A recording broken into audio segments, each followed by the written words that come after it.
nice to turn the cheek on. If I said that, I mean it. Way too late, got DJ to wheel it. Fat cash stacked up to the ceiling. Ain't no time to waste, I'm deep in my bag. Way too fly, the manager lag. Popping bottles like the new tag. Way too fresh, no jack in my swag. If I said that, I mean it.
this was real.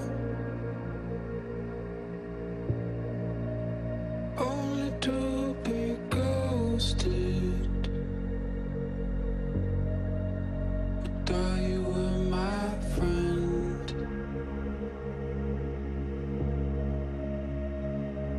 To the end. Thought the time would heal, but only for a moment. I thought you'd stay on my side, but now you run and hide. Okay, fine, goodbye. Okay, fine, goodbye. Okay, fine, goodbye.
Thought that we were strong. It never could be broken. Well, I guess that I was wrong.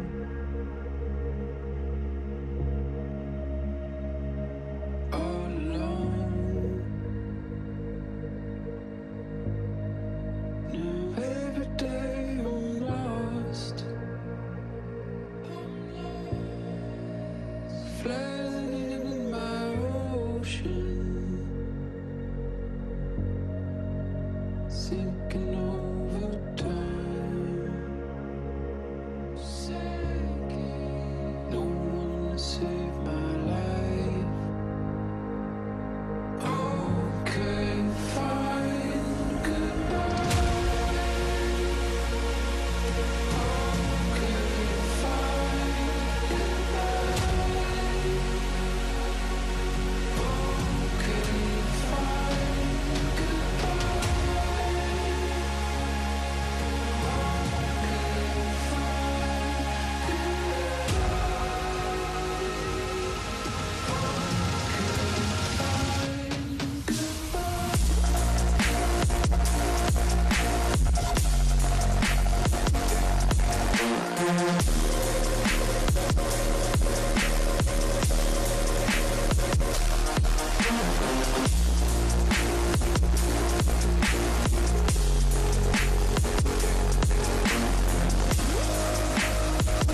This stream contains fast-flashing images that may affect viewers who are susceptible to photosensitive epilepsy and other photosensitivities. Viewer discretion is advised.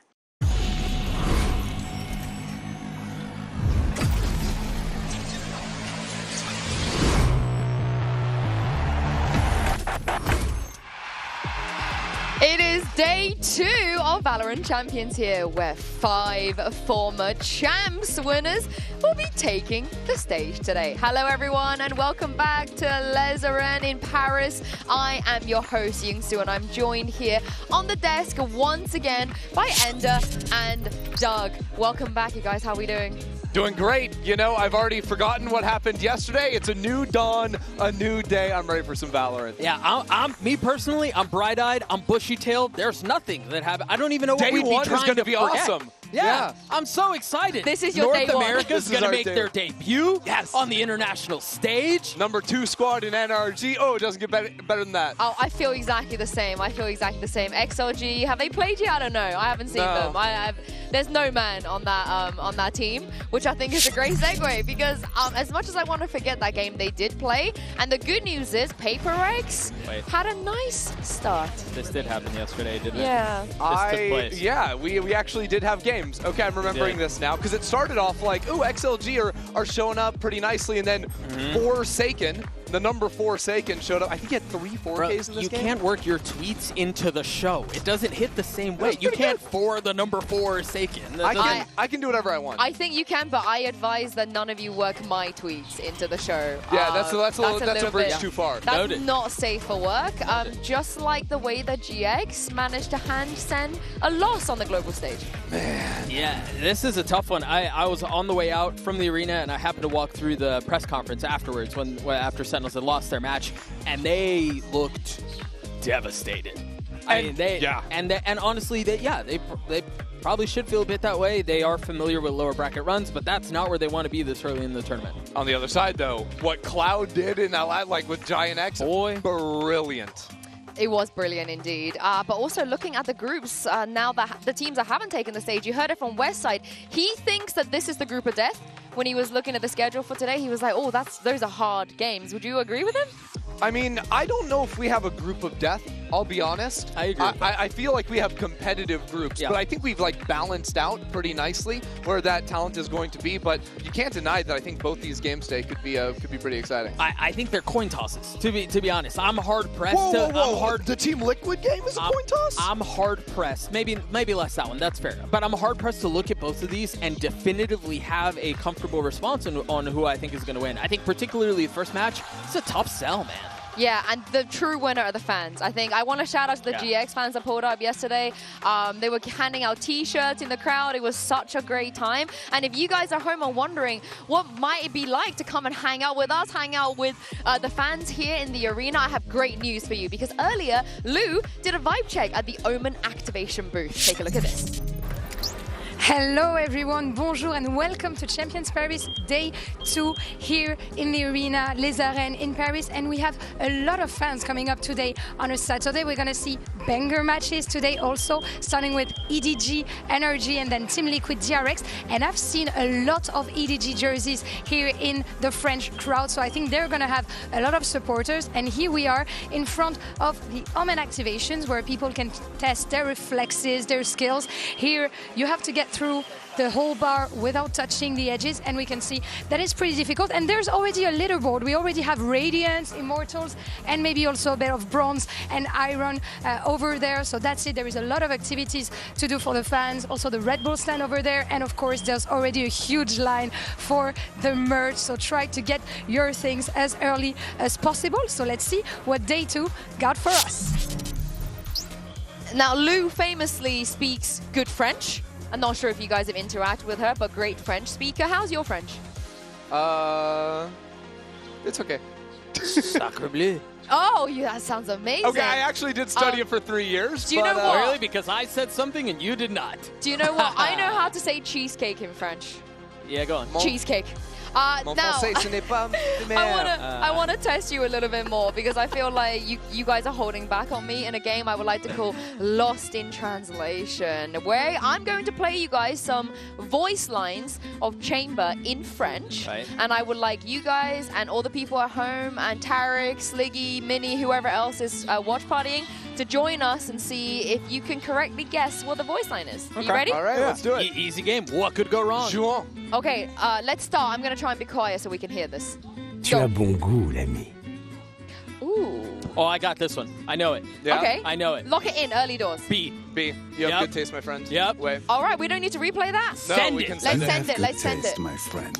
Let's Oh, go, baby. Wow. I don't even play Chamber. Honestly, why This game is so easy. Chamber's kinda, yeah. Yeah, my weakness is Hear me out. He's my don't hear know me his out. line. I think he's my hear What? me out. What? Let's listen Chat, to the what does that next mean? one. Regardez-moi. Vous êtes magnifique aujourd'hui. Moi, je suis magnifique tous les jours. On est prêt? He sounds so He much needs better to- in French. I need to hear that again. I didn't catch. Yeah. I need- Okay, Well, one one more more time, time. one more One more time. Regardez-moi. Vous êtes magnifique aujourd'hui. Moi, je suis magnifique tous les jours. On est prêt? Oh, I think I know it. I mean, I thought he said regardez-moi, which was like, look at me, but Yeah, I kept hearing things that I'm not seeing anywhere. Okay. I'm going A. All I right. think it's A. I feel like it was C, but I think I'm trolling. Let's go A. Let's go A. You'll know more. than me. Okay, last looks. Oh, You all let's look go. wonderful. Let's Me, go. I always Super look good good. job. We are Look ready. at you. I don't know if that's a direct translation. I'm going to be honest. Yeah, I didn't hear a lot of the things I in mean, there. it's not called direct translation. It's called lost in translation. And you know what? We're winning. So- We stay winning. Yes. We're Okay. Let's bound. do one more. Let's do one more. Let's Je go. dois bien avouer que la déco est à mon goût. He just sounds so much better in French. Yeah, he does. But the Yeah, language is so beautiful much to better. listen to. Can we get Yeah. it? Can we get it one more time? Run that back. Je dois bien avouer que la déco est à mon goût. C. See? You heard the thing that sounded like decorate? Oh, I like that. I like that. No, I think it's C. Sure, let's go see. Do you think Yeah. it's C? I heard the thing that sounded like decorate, so that's the best. That's All my right, let's best go guess. C. Let's go C. But I Lock don't it in. feel good about it. I must say, I like No! what they have done with the place. Yeah. Wait, I heard D. I said D. Also, No, you didn't. I said D. also, I'm gonna say that D is the legit Chamber voice line, so we should have just gone with the voice line that Chamber I don't know actually. what his Chamber's voice Yeah, I lines think- are. Yeah, I know Because that I'm a one. Chamber, like, 3 respectable times. player that plays Killjoy, Cypher, You think I play Chamber? Bias. You're You think respect- I? Yeah. We're going to talk about some of the greatest to play the game during the Chamber era, and they're not respectable players. Is that what Wow. you're No, it's a insinuating? cheater agent. The agent just gives you free kills. I can't believe you said that about Ye. I'm The gonna tell Optic on era. you. Yeah. I'm gonna tell on Ooh, you. boy. While I saw him out, you take a timeout. I wanna make you guys aware of Champions because it is a program of mini competitions celebrating Valorant's community and culture. And you guys know I love our community and culture. Many of you have submitted fan art, video edits, and cosplay looks. And now we need your help to decide which submissions will advance to the next round. All you have to do is head to the Champions of Champions page and have your Riot ID on hand to cast your vote. For your favorite 5 submissions, I want to give out a shout out to Jessie because I did check the submissions a little bit earlier. She goes hard on those fan video edits, Yeah. and I really like to see that she made it through. So Jessie, I'm voting for you. Shout out. Yeah. We're also looking at something Honestly- like the cosplays, and they were fire. Oh, Dude, I the was gonna say Jesse Brimstone gets my vote cosplay? too, but yeah, Yeah. go on. The Brimstone cosplay from, From Americas. Yeah. Yeah. He was at our final. Legend. What about the sideshow cosplay? That was a cosplay. I thought that was just made it. Sideshow. Yeah. By the way, yeah, we have Sideshow in the crowd. Right. Yeah, I But thought it was it's just crazy. Sideshow. Right, we hit our sideshow checkmark for the day, by the way. We can move on now. Unfortunately, we don't have Sideshow, but we do have a man that could pass off as Sideshow with Yeah. Groupology. It's Tom Biz and Mitchman. Oh. Welcome once again to Groupology, where we're going to take you through the groups and the expected results of these matchups. Group C is our target for today. Tom, start us off here, Team Liquid and DRX. I'm going to be honest. I feel like Team Liquid's the obvious choice. DRX has been a little bit underwhelming. Mitch, I don't know what to do here, so I'm going to give you a 50-50. Do you think China's taken it? NRG, good form? NRG, it was a close grand final, but they weren't facing the Baby Bay G2. It's got to be EDG, of course. Okay, well, we're on the clock, so EDG's going through. That's already going to put DRX in the bottom alongside NRG. I think that DRX are not going to come back for that, so I'm going to put NRG through. Who's losing this one? Probably. Okay, that's not where I would have gone, but I guess we'll just carry it on and Liquid make it through anyway. Sure, difference of opinion, but there you go, Group C. I like that they were already wrong about yesterday. Like Groupology in the mud after yesterday. We weren't wrong. We don't know what that's like. No. They were wrong. Who's and we? So that must be tough. We as in we. Just the two of you? I mean, we went Sentinels yesterday. Okay, I want to know, I would like you to also vote in today's MasterCard fan poll because we want to, I want to know from you guys and I want to know from you guys at home who you think is making it out, who you think has the best chances to get out of Group C. Is it Liquid, EDG, NRG, or DRX? While you're at it, tell us who you're rooting for with the hashtags VALORANT Champions or VCT so we can feature you on the broadcast and see if your takes are indeed as based as Doug and Ender. I don't know about the rest, but TL make it out. Yeah, I was going to say, can we quickly agree on two? Very, very quickly? Team Liquid NRG. Team Liquid NRG? Yeah. EDG NRG. Esports Doug Gaming, I kind of have to. EDG, DRX, I'll just, I want to. You just want to stir the pot? I want to include. DRX have never not made it out of groups of champs. They are the ultimate groupers. Yeah, but they look rough. They do. We will talk about it a little bit later. But what I'm very excited about is that we have 8 players coming back to champs. And those 8 players have the chance to win 2 of these cool-ass trophies, heavy trophies. And put more plushies in them. Yeah, and that is a great storyline because I think we probably expected some of them, your Jaws, maybe to an extent the EDG boys, but Demon 1 is here. Yeah. Ethan Shout out here. my goat. Aspas is here as well. So are you guys as excited as I am to see these faces return? Oh, for sure. I think it's interesting, too, that we have already in the first game 4 of EDG's guys facing off against Don't say Ethan on 4. the other side. You're trying to traumatize me. Yeah. No, but it is interesting because, EDG obviously stuck together with a lot of their guys. Right. That EG team has 3 different winners that sprinted away and are now representing different teams back here again. Do you know why I asked Ethan in the press conference who he thought had the best chance of winning champs again out of the boys that split up? He said Demon 1. He's a Dragon Ranger believer. That's crazy. Yeah. That's crazy when Jaws on G2. Yeah. Wild stuff. I do love that the game has gotten to a point where we can build on these 4-year storylines of like, are you going to have a chance to replete? You take a look at Aspas. It feels like forever ago. Yeah, he wore like such 4 different jerseys. Right, yeah, he's been through a couple of wardrobe changes since he lifted that trophy. But I just love that the game is at a place where we can build those storylines and we can kind of watch these players' careers go through. And even crazier, 3 of those players were previous champs MVPs, which is insane that they are all here. Yeah. And the most recent MVP, of course, is Kong. Earlier, Ender, I am so jealous, had the chance of catching up with Kong in an episode of Running It Back. Let's take a look. Hi, I'm here with Kong and Valora to translate for Run It Back, where we're going to go through some good memories of yours. I'm going to give you this so you can just watch the clip here and react to it as you remember. Yeah. The most valuable player award to 2024 VALORANT Champions MVP는 重新看这个视频感觉好尴尬。 I feel a bit awkward when I see this clip. Yeah. Congratulations, Kong. 就是看着这个 FMVP 项链的时候很震惊吧，就感觉因为这个世界上我是第一个拥有 FMVP 项链的人。 I was shocked when I saw this bracelet on the stage because it's the first ever time in this world that have an FMVP bracelet. 我的兄弟们说的，我就刚刚张昭在哭嘛，问我为什么不哭，我说我们肯定不止这一个，对，就像我跟我哥说的一样，我跟我哥说的是，郑明佳，我肯定不止这一个，我还有更多。对，然后还有跟我哥的对话嘛，反正就虽然说那个时候情绪很到位，所以说了这些话，但是可能还是现在回头过来看，其实有一点尴尬，因为现在的情绪不在那个点上。 And also at that time, I talked with my brothers on the stage, and at that time I was in that mood, and I have many things I want to say to him. But right now, when I see this clip, it's a bit awkward since it's not the same time. Yeah, I get that. We have one more clip for you as well. This is when you break the kill record. So, do you remember this round? Yeah.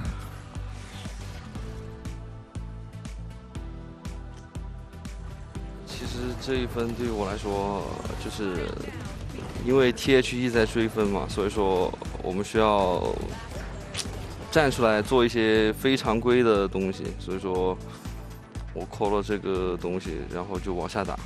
对。At that time, I think maybe they were keep chasing us. They were getting the point. So we need to do some error things. I need to stand out to do some errors. So I do the calls and do all the things 然后 for our team. 其实破了这个记录对于我来说，好像我并不知道，因为这一分的击杀所破了记录。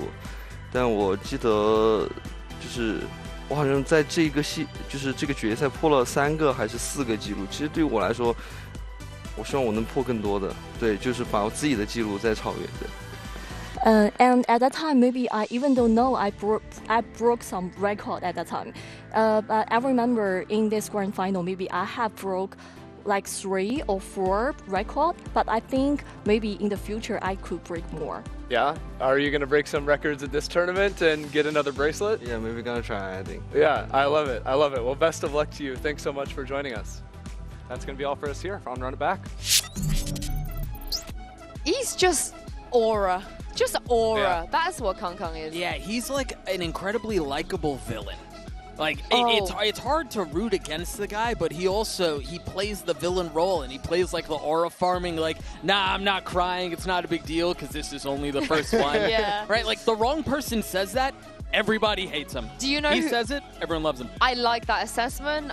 Do you know who was crying? Me and all of the other EDG fans, because although they are returning to champs with almost all 5 of the roster that won champs, we're coming back without Simon, and the whole story of Jenny being here is crazy. Like, they tried so many different versions, they were picking up other players, subbing in other players, it wasn't working. It got to a point it was like week in, week out, who on earth is filling in Simon's role?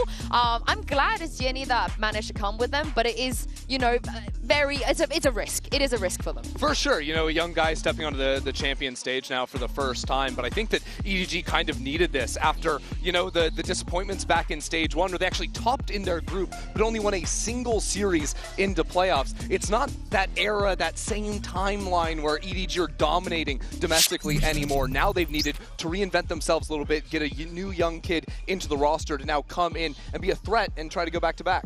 Man, you know, you think about their run last year and how, if I remember correctly, they hadn't even qualified for their prior global, then they make their way to champs and they walk away winning it. It obviously isn't to the same degree, and this is a bit more roster-oriented, but there are some similarities in that they're not walking into this. I mean, they have the fact that they're the current reigning champs, but other than that, they're not waltzing into this as the favorites. They're not waltzing into this necessarily feeling comfortable. Yeah, and I think for the first time ever, they, like you were mentioning, they're not the best team to go to a global event from CN. Right. And that is incredibly surprising. But Jenny is the man that could potentially be a difference maker.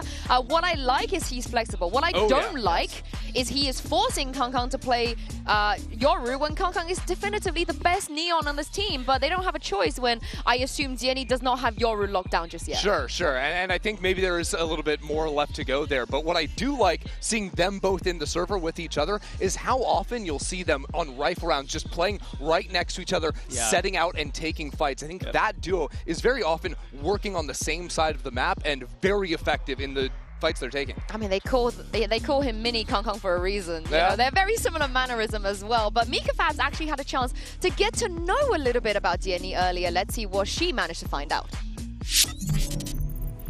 I'm here right now with EDG's Jenny, and I have Valora to help me with some translation. Now, Jenny, your team has been here before and won it all, and now it's your turn. I want to know what's going through your head this first champs match day for you. 吉尼在去年首尔冠军赛的时候，其实队伍也是拿下了冠军奖杯嘛。那这回你来到了这支队伍，他们一起来到这里，在你的第一个比赛日，现在脑海中在想些什么呢？我很开心，现在也没想着什么，好好打好比赛就行了。Actually, I'm very happy right now, but nothing in my mind. I just want to do my best on the stage. Oh, you seem very, very excited, so let's get to it. I love living vicariously through these players. I've never been to global events before, and they're just so happy to be here. But from what I've heard, his personality is just kind of like that. He's a bit of a ray of sunshine, very personable. The boys seems to get along with him on the team as well.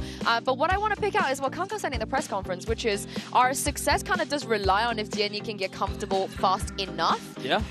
But he was sort of saying, Doug, that they have a lot of grace for him. They are not expecting him to be incredible just from the outset. They want to give him some time.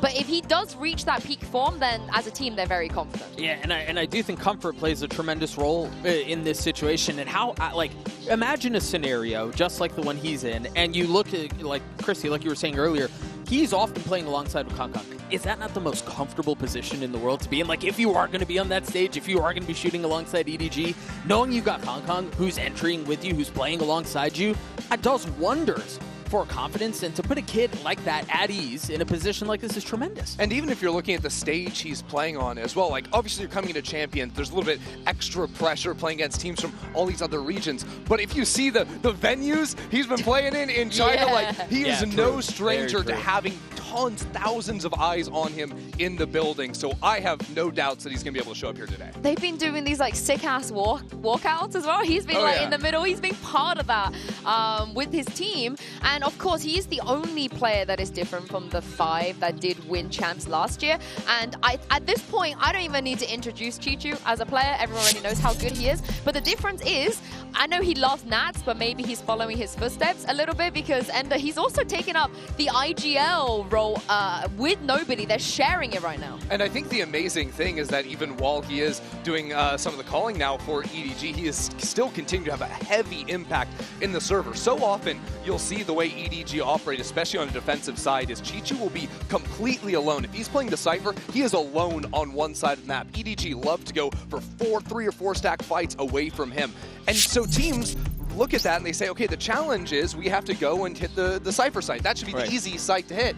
And yet this guy makes it look impossible. Yeah, you think he's got 2-3 players playing alongside him to anchor the sites. I think we often kind of gloss over and maybe don't put enough attention on just how difficult it is to play in a role and then transition to the IGL role and the impact that it does have on your individual performance. And yes, there's an era of fragging IGLs, and you know we've got many prolific players that can do that, but it's not an easy task. And for Chichu to still be able to put out his own in a respectable way while carrying half of the workload as IGL is incredibly impressive. Yeah, from what I've heard, it's still nobody that does the main bulk of it, but he's definitely, Chichu's definitely taken on more responsibilities. But they will be taking on NRG today.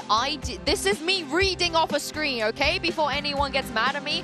After swapping out FNS and Coach Mike's for Scuba and Bunker, NRG were a force in Stage 2, beating Alcen on their way to 2nd place in Americas. So don't get mad at me, Pujan. I'm just reading. I was honest. I mean, I loved the NRG run to close out Stage 2 playoffs. I think it was a ton of fun to watch.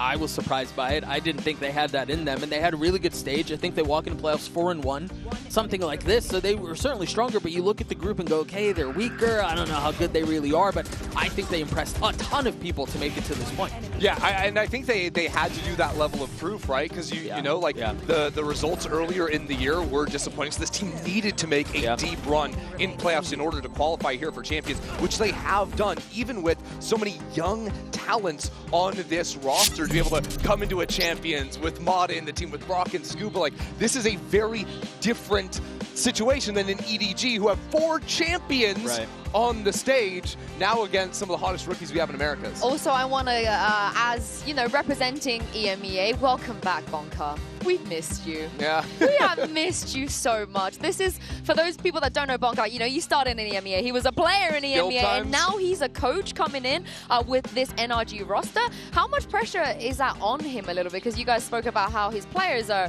young and inexperienced, but Bonka certainly isn't young and inexperienced. I mean, take this one. Yeah, I think the work that he's done on NRG has been tremendous. I mean, you think about the the night and day difference, really, from Stage 1 to Stage 2. You can tell the impact that he's had. You can tell the value he's been able to provide, and then also to be able to manage that with the 3 rookies that we were talking about. It's hard enough to do with 5 vets who have been on the big stage, who have dealt with a lot of adversity, and they've taken losses and had to navigate through that, but to do it with 3 rookies, obviously Ethan there to help, saw him there to help, I think obviously bolsters that a lot. But the work that Bankar has done on NRG has been nothing short of incredible. Yeah, what he's been able to do in that stage 2 is amazing, but I still think results very much matter when you look at how disappointing kickoff was for him, then stepping, not being on NRG during stage 1. I do think making a run here would solidify what he's been able to accomplish with the team. Would you say the results matter or the results matter?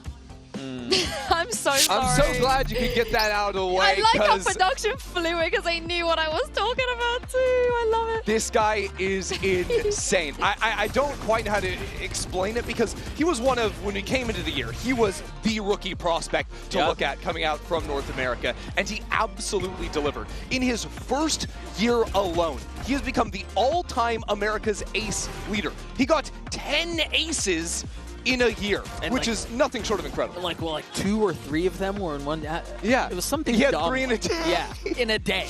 Like, what are we doing? My brother, we have players who have never gotten one on prolific team. Like, we're talking, like, Trent, hate to pick on you. Okay. Trent has never gotten one. And he's played for as long as he has on some of the best teams that Valorant has seen in North America. Trent has less aces than Angel? Yes. That is insane. Honestly, shout out. I do wish that people outside of Americas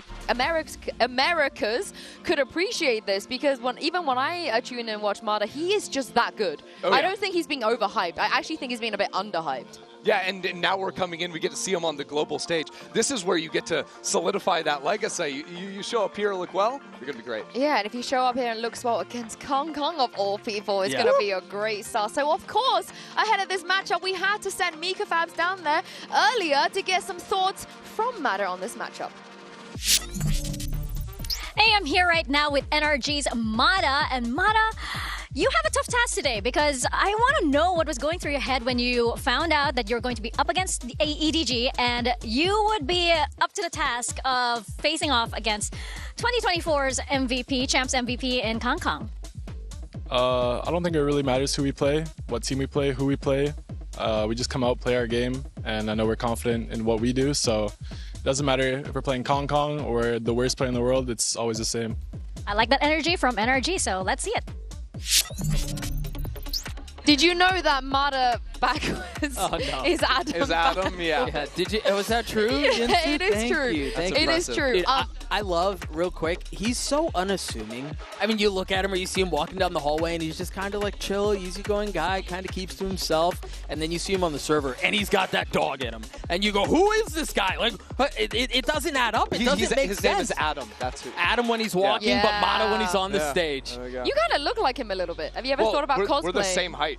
Really? Yeah, we're like 2 meters. I feel That's like weird. Me too. Yeah. Same. That's funny. The 3 of us are the same height. I would have never sitting thought. down, I'm still taller. Well, it's obviously this hang bullying. on. That's camera magic. Let's not because don't believe his lies. Yeah, and he's so good looking, but he's a liar. I heard that you're also the same height as Dan Dryad, so you know we're well, that's objectively all 4 false. of you. That's objectively false. We've just derailed this already.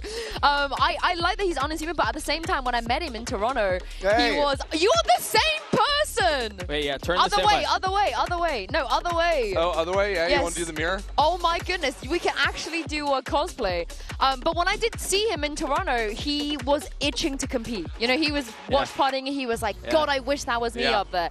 So I'm so excited to see him get his shot on this stage. But more importantly, it's time for the results of our MasterCard fan poll. Earlier, we asked you who will advance from Group C. The results are in... Drum roll. And... you guys said Team Liquid. 54% of you said Team Liquid. EDG with 20%, NRG with 14%, and DRX with 12%. Wait, yesterday it was like CN got 3% of the vote. I guess people just really believe in EDG. There's a difference because it's EDG. Right. I don't remember what we said earlier. What we agreed on is who are the 2 that would make it out. I'm not gonna lie to you. Yeah, I did predict Liquid in this prediction, but I'm kind of honestly on the fence. A little part of me feel like the DRX Champs grouper narrative is just so strong. See, you can't hedge your bets like that. Yeah, that's cheating. That's cheating. Yeah. Calling you out. What about the GPR? How do we feel about the GPR? GPR, I mean, this is what I predicted as well, so shakes hands with the GPR, we agree. But I do think, again, global power referencing ranking. the global power ranking powered by AWS, the numbers line up with how tight these two matches seem, right? Like, this is a really tough day to call. This is probably the opening day I'm most excited for. You agree? I'm agreeing. It's Mata versus Kong It's Kong. you versus Kong Kong. It's me versus really Kong Kong, it. and it's a complete difference. I'm not gonna lie. Yeah, I'm also extremely excited because from former world champions, 5 of them, by the way, to rookies making their debut, Group C has it all. It's time to kick off day 2 of VALORANT Champions Paris.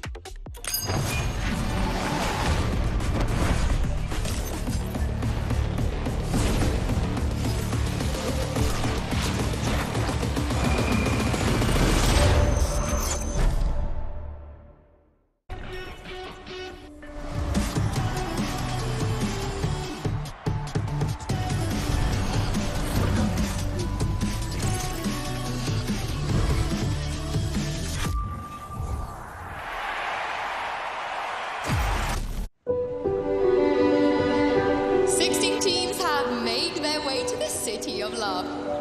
But only one will depart with the object of everyone's desire. The Champions Trophy. 저한테 챔피언스 우승은 제가 지금까지 발로란트를 해왔던 이유라고 생각을 하고 있기 때문에 DRX 파이팅! 오직 그 생각으로만 할 것 같습니다. It's my 5th year in Valorant. It's an amazing feeling. I hope I'm gonna keep doing that as long as I can, perform on that level. 2021년 베를린 마스터즈 때 나츠 선수를 만났고 그때 나츠 선수의 플레이는 너무나 독특했고 그 때문에 좀 많이 무기력하게 졌고 현재는 그런 무기력하게 질 것도 없어 보이고. DRX is known as a team who is always making out of groups. That's why it's gonna be interesting to see. They also had a bit more time to prepare because they made champs by points. So let's see what they cooked for champs. 팀 리퀴드도 아마 저희랑 비슷하게 만나보고 싶다라고 생각을 할 것 같은데 한번 뭐 같이 그냥 재밌는 경기 한번 만들어 보시죠. Un petit bout d'avenir sous mes paupières et tranquilles. 2 years late to the party of ECT. People thought it might never arrive. 我觉得去年我们证明了所有人的观点是错误的。EDG have arrived and they are here to stay. 我想创造历史，所以说我希望今年还能够做一遍像去年一样的事情。这一次我依然渴望，我会拼尽全力，不留遗憾。It's rare that a team that wins champs continues to have success the next year or the years after that. EDG, obviously they won the last champs, but definitely not the same team that they used to be. The villains have had their day. 2023年的美国冠军赛，然后跟伊森交手过嘛，我们23年的时候输给他，所以说我现在想复仇。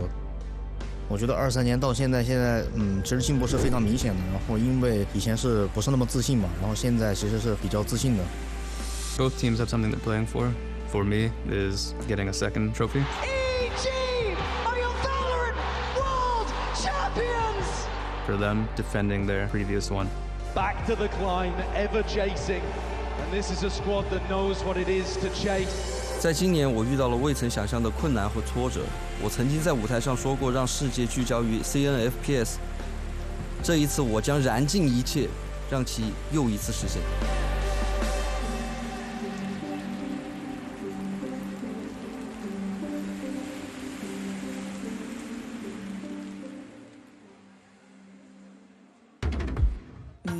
Diamant peligrosa, j'ai bien compris que pleurer ne m'apporterait rien. Écoute, si on dit amoureux, il m'attendait pas. Je le fais taire et puis je reviens. Tu finiras en taule si t'es pas mort avant. Une vie dans un corps. C'est comme un rat, c'est beau t'y réfléchir à 2 fois dorénavant. Dis-moi comment je vais te rattraper, je suis en pleine forme. Garde tes belles vases.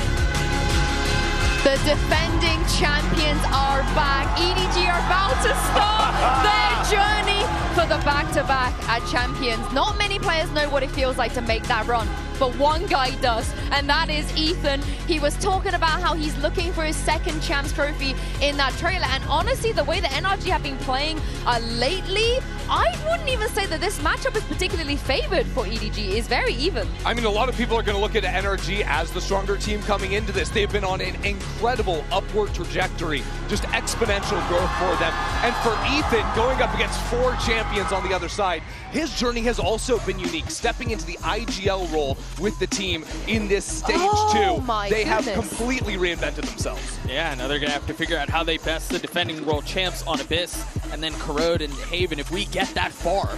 And Abyss, I mean, when's the last time we saw this map? I mean, I want It was Bangkok. Yeah, I want to set some context for this, because for people, they might be thinking EDG Abyss, iconic. You know, they want Champs playing Abyss against Team Heretics. But ever since Champs, EDG have not wanted to play Abyss a lot. They've been banning it. They were banning it in Toronto. Bangkok. They were banning it domestically as well. And now they're picking it. This is the first time they picked it this whole year. Yeah, which is a surprise, but it has been, what, 6 months since it was last in the pool. So there's been time now stepping into this tournament, and I think EDG needed to fill out another map. It also allows them to ban away Lotus, which has been a signature pick of NRG's. And a complete pain point for EDG. Exactly, but Corrode is still available, and this is a map where NRG are a fear. They're a force to be reckoned with. Their double Odin gameplay is absolutely ridiculous. This will be something that EDG are going to have to figure out how to deal with, because it's been so successful for NRG at home. Oh, and the truth is, Corrode has been very strong for EDG as well. So that I love that map, because that feels like good against good. Abyss, again, we haven't seen it in forever. Who knows what these two teams have prepped into? I think you were saying earlier, last time they were playing Abyss, they were running like Harbor and like for NRG. Yeah, for NRG. So who freaking knows? Honestly, if they make Som play Harbor against another Asian team, like, that's just cruel. That's cruel. But also, of course, NRG, infamously, a great track record against CN teams, am I right? Well, am I right? Sorry. But let's talk about this Abyss a little bit more. I think the comms are going to be interesting. We heard it from the press conference. Nats and Hyomin were saying that in Prague, in Europe, people have been cooking.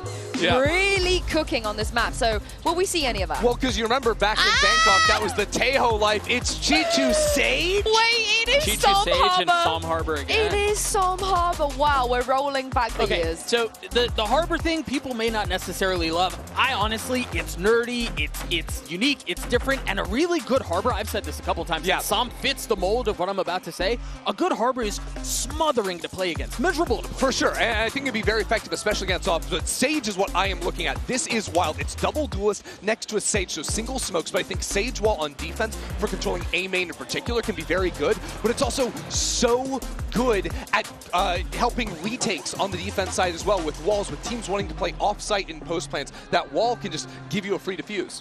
That wall can also get melted by a bunch of Odin. Sure. And Brock has, made it his brand. Yeah, and also NRG, they've just stuck with it. It's a different roster, but it's the same comp, you know? They just have their new players moving on to these agents. It's the Bonkar way. Special. Yeah, because back when he was coaching the team, that's when they were playing the Harbor, so it sticks. It's his method. I can't wait to dive into this one. What are we waiting for? It's your casters, of course. Let's kick off day 2. Take it away, Uber and Wyatt.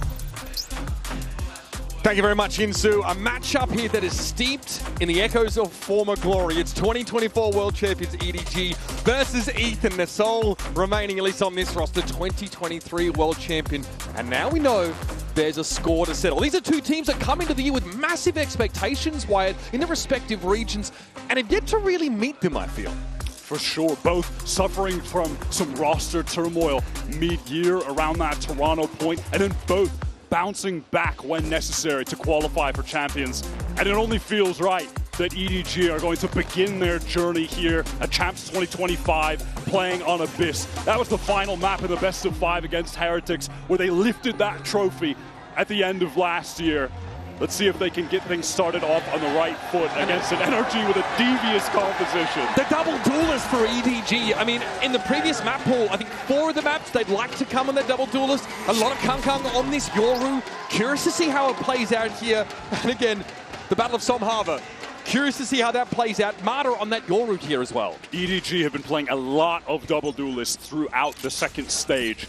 4 of the maps in the pool, that has been their go-to, and it's been the Neon Yoru especially. NRG starting on defense here. They're going to push off A early and find very little. And the sounds of that Al drone reach Scuba's ears. He'll have to play back behind his smoke. And now this utility from Brock really just serves to delay so the rest of NRG can get towards B and play for this retake. You know, situation where that Harbor is definitely going to excel. Spike planted. And around we wrap. Nobody will be first contact here. Up on the corner. Jenny as well, expecting a push here off connector, and he's going to get a Scuba, and some ring out. Nobody doesn't have the stopping power to put NRG to bed, and it's on Smoggy. Smoke to upper. Playing by Coast here, but this is pretty telegraphed. NRG have a decent idea, so Smoggy gets on the move. Catches a glimpse of Som. Headshot to bring him down. But now Brock will be waiting on the other side, and Smoggy's got between a rock and a hard place, but it's a right click, and you'd sooner forget if you're an NRG player. Brutal! What a way to open the account, a Red Bull clutch off the rip. That is absolutely stunning. I thought they nerfed that. That's what I heard. Nope. That second shot was crazy. Brock in such a tough position, being forced to jump from that cliffside.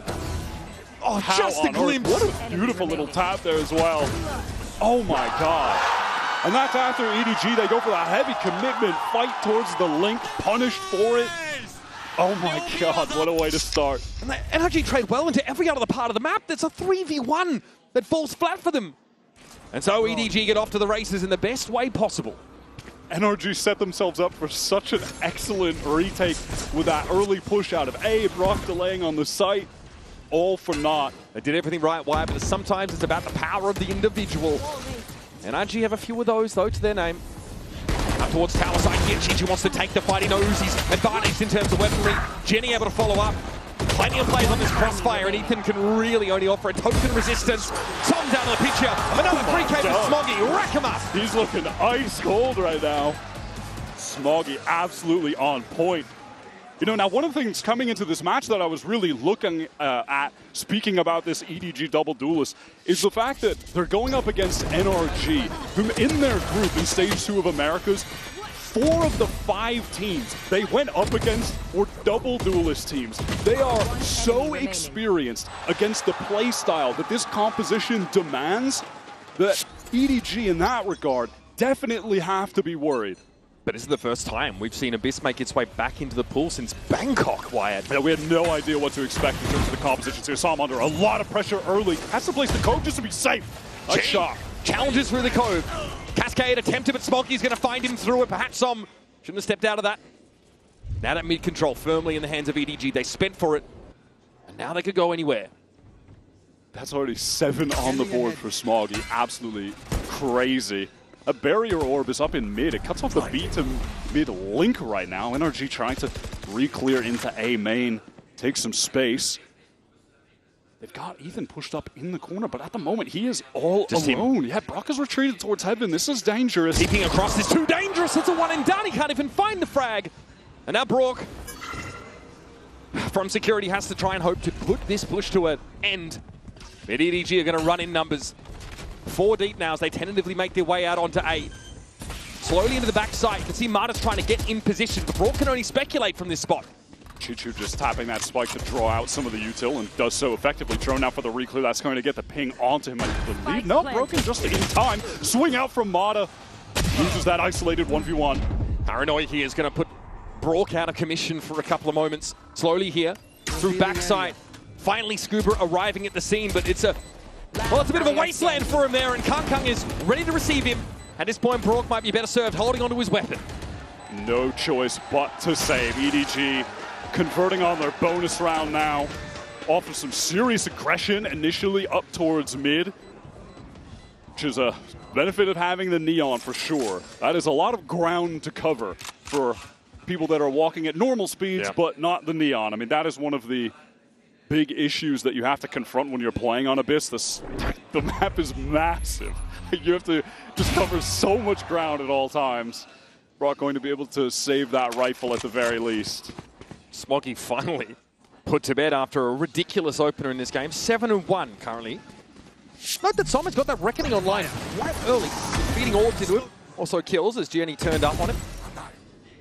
And look, at least in Americas, this NRG team has a pretty deep map pool. It's only really Sunset and Bind where they were struggling. Everything else they were looking very solid on, and that includes Icebox, which has been swapped out for Abyss. Now Icebox, that was EDG's worst map. Now they get Abyss back, which at least in 2024 was a great map for them. So that's just a bad situation for NRG to be in, and we have to find out if Abyss is going to be a competent enough map to replace Icebox in their pool, which was so solid. Definitely a bit of a hit to this NRG squad. Bonka already in the boys' ears. It's a timeout called just prior to round number 4. And I think they're going to have to adapt to this pace we're seeing from EDG up mid. It's early drone onto B, maybe pull some players out, and then that library control they are slamming. Jenny just sprinting down mid. Also, Kang with great mobility on that Yoru. EDG can cover a lot of this map, and the rotations are slow for defenders. Pulling them out of position with the misdirection that Yoru can provide can really soften up these sites in advance. I do like this early timeout call from Bonker. I think this is the right time to do it, honestly. The team is going to be able to force up, especially around Psalm's Reckoning here. Another tool that is very effective for a retake situation that NRG could find themselves in. And I think that's really going to be the name of the game for them, playing for big retakes around this harbor utility. But they have to make sure they don't lose too much of that map control early, lose players getting picked off early in these isolated situations like we saw in the prior round. Dart there. Not getting any catches. Kang's having to walk up here, and it looks like a ping out on Ethan. He has to give that ground away, deploy the one-way. And that energy scrabbling back on the side to try and get decent spots. It's brought out in the open. Ethan gets involved, though. Saves his teammate's life, and Kang is down early. Ends up being the perfect double face and the ideal situation for NRG. They have Psalm just jiggle peeking towards top mid right now. Pretty standard high-low. Expired, and they can relax. They can slow the pace of the game, allow EDG to execute where they intend on doing so, play for retake with the Reckoning and that man advantage. Nobody with the spike over at A. They're just playing for an info push-up, but Scuba and Marta with that high-low setup over at B. A little awkward with Judy swinging out while that orb was being taken. Smoggy catches a very low HP Brock on that rotate. It's just Ethan on the A side. Really, his only job at this point is to stay alive, right? Just teleport away back towards spawn. The retake potential is there behind this Reckoning. So NRG might look to play a little safer off this side. It is just Ethan who's pinged out. Paranoia already loaded up, and there'll be a res here on Kang bringing the Yoru back into the fray. Here's the high tide. More stall now. Reckoning going to be deployed. Slow orb at Ethan's feet. There's just such little time for EDG that Psalm is ready to commit that ult. Nobody on the wrong side of the wall here is going to have 10 seconds left. Probably get to the backside at some point, and there's already a timer. Tick-tock! Here comes Cuba from the backside. Kang and Chitu have to throw down on the side. They cannot get the spike stuck. Chitu, last standing, trying to get away in a tower, but there's a wall in his way, one of his own design. He'll fight for his life and lose it. Scuba for 4. With that beautiful timing on the flank is how he collects those 4. NRG offers so much delay. I love that decision from Psalm. Rotated so fast to assist Ethan, who realizes that the optimal play became staying in the site. You know, just that added time, even from the res. Of course you want to get that extra player alive, but it did buy some time for the rotate from Psalm to come over. That Reckoning ends up being perfect. That wall as well, high tide thrown down. You don't want to walk through that. Got to be vindicating for Bonka, who likely called for a slowdown of play from NRG, which is absolutely in their wheelhouse. Defensive team with great drilling and fundamentals. They're going to have to deal with a bit more pressure on the A side, and it's a gate crash now as Marta repositions up in tower. Just gets right back towards that heaven side. Still have Scuba posted up. Watching towards the cliff. And mid, what a shot onto a jump spotting Ethan. Now that is going to pull players in that mid direction. Kang very quickly getting a scope weapon in hand. NRG heavily indexing in the read that this is going to be a hit towards B, and as it stands, they are absolutely correct. Scuba has that Push up. garden. It's volatile. Messi. And Chichu delivers. Marta and Som trespass in his domain. And they're punished for it. Scuba with a great round previously. Cannot hold his own on the site. Nobody digs him out. And Brock might be forced into yet another save. Chichu is loving using that wall over on the right side to get over on top of that bookshelf and have to swing over top. We haven't really seen it play out, but it is a cool idea. NRG getting very aggressive there, trying to get the mid-round re-clear towards the orb, and they are fully punished for that. And looking to take a timing there to push up for info. Doesn't pan out for them. Now, EDG, I mean, you hear from Kung in that press conference, says that he feels much of their run here at Champions kind of rises and falls on Jenny, but they're giving him grace, not putting too much pressure on the relative newcomer to this team.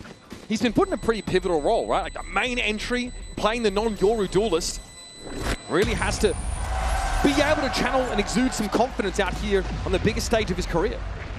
Yeah, a player who joined up with this all-time great squad midway through the year, was on their academy team, and has been playing some very quality duelist games to get them into this position. This is a great start for EDG.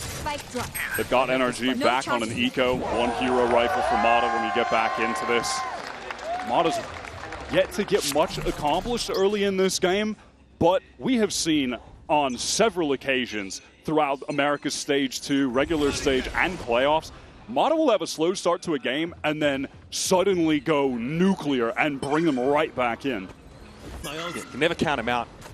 Not the kind of guy that seems to just suffer mentally from slow starts. And Mata has really looked to take some real estate here. Another surely. Jenny steps out, Mata realizing he's about to get pinched. So can pull out, over back towards the security. Now just sending that gate crash back towards the B direction, playing A for the moment. Brock wants to use this timing to get some info towards B main. But it's in mid where EDG are just slowly contacting forward. With Mata teleporting away, they know that they can just garner that space for free. Also double face for a moment there, but Som might have to give it up. Might be able to put it back together here with Brock. Crazy high time just gets thrown down in the moment. All right, classic there for Som. Best he could do was Jenny. Once again, Smoggy doubles down. Nobody's going to serve himself up here as Cooper eventually gets the job done, but up on high, it was Chichu. Now Ethan has to come back in with nothing but a classic. That high tide's still in play. Chichu is about to have an opportunity for a res as well with the spike going down. Okay, somewhat exposed, but he's able to bring nobody back into the game, and he comes back with a Hunter's Fury of all things. Mata might have been spotted there, getting up on box here. Smoggy challenges. God, he's good. He has hit the ground running on stage. And now Ethan with only 20 points of health. Not remotely enough. EDG with a 4-round lead, and it's widening. Smoggy is just having an electric game right now. 11 for 2. Comes in for the trade. What a transfer to Som. That was sick. So sick. Bullets ring out from Mata. Damn, he is playing so well individually. And that's after NRG get that first kill from mid, that push up for Mata. Yeah, they just don't have the weaponry after the fact outside of Mata to accomplish much when the round gets scrappy. Som and Ethan double face. They've got a full buy, they've got an AWP on Mata, and they have 4 ultimates in their arsenal. Kung with Dimensional Drift though, and you'll notice there's a lot to work with for EDG as well. And we might get an AWP battle between Kung and Mata, or maybe it won't even happen at all. Som going down on that jiggle peak. Not expecting the operator to be in play. And this is really a matchup of one of the greatest oppers of all time in Kong versus Mata, who I think is the best opper coming out of Americas right now. Currently with the record at Americas for number of aces, and he's got it in one season. 10 aces from Mata. Ethan alone on this site, going to feel the pressure of the Dimensional Drift, but this is simply to draw the attention of NRG towards A. Can't be having that happen. Mata at least able to get out of trouble there. Now NRG, they still do have 2 anchors on this B site. EDG trying to make the way here. Kung had the gate crash away, so he's not involved in this star show for at B for now. Mata's still able to be a factor in this round. 32 seconds left. EDG have got to go for it. Just for the timing. That was a nice little trade. Still has that steel guard, and this might be the opportunity to use it. Ethan managed to get up in heaven, though. Here's that Hunter's Fury looking towards Coast. It's probing. It's searching. Even a steel guard had committed to that effect. EDG able to get through those ultimates now. Have a plant down for themselves. Paranoia on the Coast. Ethan hoping to follow up on it, and nobody dashed aside. That was an excellent play from Ethan. The Paranoia into the teleport across. Nobody had no idea what was coming. Concon going to have to go crazy right now. Holding the cross, what a shot! What a correction, but now he's out of the fight and out of the round. A very important relief valve here for NRG. Big buy-up, big investment, and it delivers. Crucial second shot comes through from Mata. Ethan recovering that operator. I love the way that NRG played that retake. You had the two EDG players facing the cross. There was so much utility pressure onto nobody backside. Once Ethan hits him with that Paranoia, he's able to teleport right in this moment. Gets that very crucial kill. NRG's IGL playing that situation very perfectly. Just a dirty flick from Kung there from Crows, though. Could have gone either way. Yeah, that was mental. All right, Genie here with that overdrive, going to pick up the Bucky. Early flash off rip. Ping on Kung, pretty telling. EDG are adamant, though, about this A side. Ethan hoping to stall this out as much as possible. Obviously, Ethan and Brook have been manning this side of the map. Here's the fast lane. Gianna's going to go for it now. Not much to see here, but overdrive got to be popped, and Ethan noted at the back of the side, but it's Brook there from Power. Gets himself two. That's big. Both duelists out of the game, and he wants more. But that'll be the end of the A anchors. Now it's NRG needed to rotate in. Somehow again, by the way, Chi-Chu was just one orb away from getting a res. That is crazy. Nobody, what? A shot to find on a flanking Scuba. A dirty angle for Smoggy as well. And Scuba has gone for a play like that before. Nobody was reading that perfectly. Smoggy's dropped down. Dimensional Drift notes both EDG players up close here, and nobody's really found Mata. There's Smoggy yet again. Never far from the kill free. The left side at least. 6-2. Favoring EDG. And even if he didn't find that, Chi-Chu was already over the top, ready to fight NRG immediately on that retake effort. Fair attempt from Brock, who is a very trustworthy site anchor for this NRG team, but ultimately they are still overwhelmed. This is a critical moment, though. Scuba on a couple of these retakes towards the A side has gone for that long flank through main. Nobody well prepared for that. Crosshair placement was perfect. And once he collects that kill, 3-on-2, where they can just focus forward, it's all too easy. Here's the variation. The push up mid here for Mata potentially. Remains just at library for now. Kung has eyes for A main with the off. It's high tide from Psalm gets thrown very deep towards the attacker's side of mid. So they absolutely know there could be some pressure coming from NRG. They could be walking down, trying to take forward angles, just as Mata is playing at library right now without Sheriff. Portal closed. Kung just making sure there's no cheesy crossfire setups in A main. The one-way is refreshed. Mata cancels out back towards spawn side. Of course, Kung does pick up that operator again, which is of note. The mid-round EDG begin to gather up towards this B-side, seemingly. Yeah, Kung obviously can rejoin them easily enough with the gate crash. NRG, they are gambling on this B site, however, so things could get dangerous for EDG. And Kung couldn't get enough information about the lack of defenders at A. EDG can't make a truly informed decision about hitting this site. They just have to commit. Psalm gets one kill here, will have the reckoning.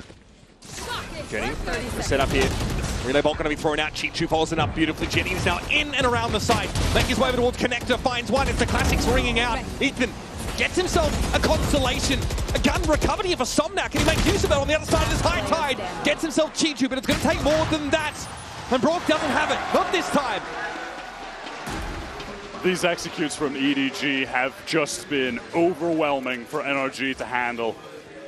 They had every single player on that B site. They didn't have the best weaponry, of course, but it still just looks all too easy. Chi-Chu, that is... I mean, he's really been a menace as well. He's put up 12 kills. It's just that Smoggy has had, I think, the flashier kills and does have 14, but that duo are going absolutely crazy. And NRG are really segmenting off the side as they hit it, right? It's Cascade, there's a high tide, there's Omen Smokes trying to, compartmentalize these little engagements, but as you mentioned, they didn't have the guns for it. Now we're all turning up in mid. Fast push to library for Jenny. Brock gets that Hunter's Fury online with a collection of the A-Man Orb. EDG taking a lot of space towards mid, just cycling these dark covers. They've driven a wedge straight up the middle of the map here.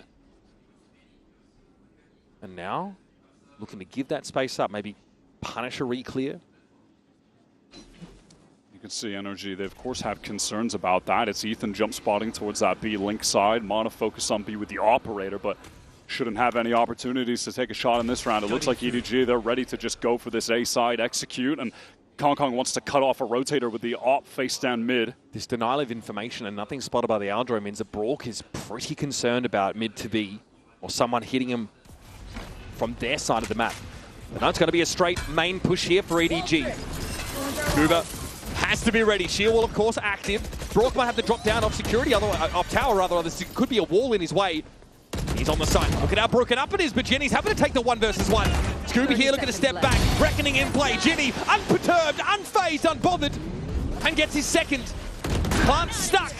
Some falling by the wayside. NRG are looking out at sea. On Spare, just getting completely outgunned. Mana a little bit too fast on the shot just then. Just some nerves maybe showing up there. None for Ginny, pushes for more. Removes the operator from the map. And now it's just Ethan with that save. This is NRG also being able to start on defense throughout Americas when NRG, for the most part, outside of maybe one map against Sen on Corrode, when they've had blowout wins, it's come from starting on defense and being an absolute just crushing wall. Yeah. But EDG are running them over. A lot of it due also to just individual skill right now. They are dipping them in the gun duels. Like, they are straight up just winning these fights against NRG anchors consistently.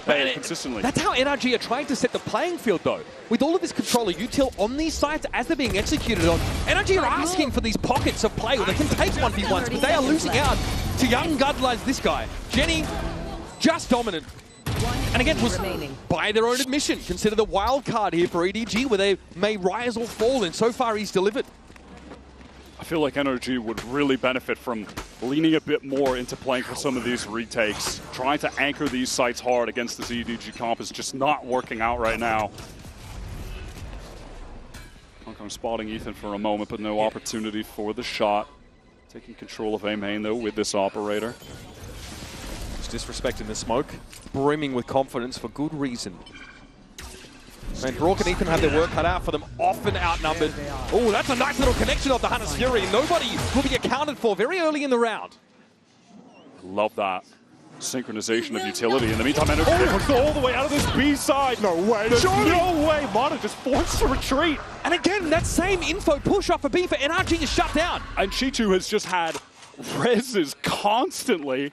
So despite that awesome little bit of utility pieces in tandem from NRG, a great Hunter's Fury from Brock getting that first kill, it's made ultimately irrelevant. Tell you what, your knees start to shake when you hear that sound. Jenny is on the site! And he touches down with a flourish. Ethan not so much, he's a sprawl. Brock here has to clear this wall early on. That's not where he wanted that recon to go, and he can't do a damn thing to interrupt this plant. He is out of the game for now. Back by security. EDG have this one covered. As Som steps up, Mana's on the other side. He will struggle. Finds Jenny and gets his second. Now he's given himself a foothold back into the site, but you notice that EDG fall back to this A main hold. Can cover the spike. Does have one flash to get out. Step Brock to drop. What a shot. Yeah, dangerous. He wants the fight.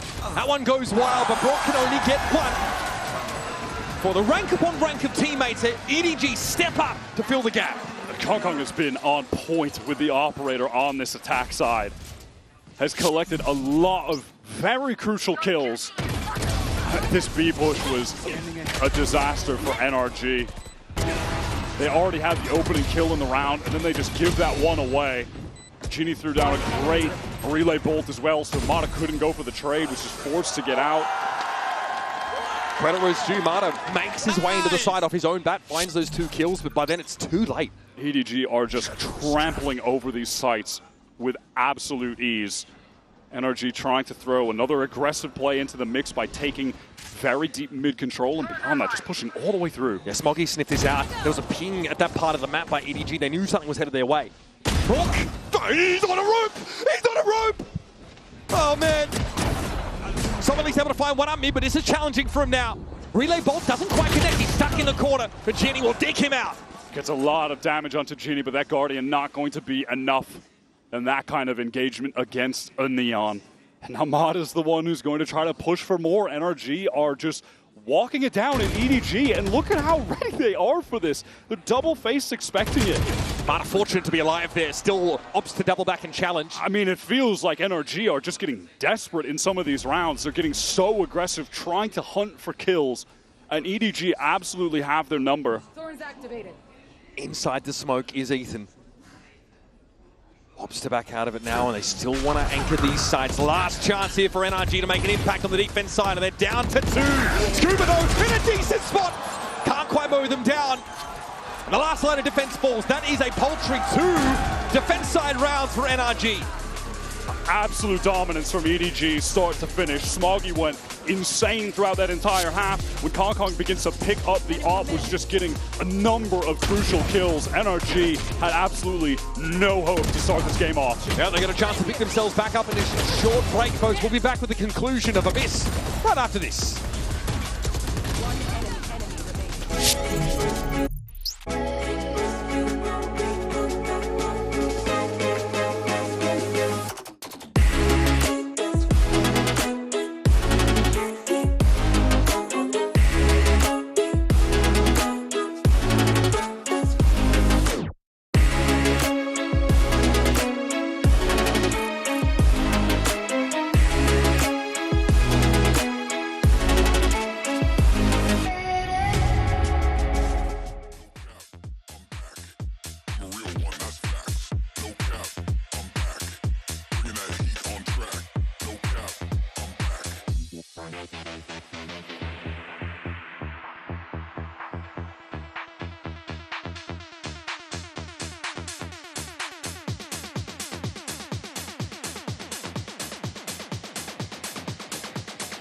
I'm a real one, that's facts.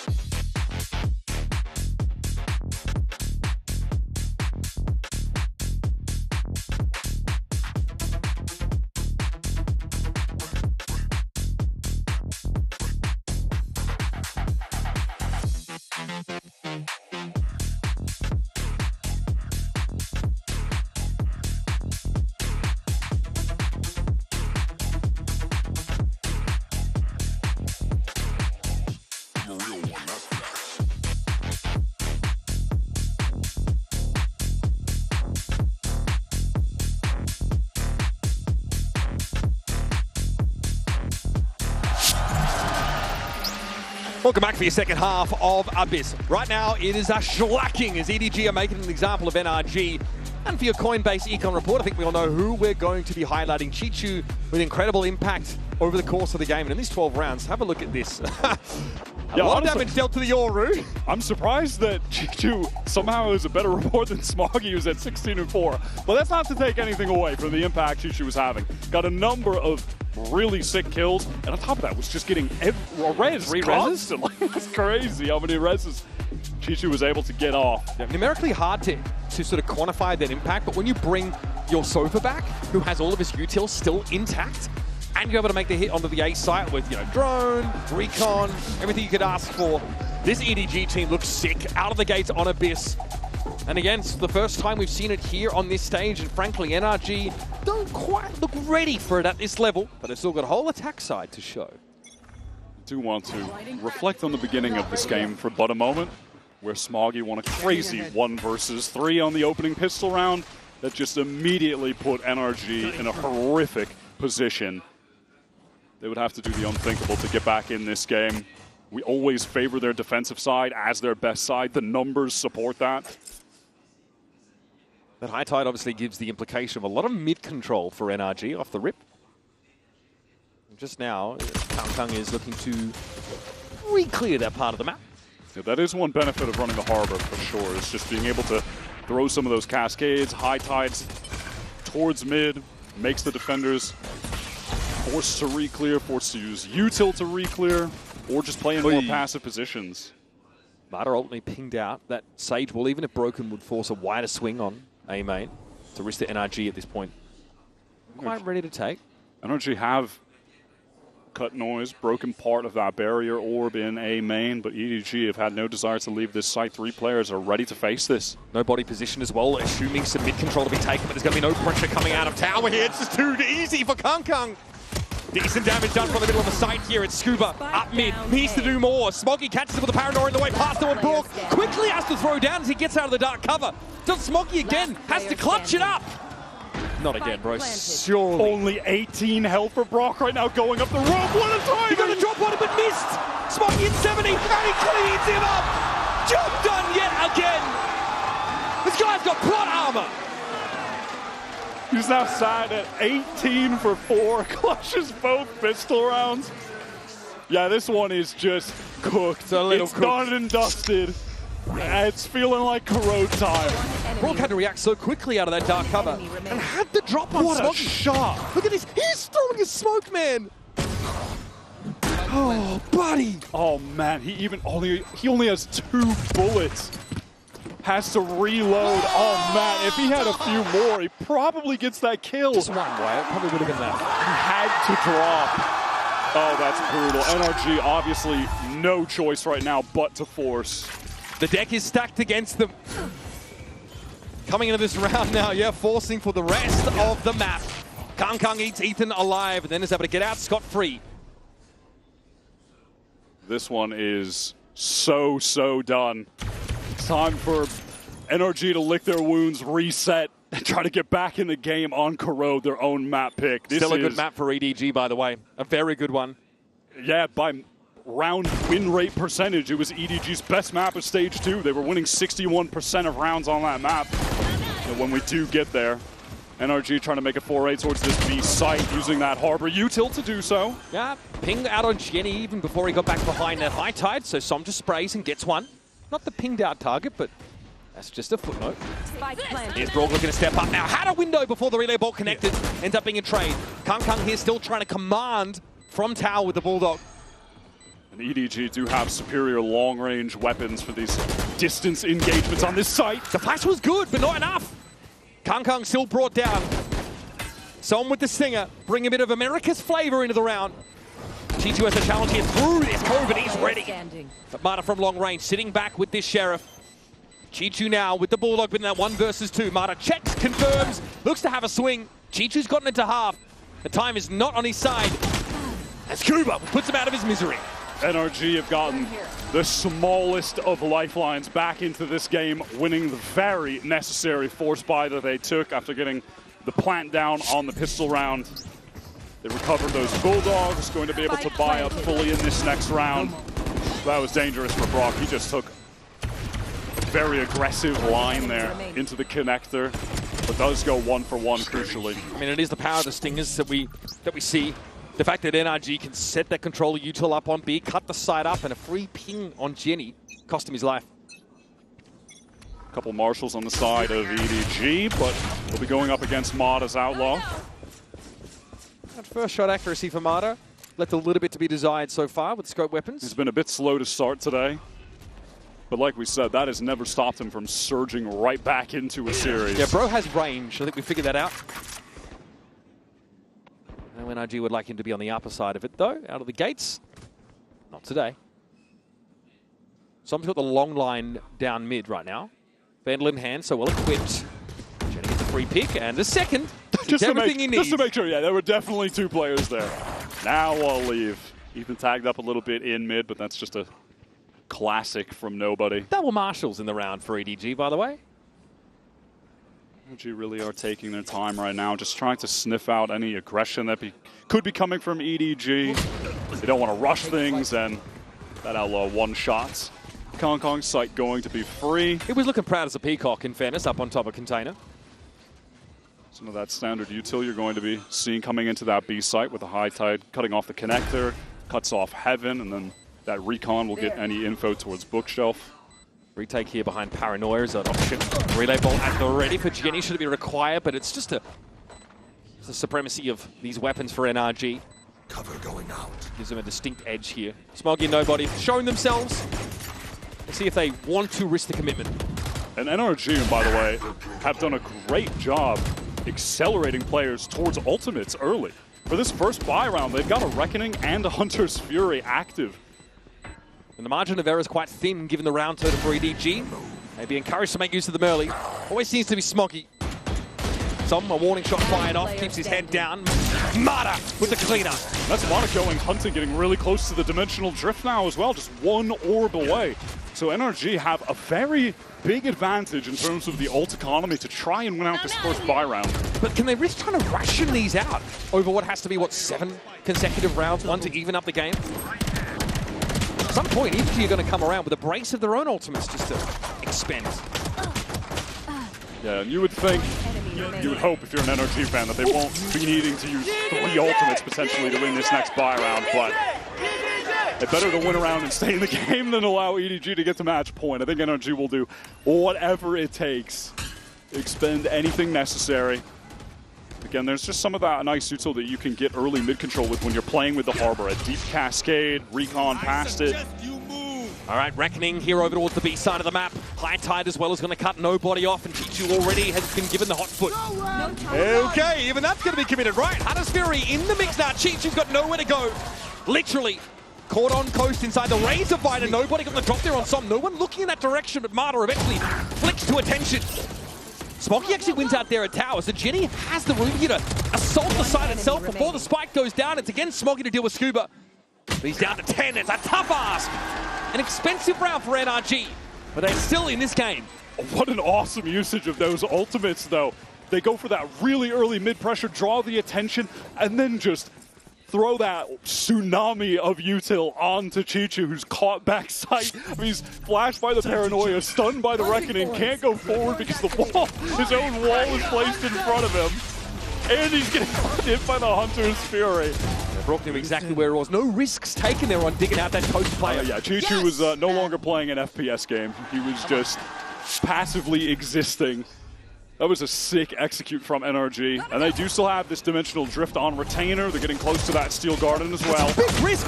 Push off the site. Characteristic for EDG, but it's often Yoru that tries to make that happen. And now speaking of, with those 2 kills, Scuba does have the steel garden. Obviously won't need it in this round, but for the next gun round, that'll be quite useful to have, so long as NRG can just close things out here in safe, competent fashion. It certainly looks like they'll be able to do so. Chichu on very low HP, healing himself back up, though. Ethan, though, able to come out of that engagement without taking a hit, so it is, for all intents and purposes, a full-strength NRG looking at A. And Konkon has walked all the way out of B main, so the other 2 EDG players are ready to face on A. Okay, Crash those, who's going to have to... 2 legs and a heartbeat over towards this A side of the map. It's going to be nobody with the stopping power. Broke down as well. That's 2 with the Sheriff. And he's happy with that. Enough of an edge gained here to play that retake game now. With Kang having some time board to get in position. Scuba on low enough HP that he's actually susceptible to just 1 Sheriff shot. Now Kang does have to activate that sheer wall that's behind NRG, and they're going to adjust multiple players to heaven. I like that decision a lot. Kang is going to be looking at multiple barrels trained in his direction. Som, the first to look this way. Cove dissipates. My goodness, Kang. Som's going to opt out of that engagement for the time being. And Kang's going to see what he can get. Not a whole lot. Scuba meets him at the door. Shuts down 3 on the round. That early aggression nullified. Scuba has been an essential part of NRG's success since joining the roster in Stage 2. Had been one of the strongest challengers players in Americas for years. I think this opportunity for him was long overdue to get on one of the top Americas teams, and he has made the most of it. He has been such a consistent rock for this team for the past couple months. Now, because of the way EDG like to select their comps, they're often double duelists. On the defense side, we see them stretching a little bit to get some value out of it, right? We often see them pushing off sides early in a round, and sometimes you could, you know, suggest that they force the issue on occasion. I think that like XLG matchup on Lotus is to really try and take those rubble fights and extend extra far, causes Genie to get caught on a couple of occasions.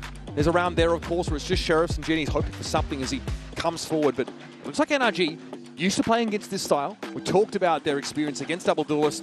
They play a pretty stately early round. They receive the info push, punish it, and then move into setup for a take.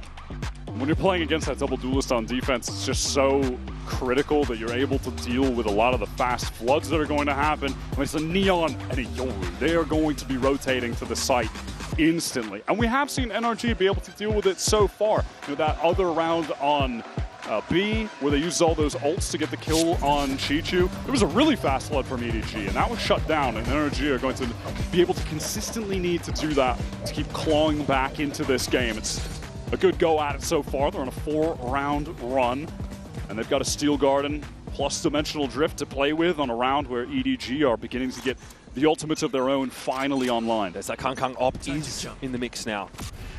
So EDG looking at their most dangerous. And for NRG, it's really just a question of when is Kong going to have the op, and they know it could certainly be this round with the state of the economy. Now, Mata going to draw some attention towards this A side using the drift, but goes right into top mid to get all of this info for the B executes come through. Gatecrash also was thrown out there, so he turns up at Library, but he's very much in the belly of the beast positionally. Chichu loses that one out. Yeah, again, he's just isolated on this back B side. Taken out by Ethan. Mata is offering such a distraction. Yeah, Look at the way these other anchors are like, what, is he going to push? And he's just not. He's being so patient. This is really bothering EDG. They have to be so mindful of it. Just a timing push out of mid. Here's the Steel Garden, just as EDG mostly set up into the trap into the waiting arms of Mata. Only one has to try and get up, and Jenny catches him. That opens things up a little bit more for EDG on this retake.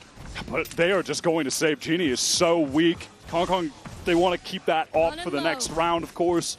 At NRG, they've done it again. These B-side plays have been really high quality. Chichu is going to regret being in such a committed position again. But, you know, crucially, too, yeah, it is just Mata's play towards mid was so impactful as to how EDG were forced to just play around his existence. And then they got funneled into it by the Steel Garden. That definitely forced the save there for EDG.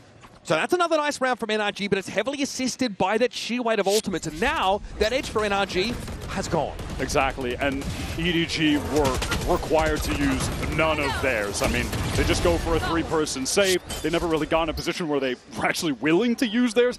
But for them, they're going to feel okay about that. Okay, we trade off 1-round loss. We still have a 4-round lead, and now we have a 4 ultimate lead. That's not a bad offer, honestly. I think they'll be okay with taking that. Yeah, again, the deck's still stacked against NRG.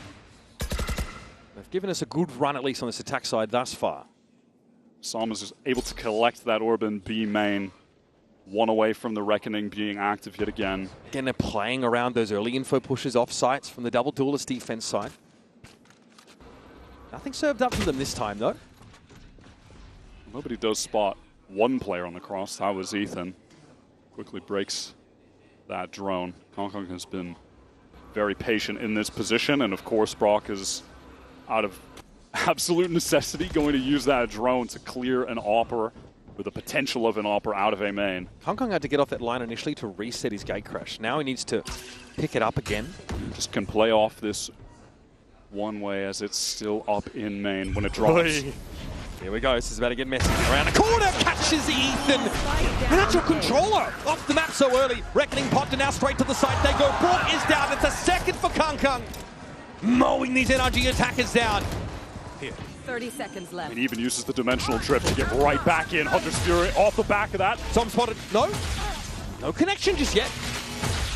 There it is, there's a ping on Som's position, but he's still going to look for this plant behind the cove. Mata looking to find backside, but he's going to be pincered here, and Kong is an issue. It has to be respected at some point, but no one is looking at the Yoru. Scuba's on the reflank through heaven right now. Do EDG expect this, or can he get the backstab off? Chichu is ready. Now, extra sensory perception for Chichu, and with the Sheriff, he's taken the device out of the game. It's Mata backside to slow off one. It's good, but the second hard to come by. And EDG march one closer to a map win. That is just a mental play from EDG Star. He goes right back in with the AWP after using his Gatecrash, and then dodges the Reckoning, gets this second kill. Spike planted. And then all of a sudden he's in A main again? Yeah, okay. He just pops the Dimensional Drift to escape, gets into A main. Oh, that is a crazy play. Jenny now has that overdrive. And it was only a matter of time until EDG were able to sync up these ultimates to win a round. And it's a classic as well, the Dimensional Drift with a Hunter's Fury. You know, it was sort of said that it took a little while for Kong to acclimate to the Yoru style of play, but safe to say he's feeling himself now. Now NRG going back to the well. They found that most of their success on these B-side executes, and again, it's just that high tide. Oh my god, this man, that's just a Vandal, and Sam is down. Disrespecting Smoggy there. He goes for the spray onto the side. Now they'll try to find Coast instead. No harbor util to actually try to stall out this retake that's going to come in. Just Ethan smokes, really. Overdrive could even be popped from Genie to just be that forward man. Yeah, there it is. That's going to deny the line here, but Marta's already up there in tower. Picks off nobody and now can snake his way around through connector. Instead, Gate crash out to his side of the map, but Kong notices this. Does he know Brock is there as well? Perhaps underestimating the positioning for NRG, and Scuba attempts to go in with the shorty. Marta has to step up, step in. 3 for the round for him and Chi-Chu. Ultimate not in his favor in that one.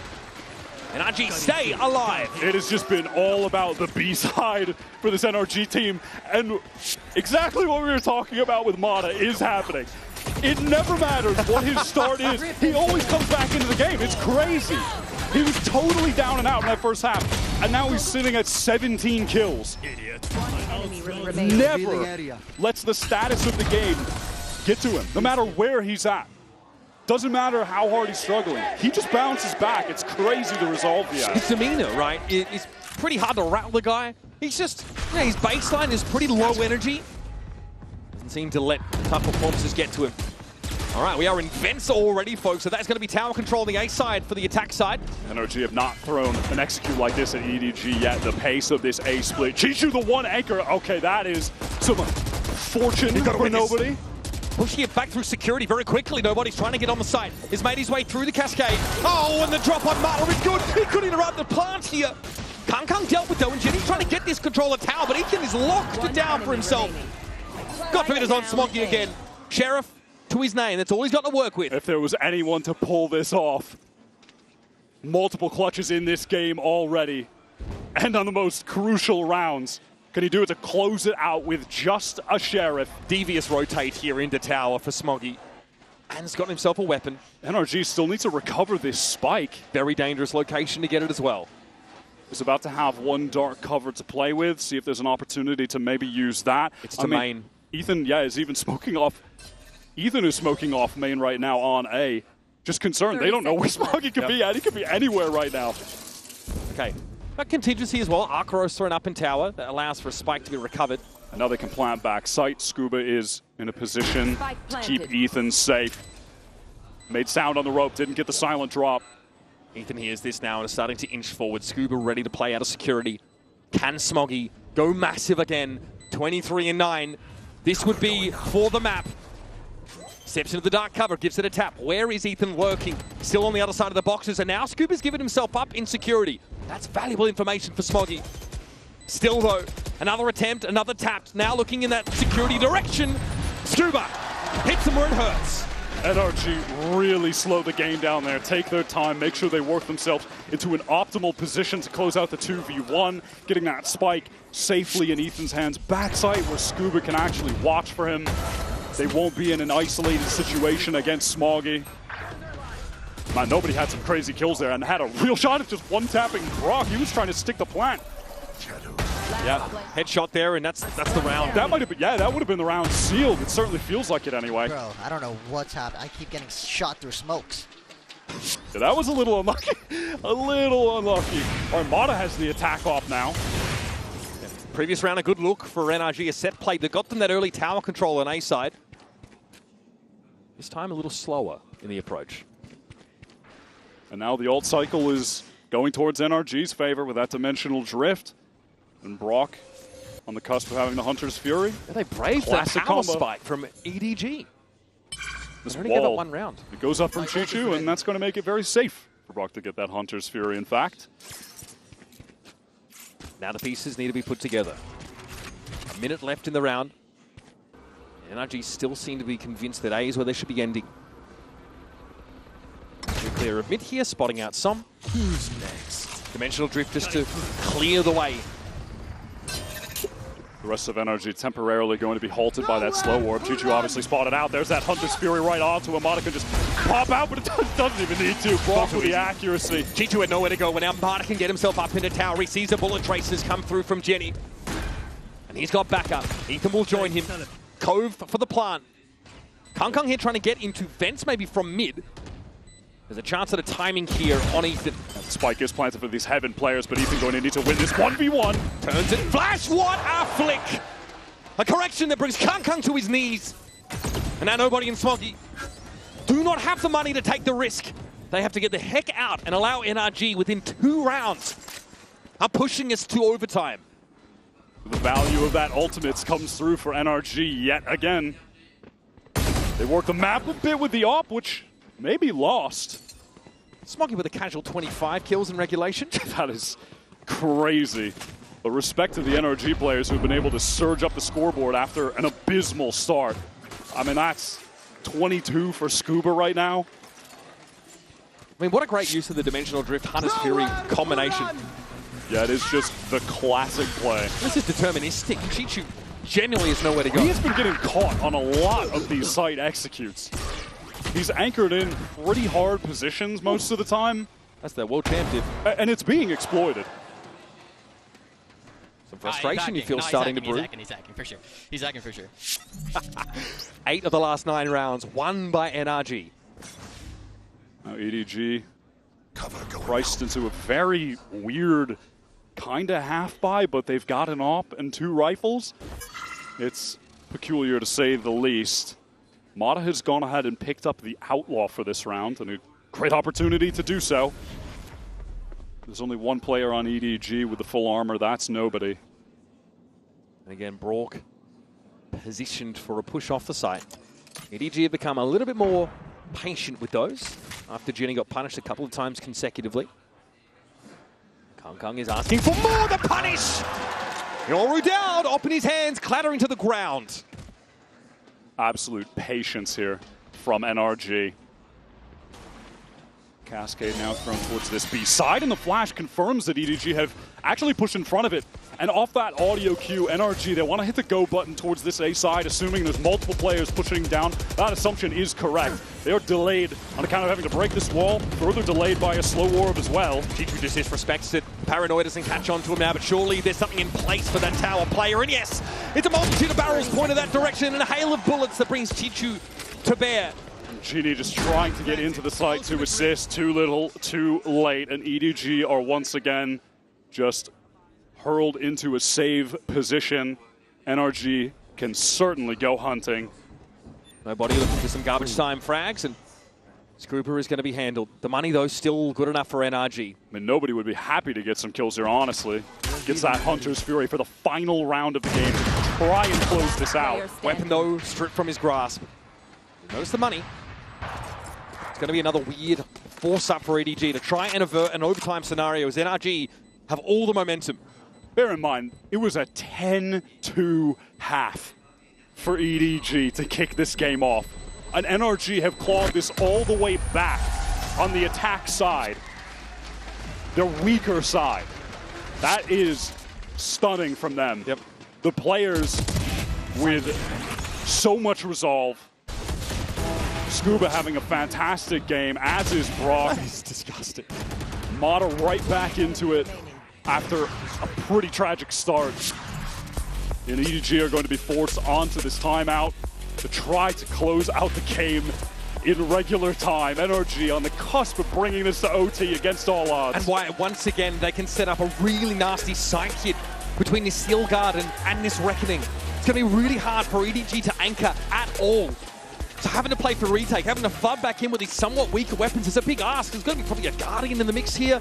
Nobody has that Hunter's Fury, but EDG are definitely digging for pocket change. They've got a couple of buttons, some lints, a couple of pennies. That's it. That's how they're going to try and avoid an overtime scenario, because the wind is in NRG's sails for sure. They just have so many high-power ultimates with this comp. They've been doing a great job at cycling the orbs to certain players.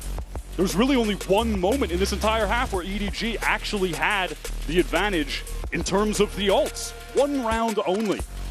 And that was the one they converted. It was when they got a Hunter's Fury with the dimensional drift off. Outside of that, it has been all NRG. Neither team able to find a foothold on defense. The rounds have come few and they've come far between. Marta's been able to step up. Ridiculous flick entering that site previously. Chichu just blown into next Tuesday from that op shot. Can EDG lock it down here? Looks like maybe a push up mid here for Jenny early. Trying to drive a wedge around the plans of NRG on this attack side. Here's round 24, lock in. Mata does have that operator once again. Out of the timeout, EDG, they want to get very proactive towards mid. Look at this pushdown from Kong Kong. He might meet Ethan right through the corner of the wall. All right, rack one up for the Guardian fans early in the round. It's just having that higher bullet penetration damage. Ethan out of the round, but they are running a double controller comp. If they weren't, man, it would feel over for NRG. But they still have that high tide to execute with. Still have the Steel Garden and the Reckoning too. They want to go towards this B site. They've won a number of rounds over there. I think their best executes have been on the B site, really. Marta's posted up. He's seeing nothing from B. Again, they have to plant coast, otherwise Smoggy will threaten to spray them down as they try and plant again. So I'm just creeping forward, all of the space taken for free. Smoggy dodges out that Arc Rose. Here comes the controller util. Cascade to block. Smoggy will be spotted out by this Owl drone. Important information here for NRG. And the spike is going down, back site.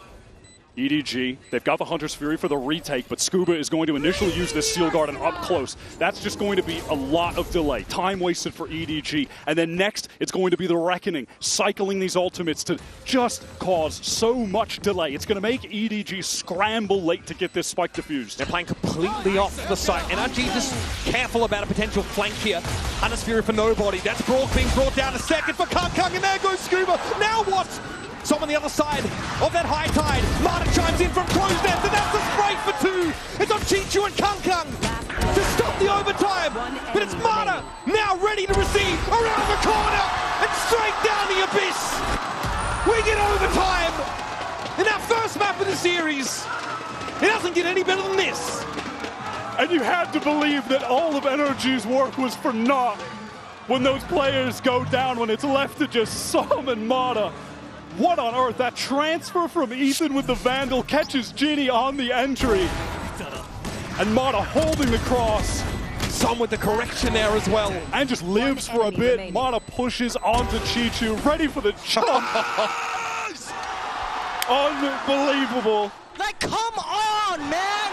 Like, come How on, have they done it? EDG were up 10-2. 10-2 is the new 9-3, why? And they won both pistol rounds. Both of them. Deep breaths. EDG on the attack side now as we begin overtime. Glass cannon up for Mata, as is customary. He'll have that mid lockdown for now. Drone going up this B side. At the moment, all of EDG stacked up, just using that clone to activate the shear wall, remove that piece of passive info gain from the map. Dangerous here for Scuba. Might be seen through a corner. This is a position he's been playing very frequently back when they were on defense. Kung Kung opts not to cross there. So getting pressured. Jenny out of nowhere. Scuba at least able to take a trade. Found nobody. Kung Kung gets involved again. Brock just walked into the sideline of Chichu there. It's breaking down all across the map. Planet Coast. They've really just been rooted out of the common positions they were playing. Ethan at least does get the one back onto Chichu, who is holding the cross.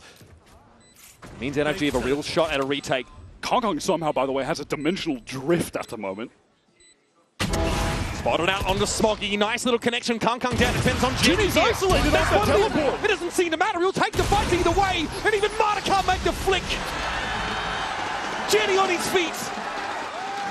And EDG secure themselves a match point. And maybe they can close this out on OT. They finally get a reprieve from the nightmare of playing defense. They're back to their favorite side. They immediately convert. They immediately root out those NRG anchors from the B side. They were playing in much the same positions that they did when they were running defense before. Scuba kind of pressed forward towards that cliff and punished yet again. What a moment for the newcomer to EDG. He was isolated, essentially alone. But the two players in tower for NRG concerned about the individual off the site. on NRG's side. And not the duelist threat right under their noses. Now it's a timeout call for EDG. They want to close this game out now. Yeah, it's this problematic defense side, right? They really need to have a set approach to this round to secure themselves the map. They've done the hard work, got themselves at least into this position. I'm already seeing some interesting buys come up here, so we'll see if this follows. I mean, the harder work might be coming up, honestly, going back to defense. But it's got to feel good to just finally, deep breath, we got a round. I want to see if Kong Kong is going to commit to buying a glass cannon off on defense, same as Mata just did. Certainly would not be a surprise. Down to the wire in this first map between NRG and EDG. Such a compelling mix of veterans, literal world champions, and then hungry, young, talented shooters from their respective regions. Jenny from the academy roster of EDG. And of course, Scuba, Mata, Brock, all brought in up from challengers. Som reprising his role in this team. And honestly, Ethan, who's come so far in his leadership and how he set up his teammates.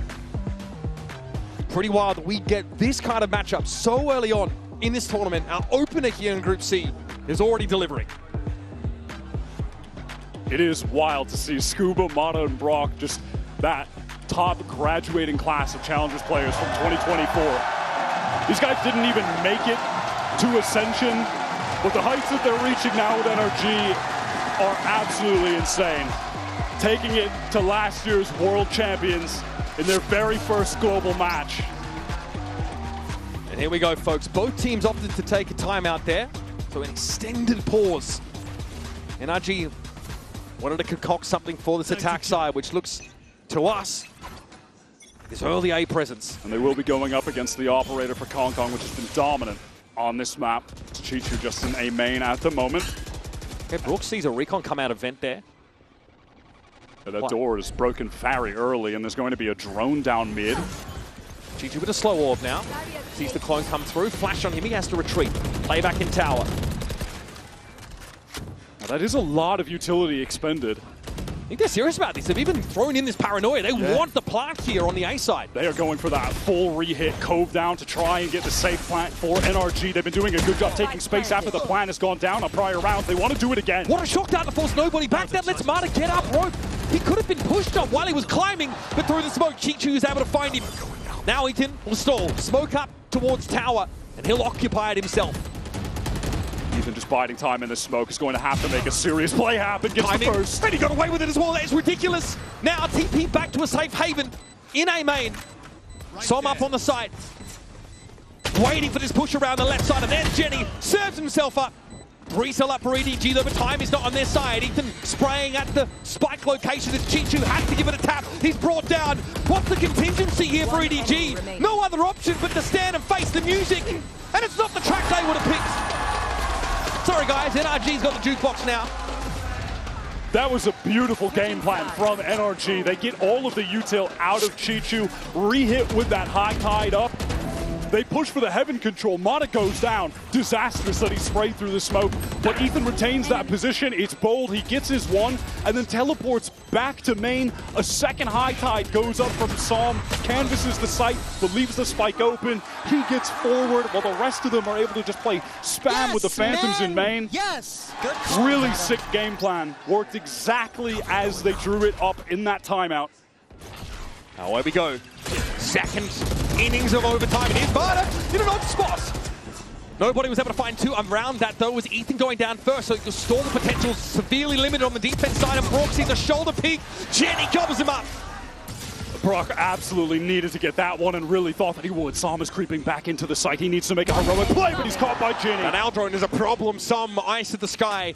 Doesn't see the threat right in front of him. Scuba is in a 1v4. This is NRG just fighting to avert a map loss at this point.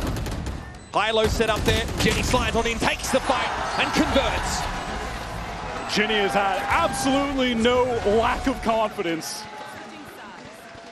given the weight of this game, the situation that EDG are in, the prestige of the team that he's found himself on at such a critical moment in their history. strange variation, isn't it, from NRG to push up an A-man and take They a fight. just want to try something new. It's just something that they haven't done before, right? And nothing else has worked, so hell, let's throw a curveball at them, but it doesn't pay off. Now, how many ideas do EDG have left on their defense side? That's our question. And this cascade is going to be thrown out over towards a main from Psalm, trying to apply some pressure. It's a high tide towards mid. NRG are making it feel like they are pushing up multiple lanes of the map right now, which is true, but it's the B side that's one of them. Not by no means is committed. Can always pull the plug with a gate crash should he need to. King on Genie, he might want to take a fight, realizing his window is closed. And with that drone coming through vent from nobody, Mata absolutely has to retreat. Last Genie to reposition towards B. Mata sticking around mid for just a moment, has the gate crash to get back towards the team, while they are really trying to get these orbs onto Psalm, get a reckoning for this round.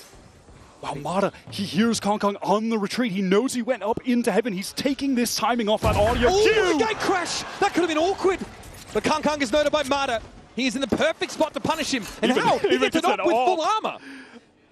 That's so sick. Can hold the angle towards Spawn now. They've left Ethan as this late wrap towards mid. Is nobody aware? He's got an idea that it's certainly possible. Now it's been confirmed. He can't win the fight out though. Ethan, in many of those crucial 1v1s away from the play, has found success. And at that, Psalm, with that effort to round the world, get the orbs, get Psalm the plant, they have the reckoning as well. And Mata, ready on the angle, is always so sick with the flick shots. Eventually he'll be brought down. That's Chichu making his way in through security. Naturally, EDG just have to go for this. Chichu picked off up on side, and now it's on Jenny. Fast lane to maybe cover the sideline. And some riddles him with bullets. Feels like this one might be going all night, bitch. Okay. That's fine. It's just day two. We have energy in great reserves. Surely at some point, one of these teams will figure out how to win a round on defense. It's only a matter of time. I mean, both have been mixing it up, or at least attempting to. Yeah, they've been trying, but Mata just off his own timing, able to explore onto that A side. Just want the gate crash back for Kong is what unravels them. Yeah, and he hears Kong running away. That's when he calls for everyone to rotate back. That's when he gets into the site. He's shot to the top of the scoreboard, by the way. Mata is back to that glass cannon operator, used it in the first OT round. So I'm pinged out. Rather unperturbed here, but knows there's going to be pressure headed in his direction. He'll opt to leave the code. Yeah, he needs to run. EDG are all the way up mid with both the duelists at the moment. Still plenty of ability to stall here as they back up. But they're pivoting into this B-split right into the op angle. Getting picked off. Scuba has been left as an insert here, and if Chichu challenges and isn't ready for it, that's the spike that goes loose. Now on the side is Kong. How's he supposed to fight off this? Wall up in mid, nobody going to be spotted up on account of that flash, the audio cue, the ping. Straight up shield wall here for NRG. They've all congregated around this spike drop. Kong doesn't have a flash to pop out of this dark cover, just has to wait for it to expire. Straight up raw gun duels need to be won by him in heaven. There's layers of double swings here set up for NRG. Potentially, Scuba finds the first. That's the Oru down. Mata always good on the angle. And NRG finally gain advantage in this overtime with a flawless. And this might just be it. NRG finally have the lead in this game. They finally convert a round on defense. Mata with this operator completely catches out EDG on that B split up mid, and Scuba tucks in the corner. Mata makes it seem like he's the only presence there. Scuba has been playing so many really dug in B-side anchor positions. Bongar trying to remain cool, calm, and collected that time. Just the first map of the series. Kong with an early push up into main, and Mata is felled instantly. Ethan considers standing and fighting, but knows he's not favored. No, Kong, he wants to keep this going. But this is wild. TP forward, Jenny's on the line. Timing favors Ethan, and he's got himself up mid, Wyatt. And now the rest of NRG, they're congregating towards B main, that cascade going into the site. Ethan playing around this high tide. Smokey has to get off the side. It's so dangerous for him to be there. Knows he can get out now. That recon doesn't ping anyone at bookshelf. All of NRG moving up towards this site. They're not close to any ultimates at the moment, not like that last round where they had the reckoning. This is just an honest 4-on-4 retake. Kong still has a lot of util in that kit. Chichu could even try to wall to defuse the spike. There are options for EDG on this retake. Ethan's just refreshed the smoke. Kong has to challenge it and he wins it out. Brook now aware that Interlopers could be coming down from heaven, but he's ready and connected. Chichu gets the better of him now. Around the corner, EDG out of absolutely bloody nowhere. I've said 30 rounds is not enough for us. Bring us another. Suddenly both teams just decide it's time to win the defensive round. NRG make you believe that this is the moment to close it out. They get the lead, they get the spike down, it's a 4-on-4. But Kong wins that important initial duel against Ethan. EDG able to just retake back into connector off the back of it. Massive round. We just keep going. Marta is up to 28 kills. After an abysmal start on this map, that is the most Mata-coded result. How does he always get away with this? Time to jump. Couldn't have set it up any better, and now NRG need to win another defense side round. Oh, buddy. Little shock dart there. Fair little bit of damage. Onto Kong, who will retrieve that orb. Wants to get close to that dimensional drift. Uses the clone in case the wall was placed there, but it is not. It's over on that B side. Now, EDG really haven't worked any of the rest of the map. They're in the dark. You can see this adjustment, I think, from NRG. They have that wall deep on B because they've been getting exploited on the executes with Genie running deep into the site. And now they'll know when that's the case, when that wall gets activated. They're doubled up, face towards main. That sets them up for a fallback as well off that high-low position on B, should they desire it. This is glacial compared to most of EDG's attack side rounds. I mean, that last one was just a burst pop, split onto B. And now NRG, they want to adjust their positioning, given that the drone has spotted out their idea of that high-low. Scuba didn't show himself to it, though.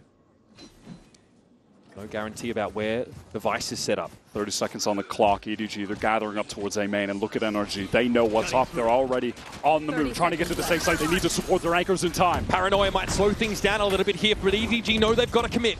Brook waiting for a ping, sees Jenny. Dodging, ducking, dipping, dodging, diving away. Down to about 40%, but here's Som. Kang takes the fight at the back of the side, but Som's able to find his second. Kang sees nothing but a clone. Som waiting for him to show up. 10 seconds. Kang on the side, it's Brook making use of the wall that Chichu's been abusing all game long. That's 4 for Som. Just firm handshakes for the boys. As NRG again find themselves on map point. Unbelievable play from Som. Goes 10 seconds left for those 2 1v1s. Gets the win on both, then stays alive, playing around the high tide, throws down the cove, swings out while the rest of the team offer up the distraction, fighting forward. Yeah, you got to doubt the boys up. Crazy play. That's the energy from Bonkar coming back. NRG with another opportunity to now close this game out. And EDG back on defense. Once again, an early info push. We'll tell them that a rotate might be in order. All of NRG gathered up in spawn towards this A side. Chichu once again playing the anchor on this position. This time the wall far deeper. Still has a slow orb in the kit as well to just offer some stall for this flanking effort from EDG to come to fruition. They're all the way basically in the attacker spawn at this point. Nobody, of course, the recon from Tower will be crucial. He might have a chance to make use of it. The spray takes him low. Marta not able to finish the job, and unwise to just how low he's gotten this over. This is new from EDG to have so many players retaking from the flank. NRG have been playing for that main spam a lot. No plant dead. They're going to fight into security now in numbers, and they roll over Chichu and nobody. Now it's up to Smoggy inside Tower, and from A main come the rest of EDG. It's the perfect adjustment at the perfect time from NRG. Brook low, straight down, sat in the relay button, still alive somehow. Jenny puts him out of his misery though. Favouring NRG, still in numbers. They're playing at the back of the site, but they've got to make a move. And here's Jenny, steps up on his own, brought down. Kang can't succeed. And Smoggy can't bail them out. From 2 to 10 at half-time. NRG with the resilience of prospective champions come alive and reclaim Abyss. They were down 10-2 and lost both their pistols to Smoggy clutches. They bring it to OT and close it out. That is shocking. You wanted some good ass Valorant? You got it. You'd be mentally go anywhere else. Corrode on the docket for our next map. Don't go too far.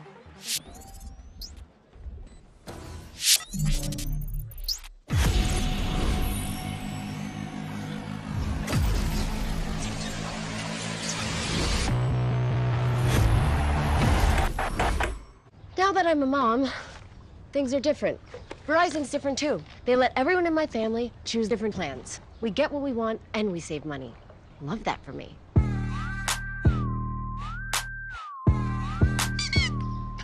An update is required. Financial system updating.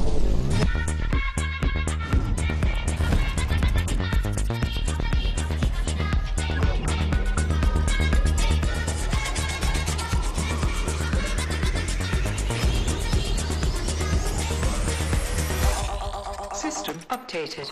We will dance together. The future of money is here. Feels good. Esports World Cup, where we are starting off with Valorant. If you want to win, you have to win against the best. So looking for revenge.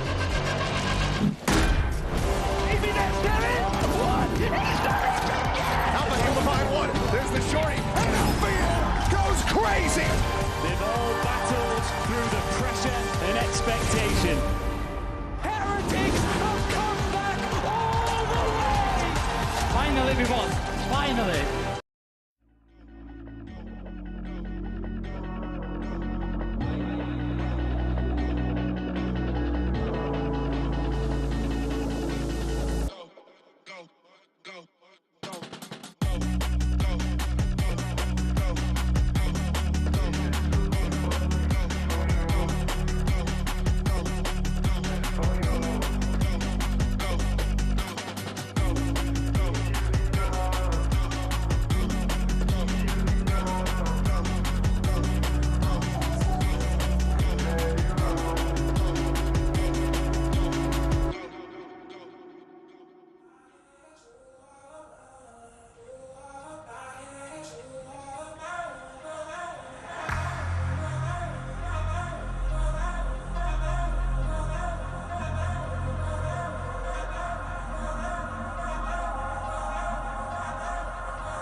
A map. That was amazing. Congratulations on that.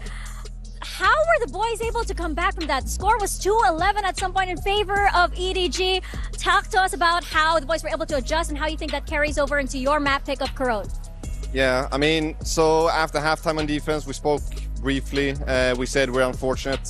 Quite some rounds on defense, to be honest, especially the pistol round. We just said round by round, do our set stuff, follow our protocols and everything, and we felt it that we were a little bit better than them. We were just a little bit unfortunate, to be honest. But then, yeah, round by round, great calling as well. Round by round. Well, let's keep it going. All right, good luck.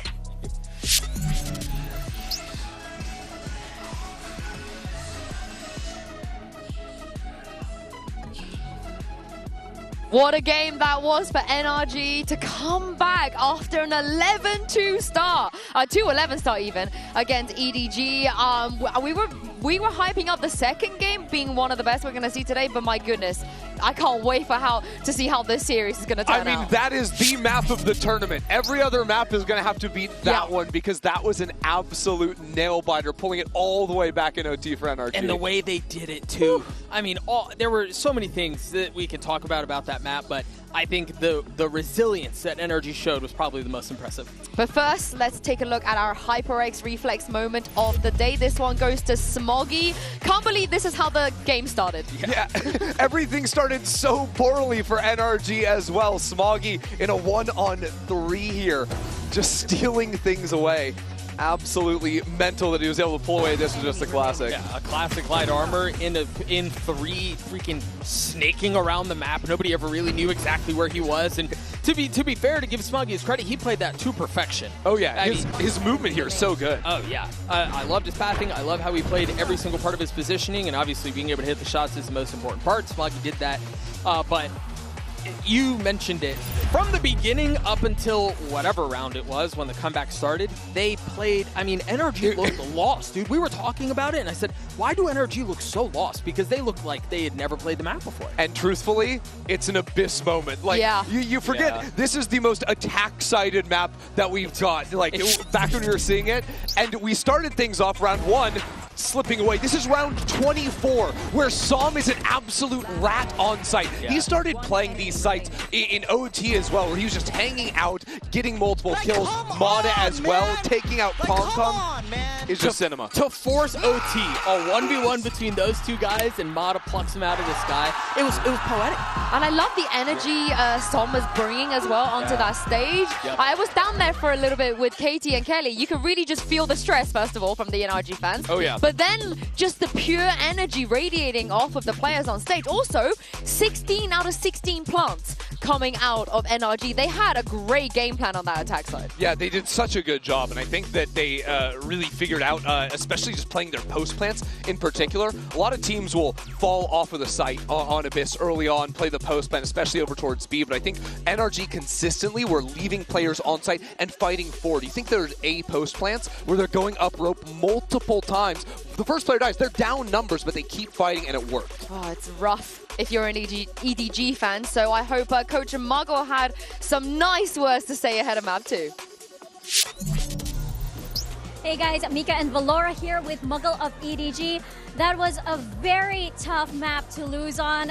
It was very, very exciting, but unfortunately for EDG, they do have to make that comeback now. I'm curious because we saw Chichu on the stage role, so what is the dynamics like, especially since it might be Chichu might have a little bit of a hard time falling from that role? Does nobody come in to help him? Can you tell us a little bit about the team and dynamics in that kind of situation? 首先可能确实很遗憾，咱们今天没能拿下图一的胜利，但是也想问一下，因为我们看到今天球球是来到了一个贤者的位置上，我们可能会觉得又要做贤者，然后又是指挥，可能会稍微有一些困难嘛，对他来说会不会相应影响到他的一些风格？同时 ，Nobody 在这个时候会去协助他吗？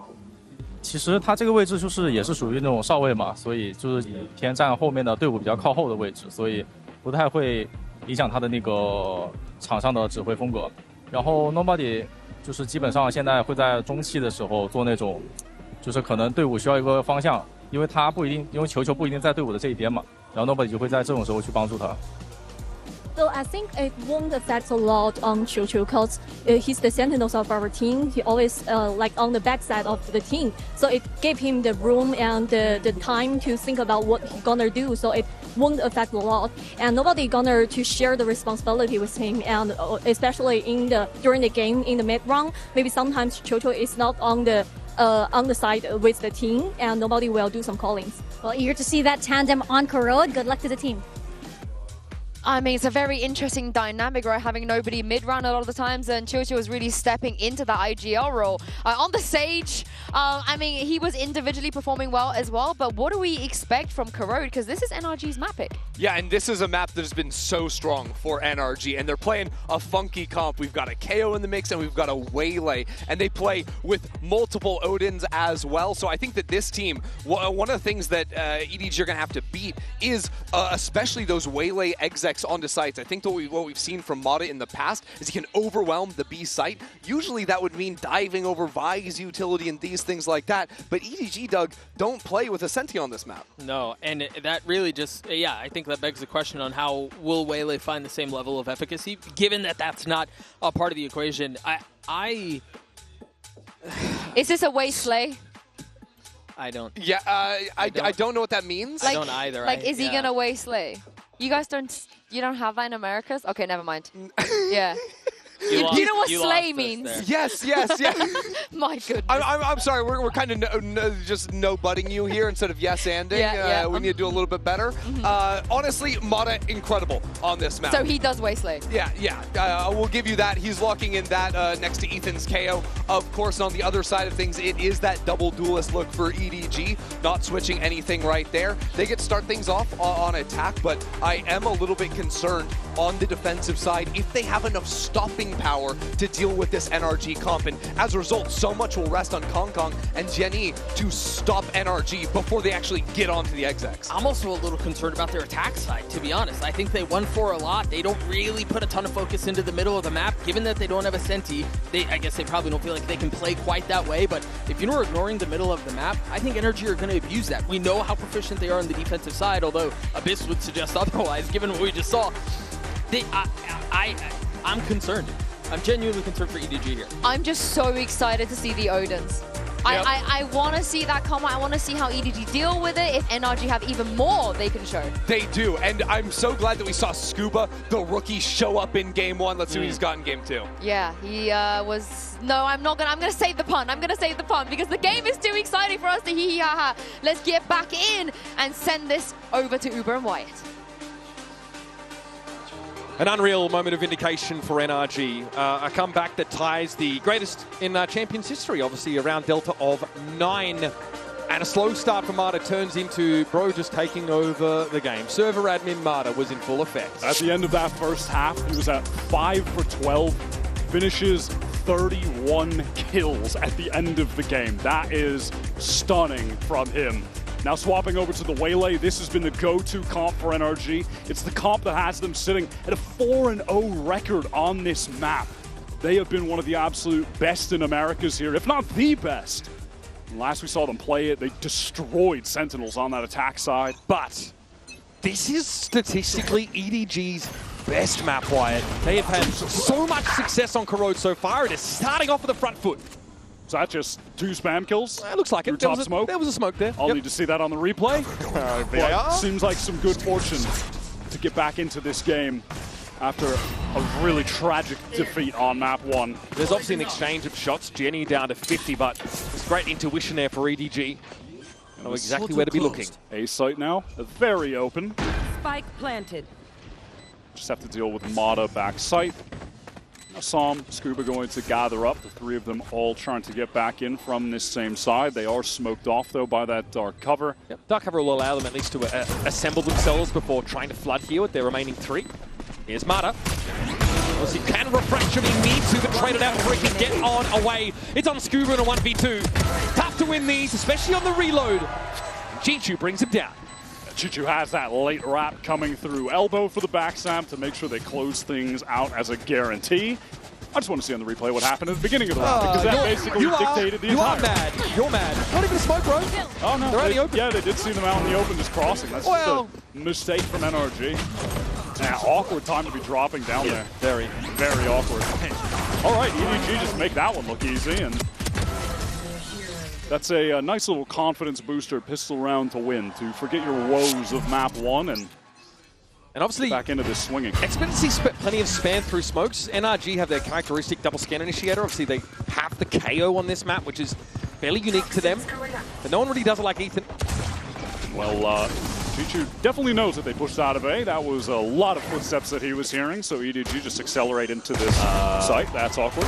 Right in front of Scuba. Won't be able to find a second, though. Scuba had no information of anything that was happening outside of his direct sphere of influence there. So there'll still be a spike stick. 2 players top mid for NRG. Obviously not board up whatsoever. Right click central, anybody? Another smokes. As Marta steps up, brought down instantly. Som suffers a similar fate. And Brook will be on the outside looking in. Spike planted. EDG really play with some patience here, just ensure that they get those NRG players actually dealt with before the spike goes down. Don't offer them a timing to go for some aggression while planting. Just take it nice and easy. Claim the kills. Kong working decently towards that dimensional drift early as well. Has 4 orbs. Might be worth keeping an eye on Brook as this game progresses. Is he someone who I think has maybe brought the Odin spam back into vogue in Americas? The Odin has been the hallmark of NRG's success on defense, especially in the map pool we have right now with Corrode, Ascent, and Lotus. All maps where the scan initiator thrives with that weapon, and Brock is absolutely one of the best and easily one of the most frustrating players to play against when he picks it up. That is absolutely something that EDG are going to need to be very prepared for. Yeah, it just makes fighting for mid so crazily like they did on the pistol not really a safe option. Every wall on A is easily spammable. Can just fight spamming all of the corners, deny trade swings to come in because you're getting stalled by the bullets, slowed down. It's very frustrating to deal with, and he's, of course, picked it up already. It's got to be said, though, EDG coming back from a bit of a flattener there on Abyss. And done well to get themselves this early lead, converting off the pistol. His bonus, though, features, Marshall, mix of sheriffs. There's still a Guardian here for Smoggy. Okay, Crash goes up mid, but that is just fake. And evidently, there's an appropriate amount of respect for the Odin given by EDG. Yeah, they are taking their time right now, working both extremities of the map now. Both B main and A main control. Safe from NRG. They don't want to throw anything away right now. Peek from Mata, though. That's very aggro. Just runs into 2 players. Shot down. This likely allows for a spike scoop up and maybe even move over to the B side. Yeah, they've got that full control on that side of the map. Yeah, no rotates pulled. You know, on this execute, players could get stalled out on account of mollies and the choke. He's going to walk up again? Yeah, well, he's got a 0 point. Spot out the north. Dangerous. Jenny wants to slide on in. It looks like they want to force the issue. Scoop is waiting in the corner yet again. He's found 3. Oh, man. Float like a butterfly, sting like a Mack truck. 30 seconds Bro was left. poised and waiting for that. Another little rat spot for Scuba pays off. That is one sight anchor that you never want to run into. That duo of Scuba and Brock have been so potent for these NRG defensive sides while anchoring. They certainly didn't get to show that off on Abyss, but I think on this map, Corrode 10 seconds left. and multiple other maps in the pool, they are definitely the standouts in that regard. Yeah, we saw Ethan and Brook mostly on that A side on defense. But that definitely puts a stop to some of the plans from EDG, and obviously not enough time in the round here to make anything happen for it. So NRG pleased with this result, win the round, lose 1 gun, keep the Odin, and flatten EDG as they attempt to be here. Not too bad considering they lost Mata very early on there off that little A main push that he went on early. Yeah, bro likes to simmer a little bit before he really comes alive. He's like sea monkeys. You gotta add some water, let it go for a couple of days, and bam. Instant entertainment, just add water. That is a little bit chaotic. And Scuba handles it with some poise. All right, EDG, they are gathered up towards B main at the moment. Taking that space quite early yet again. Wow, pop flash over so Scuba can get that peek. Nothing to be seen though, as EDG are actually playing pretty conservatively on the B side. Kong was tucked behind that wall, so not spotted out. Prowler has to be used now for the reclear. Someone could have posted up in main. Now, Brook is over at A this time around. Scuba with off angle here. He's rewarded it again. God, what a problem he's been. Can he actually get out? I mean, he's overwhelmed by Util, and Ethan is now into support. And he's safely back in halls. Ethan can now post up. Kong is down to 1 HP, tucked in the corner. How does he get out of here? Spike loose as well. Plenty of time board for all the King's horses and men to arrive on the site. Can EDG put this back together? At least better drop to the site, but God, pushing any further than where Kong is should be lethal. Yeah, NRG, they're not rushing this. They're just playing off this crossfire setup. T2 straight in the eyes of Scuba. Guy has been unflappable so far. And smoke refreshed here from Tower. Kong was 1 HP, so a strong breeze would have blown him over. Mata with some overkill, steps out and finds Smoggy with nothing but the silverware in hand. And a flawless round posted by NRG. That was as dominant as it gets. Scuba, again, this anchoring on the B site. Little bit of a change from the prior, of course, where he's tucked in the corner. This time, yeah, plays that off angle. Gets the spot just before the wall is fully activated. That was a collat that brought Kong down to 1. And then Ethan gets right in. And I love how they play this. They just set up that backside crossfire. They don't over-aggress. They just play it patient. They allow for the rest of the team to rotate in. And EDG tries to get something going before the rotators get there, so they at least have a shot. And they just can't. They just can't with that NRG setup. And now EDG, they are relegated to a very peculiar bye.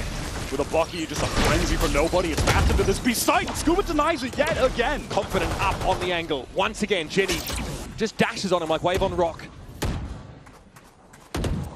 Smoggy wants to inch forward here. It looks like EDG are priced into this wire one way or another. NRG, they can just, again here, kind of take the time, wait for everyone to group up. This time play for that full retake. They have a lot of tools to do, and Nightfall goes through that link, but what can they get off of it? Nothing really. I'm not sure if they caught onto anyone. I'll double up and spawn. Mata, oh, the double ping is pretty good. Very lightning. Som able to back up Mata. Converts that kill, and inside the dark cover, Soggy has to succumb. Ethan being a troll, a nuisance, a real problem. Thorn in the side, if you will. And NRG on a bit of a roll here on defense now that they've found their footing.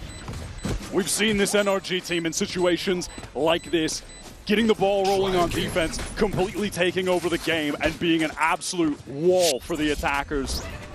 This time, going into Scuba, yet again, 3 rounds in a row, and 3 rounds in a row, he's finding kills anchoring. That's Ginny just overextended, no one able to support, goes down, and then NRG retreat. They're able to play for the retake. Hey, why are they testing the kid, man? It's a great question. Referring to yourself in the third person, I'm impressed. This has got to be a timeout for EDG, surely. And Scuba is sat at 8 kills already, has the Viper's Pit. On his global debut, back-to-back maps, has been absolutely solid, not faltered under the pressure whatsoever. He did the same thing in playoffs.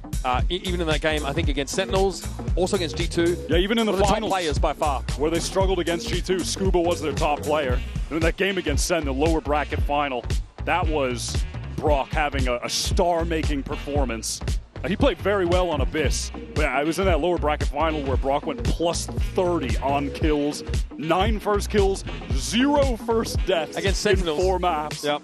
Just an obscene game from him. We know what he's capable of. He was 82 for 52 over 4 maps. And this is one of the maps where he absolutely lit them up. Now, of course, like we've mentioned, much more still to be seen from EDG on what has been their best map. Definitely expect to see them leverage this double duelist a bit more extensively now that their dimensional drift is available to Kang. We did mention it on Abyss, and I think it is worth mentioning again, just that NRG have a wealth of experience against double duelist teams in their Omega group in Americas. 4 out of 5 opponents they went up against were double duelist committed teams. They have prepped so hard for this in their runs against champions, but they absolutely know the style EDG have here. And something I'm looking for from EDG is just how they put together their set plays on the attack side, because against Shilai Gaming, they win the Thrifty in round 2 of both attack and defense half. Pretty good, at least regionally, at dealing with that gun disadvantage. Not a factor in this round, they have to buy. Want to see more from them. A lot of spam coming down mid. Brock playing in that A link, just dispensing his various pieces of utility to get some info as to what EDG's plan in mid is, and there isn't much of one. They've retreated after spamming, after making all that noise to get into A main, take all of that space. All right, convergent paths being wound up Wow, with Mata. This could be potent, the convergent paths with the Odin spam. Yeah, that hindrance buff could be a debuff, rather could be a huge issue for EDG if they try and break through A main. Here's that dimensional drift flow for Kang. He's going to get ahead of the game to some degree. And here comes the pass now. Ready to fight is Mata. Jenny falls back and hindered down. Got to be a follow-up at some point, and Mata does not want to overextend. Knows that EDG waiting on the other side of this wall, but doesn't serve them anything up for free until Jenny steps up and sits down. Brock with the Odin! It's a devastating combination, and it's knocked EDG down to 2 players. 30 seconds. Wow, what a shot from Chichu. Just pops out of the smoke. with some rapid pace. Scuba is on a very late wrap towards A main, so Ethan going to need to bide his time, but he's actually just forced into the duel. EDG take it to him with both players, but do they expect Scuba this late? Scuba, just so you know, we're going to test the boy again.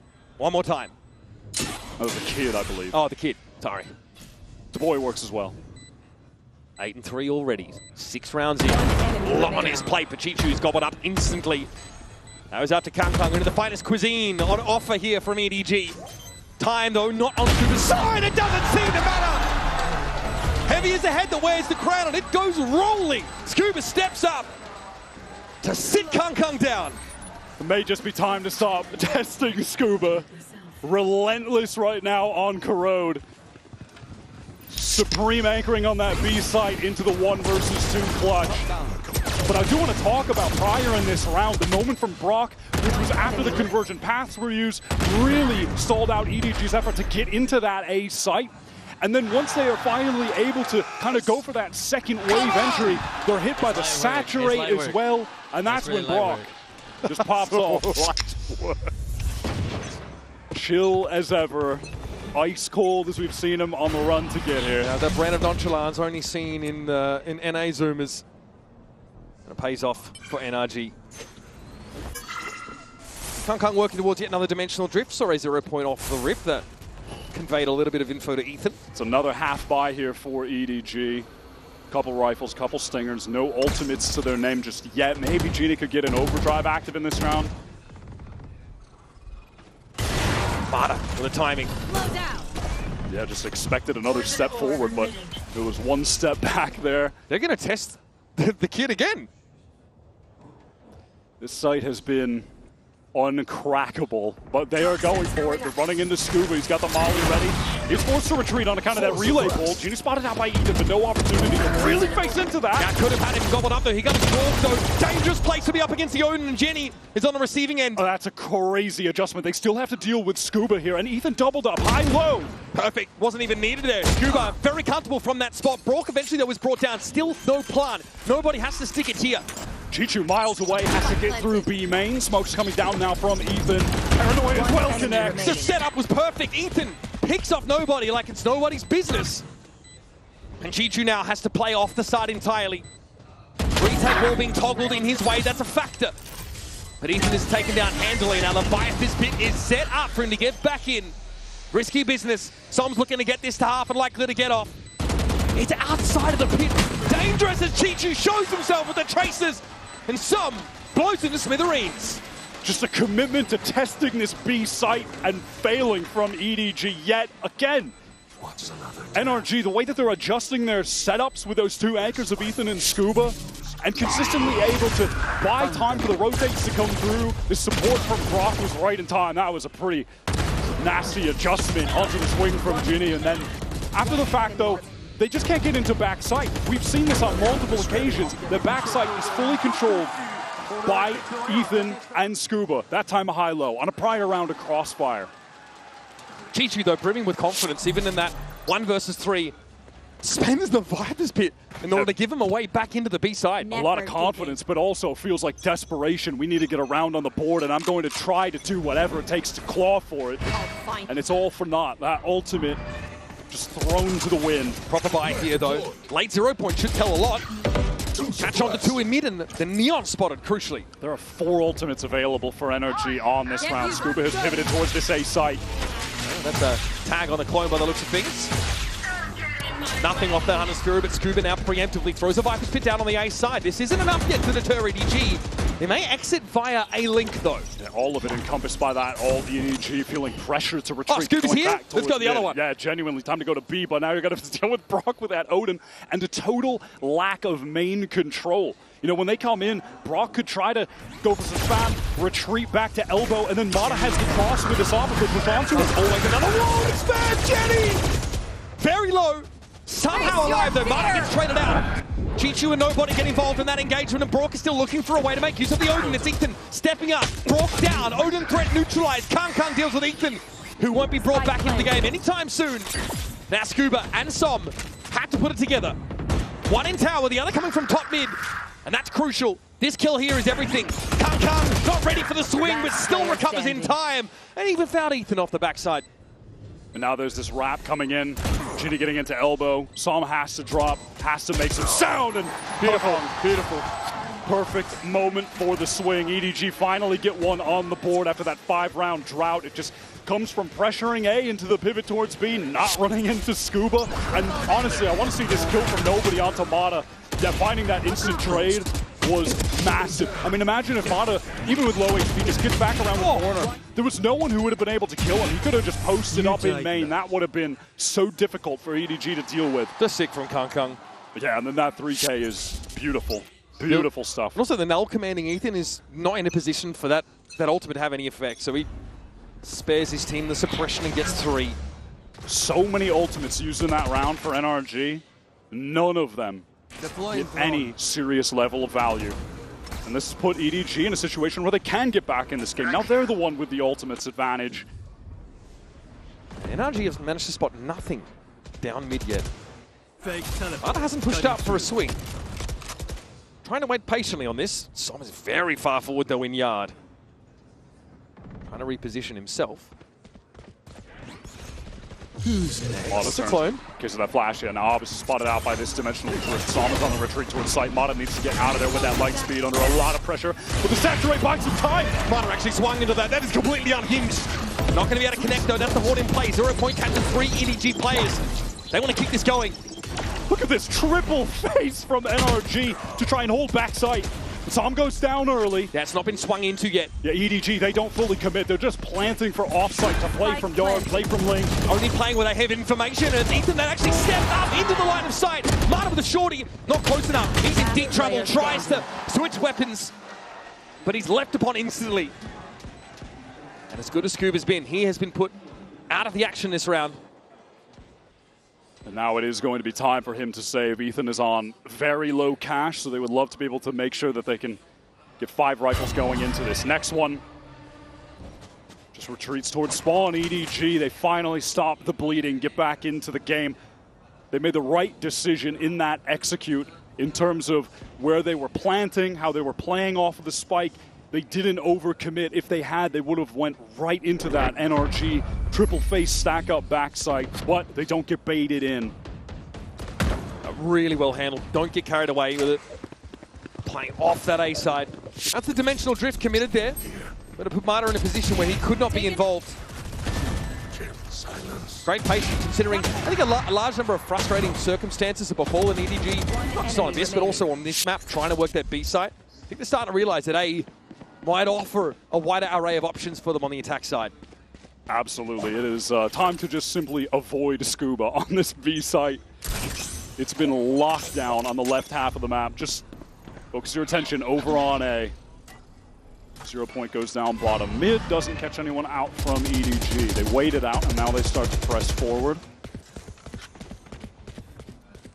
And no longer is Brock set up top mid to spray through.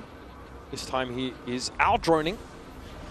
Through link out to mid and doesn't spot the player on the other side of the I don't wall. think spotted him, but Kong thought he was. Can't really blame him. Teleports to the team. They're going for the B exec again. They're testing Scuba again. Jenny tucked in the corner. Ethan now with the fragment to try and dig him out. Smoggy took some damage from him, but Jenny's going to win the fight at elbow.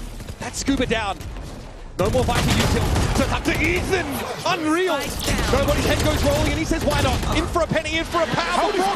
Falters. How does he not trade that? That felt like a sure kill. Yeah, dangerous now. Chichu at 5, but still very much a factor. Planted. And back into mid has Kang gone. You can see Kang calming that. He did hear those footsteps behind him. Saw him now through heaven. EDG with an acute awareness of Mata's positioning at the very least. There's nothing for Som to see here. He sees it. The player below him. Chichu now neutralized. Som could start to cut his side up a little bit with these smokes. But still, he has to worry a bit about his elbow. You can see he is paranoid. That smoke comes down to Smoggy, try to get in front of it. Time is beginning to get very low. Not enough! And Kang happen to play the low ground. Smoggy exits the round with 2 health. Chichu survives at 5 after Brock tries to trade him. And things just break very well, very favorably for EDG on that B-side hit. Those were some very snappy, gorgeous shots from Ethan. This little adjustment to the left on nobody was lovely, but the fact that Ginny gets that foothold and finally he's able to take down the Viper on the entry is massive. That's the first time they've been able to immediately deal with Scuba. And unfortunately for Brock, he really looked like he had a sure kill with that Odin. And he tried to go for an aim adjustment, and then he just loses out that duel that he absolutely needed to win on the trade. Just a raw charisma from Kung. It is palpable. So far, he has been the engine room for EDG on this Corrode comeback.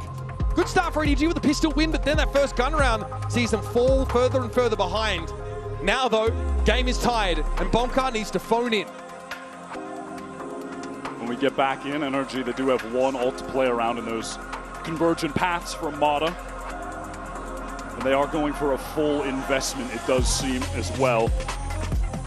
This has been impressive from EDG. Able to make the adjustments, some good calling right now.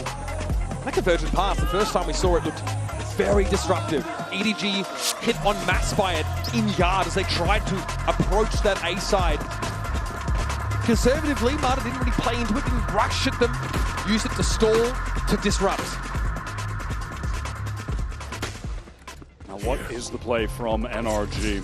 EDG have been very willing to press up mid, get that space after and during the wall goes up. Now NRG, they want to fight through it this time. And it has been Kong solo on the effort to take this mid control on most rounds. No more Odin here for Brock. Down to the Guardian, but playing a similar position. Still good bullet penetration there as NRG want to make full use of the paper mache walls. Off some contact, Ethan is ready to just flash out. Take this fight towards mid. Dark cover drops, so he doesn't need to get out of the way temporarily. Carter also set up to just stay entrenched here and then respond quickly if there's an A hit. Tough for EDG to get A-link control, but they are going to step forward now. Prowler alerts them to the lack of players there. Close to the judge. Brings the gavel down on Jinchu and Kung. Now the only option is to try and play through mid as nobody caught inside a conversion pass. Runner Jenny also suffering that hindrance. And so, Smoggy now in a 1v5. All too much to do, but he's made a good start. Knocked down to 6 though, too much damage collaterally. And even though he takes 2 key kills. 30 seconds left. All but impossible as Ethan from pocket will neutralize him. Excellent setup from NRG and making that adjustment out of the timeout to fight more targeted for that mid. And it just pushes those EDG players fighting through A main right into the judge. Psalm had a nice position there, kind of just tucked in that corner of the dark cover. A little saturate to clear that corner by Mata. And then when the split activates, Mata rips that ult in mid. It was well executed. That puts NRG back in front by a nose. Now they've got the overdrive to stare down from Jenny. EDG hoping maybe for a fast play to get them to parity at the end of this first half. Brock has gotten the money to get the Odin activated again. Been middling in its impact, I feel. Which is a rarity for a Brock Odin game, if we're being honest. Now EDG, they buy their time in mid. 0 Point does make a couple connections. Now they work their way up. Gate crash all the way at the top of mid. That's just going to be a fake from Kong. But NRG, as far as they know, could be, looking down the barrel of a B split. They've lost all that control. Yeah, Somdo can get back into tower on B side with that ultimate. Able to reinforce pretty effectively, and they're looking to really clear mid now. An odd timing for it. Brock won't see anything though. EDG's execute stalled out by the mollies on main. Another now from Ethan. Nobody's dug enough into that corner that the fragment doesn't affect him. Here comes the paranoia, and in they come. 3 spotted off that 0 Point, and Ethan needs to get to work again. It's going to be Jenny up in this corner. Scuba highly mindful of it this time, and again it's Ethan set up on this corner, brought to pressure from mid with the Odin, but there's no pick, there's no reveal of any of these players, and so we can only spray and pray. Scuba good for 1, always seems to be the case in that position. Jenny's able to get in there and finish the job as he's down to 10. Pretty shocking, honestly, that EDG are able to make that work, but respect to them. NRG were fully stacked up on that site. I think vindicating at the end of the first half to return to the scene of the crime and find great success on a very clean B hit, all things considered. Really competitive first half Great to see that recovery from EDG. They were able to make the right adjustments at the right time when it looked like things were just spiraling out of control, and we've got another close game. Ball from Corrode on the other side of these messages. Enemy remains.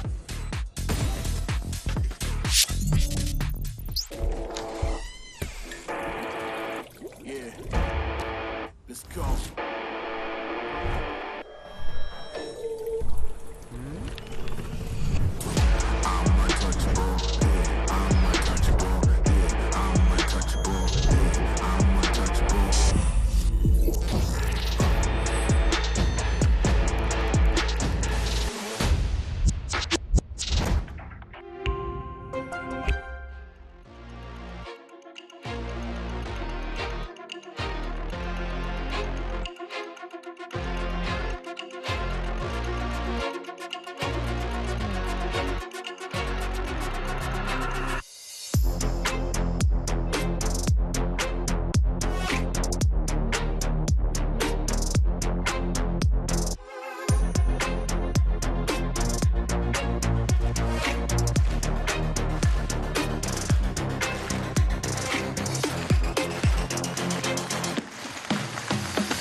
Rounds into Corrode, and it is a tied game, folks. Your Coinbase Econ report here to kick us off, and Kang had a very important 3K round. He definitely has the measure of Ethan in this game, where he's able to help his team finally claim that B-side against the Null Command of all things. And it is important, honestly, that he was getting so many kills on Ethan, because he was a critical part of those anchors, especially towards B, where they did find success at the end of that half, able to tie things up. It was an impressive showing, and outside of even just the individual play, it seems like Kang is really keeping his team hyped up, keeping them in the game mentally as well. Yeah, really important, I think, for Jenny as well. They mentioned he's someone who they really want to set up for success, trying to keep his head in the game. He's got a tough role in the Neon, right? Quite often was moving into that B site, taking some space, getting traded at best, and sometimes just getting flattened. So making sure your other duelist is at his best, still feeling good about himself, crucial, and allows EDG eventually to figure out how to break that NRG B-side hold before the end of the half. The last time we saw NRG playing attack on Corrode, they got 11 rounds against Sentinels in that lower bracket final. Absolute dominance. Can they repeat a performance like that? Are EDG ready to stave off how strong they are on this side of the map? We saw Smoggy was the highlight player of Abyss. A little quieter to start this one off. And Brock as well, someone who we sort of hyped up a little bit, said watch out when he gets the Odin in his hands. Yeah, wasn't really able to do much with it. For a very good reason, but time to jump. Yeah, not this time around. Said it was a rarity that he didn't get a lot of value with it, and that is the genuine truth. Very uncommon that he's not able to put up numbers with that weapon. NRG, they're pivoting over towards this A side. Have Scuba as a late lurk posted up in mid. Here comes the utils. 0 point broken, but Dark covers in, and the dash from Mata. Oh, light speed gets Mata right in Chi2's face, and he has to give up that space, but Mata is not going to let him get away that easily.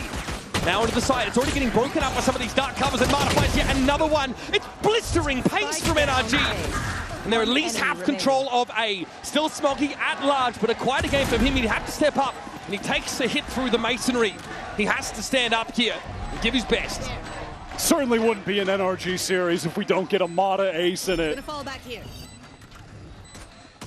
And the man has produced them with uncanny frequency in Americas. Yep. He is the all-time ace leader in the region, but Smoggy on for another pistol clutch, but denied by Som at the last moment. Closer than NRG would have liked it to be, but you can see what Waylay offers you in these situations. Break that crosshair placement, threaten to overwhelm you very quickly. That's just a pistol round. But you can see the ID from NRG, who want to make use of this guy. A real lightning bolt out there on the field. It gets that first. There was a really cool little flash thrown at the ground from Ethan as well, that fully blinded nobody, so Mata could get an easy second on that side anchor. Good job, boys. Good job, boys. Man, if Smoggy did it again, he was so close. So I'm able to stand up there and be the neutralizing presence NRG needed. Stabilizes for the team, and now they have that second round bye, which involves a couple rifles, a couple pistols, and the one stinger for Mata on this entry towards Link in prime position to get his, but it's a fight down mid from EDG. Yeah, Kang wants a bit of it, and he's already collected up 2 of those Sheriff kills. Doesn't want to give up the space quite yet either. He gate crashes over to B, but there is an insert of Smoggy left top mid. NRG suspect it. And of course have the penetrative power of the Vandal to try and dig him out. And they're able to pick up the important guns onto some of the players who did just have pistols, and now go for the rotate towards that B side. A B side where the gate crash from Kong has just been thrown to, so can get a fairly fast rotate there if necessary. EDG, they do want to commit to the effort of holding mid, catching a player there. You see how important it was that Scuba stays alive in that early trade. It allows NRG to get out of mid, and Kong's none the wiser that they're headed to be. Convergent paths already from Mata. Wants to commit them just to ensure that they close this round out. Well, a fair guess to assume there'd be an entrenched defender here for EDG. And honestly, when you get them on round 2, I guess, sure, just send them. Let's make sure we win. I believe we call that easy come, easy go, right? We'll play off the site. Back and right on up here. Mata, of course, has a light speed to get in. No refract, though, to get out. Planted obviously pretty well out in the open. That dark cover's about to dissipate. Chichu spotted. Dancing the boxes in the background. There's a flash, but no attempt to actually play through it for NRG. Mata's hoping to get some information from above that wall, but sees very little. There's a gap here that Kong might look to exploit. Not quite quick enough in the trigger finger, though. It's the Vandal that gets the better of him, and now Mata will step up for real. Some big frags in the second half. And NRG convert. Only 1 gun taken out of the round. Now, much like the pistol, Smoggy just suddenly collects 2 at the end of the round. Significant damage done, and it'll be curious to see what the commitment economically from NRG will be now that we're headed towards EDG's first full buy. I mean, when you go into the bonus with the double rifle, double pistol, you're hoping to get a pretty legit bonus by going with rifles. That is not going to be the case. No, there's going to have to be some... I mean, unless they just hard force it. No, Bulldog here, some on a Sheriff. Nobody instantly over towards the Odin as well. So it is a mixed kind of half-buy, really fast from Mata getting into that link. 0 point confirms a lack of presence. Kong with the mid-swing. It's the first one to Ethan. Makes it work with the Bulldog of all things. Mata just a little bit haphazard there. Steps out into a double face. Very far ahead of the rest of NRG. On a solo mission that goes wrong. No desire to slow down. NRG not able to get off that A main ground to assist in time. Now look at this stack up from EDG. This should absolutely shred NRG when they round this corner.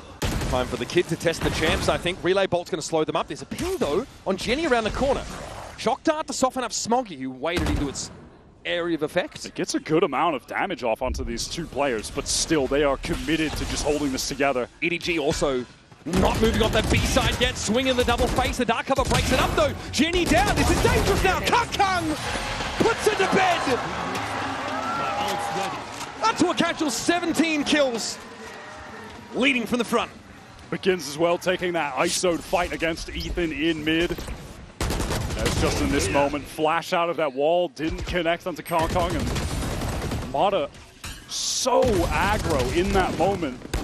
Seemed that he really thought he could catch 1 player, but I mean, even if he gets out first, there's an instant trade coming. It was very aggressive, and he got punished for it. You've mentioned that NRG's group in Americas was populated by a lot of double duelist teams, but this might be the most talented team of that style they've had to go up against. They're going up against the man that has the all-time BO5 kill record. All right, nobody with an instant frag onto Mata, who used that light speed to get in. Saw him in a really cheeky position. Mata just crumpled there. That is all of the bark out of NRG. What is someone doing from here? Chichu heads upstairs and says, "You're not supposed to be here." Yeah, this attempt from NRG to go for a crazy, fast site exec with the teleport with the light speed is all for naught. Okay, Scuba somehow wins that out. Pretty shocked that he's able to do so. Was able to get his gun up in time, but he's mindful that Jenny might have dropped down behind him. Kong's just causing problems all across the map here. Yeah, it feels like he's in the walls at the moment. Brock is going to be able to get the spike plant down, but surely this is unwinnable. Actually denied even of that by the utility coming through the haunt from the fade. Comes Kong again. Still a plant. Remaining. That's what Scuba has to work with, but he has 85 health. And he's got 4 able-bodied individuals standing in between him and a round win. Make it 3. Tap on the spike, surely Kong. No, head ripped off. There's something here, Scuba. Surely not. Oh my god, he had the crosshair placement perfect as well. Nobody was just fast enough. Oh my god. That would have been the most degenerate thing I think I've seen. Yeah, frustrating for Scuba. Tantalizingly close to a legendary moment. You do not see crosshair placement get better than that. Oh my god, he was ready as well. He had it in the perfect spot to get that kill. One enemy remaining. But he was just a millisecond too slow. Too low. Frustrating. That's definitely not something you want to weigh on you. Oh my god. He's having an insane performance. Nobody again early with the spray through those walls. Brook suffers as a result. An orb still secured for the attack side. Scuba just blowing off steam maybe. Oh, Mata didn't want to instantly swing through, was hoping that not revealing himself would allow him to get the trade. But it isn't the case. And this round is as good as done for NRG. EDG on for taking the lead in this game. And that aura around NRG feels like starting to falter a little bit. The stopping power of these EDG defenders has unraveled them on multiple occasions.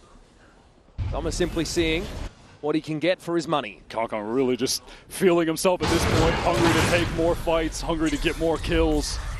Sees Decade down, TP across the way. Chichu mindful of it though. And Brook obviously completely elsewhere, fighting his own demons. Headed into this next round. Want to take a look at the status of some of these ults because they are getting online for NRG, and can't say the same for EDG on the opposing side. This is a real opportunity for the team from Americas to put a gun round win together. They have that null command to get into a site. They have the Viper's Pit to close out a post plant. 2 potent ultimates that if used effectively should get them to 9 rounds. Got to be mindful, of course, of what nobody's doing early in some of these rounds. Mata with the fast play over towards Link. Now, last time he just walked out and got picked off, so we'll see. And this is a pretty standard open from NRG, but does he expect a Reekler coming already from EDG? 3 players in mid. No one covers him from bottom mid here. He is alone in this position. And alone he will fall. Now they make control firmly in the hands of EDG. Null command now is the acceleration, is the response into this B side, and nobody cannot stand. Yeah, he really overstays his welcome, maybe expecting even that a dark cover would have been thrown there, but it wasn't. And now the pit goes down. Now it's into the 4-on-4. A lot of side control. You've got 2 players from NRG forging already into back halls. Scuba needs to stay alive though. Kong needs this kill desperately, but Brock ready on the angle to support. Odin in hand as well. That's going to be a problem when we come to this post-plant scenario. A very timely 0.6, 3 top mid. This is a great reposition from Psalm as well, getting into heaven. The backstab can activate at any given moment. Jenny's going to try and accelerate over towards main, but there's far too high density of players here. Chichu in the pit, fighting for his life.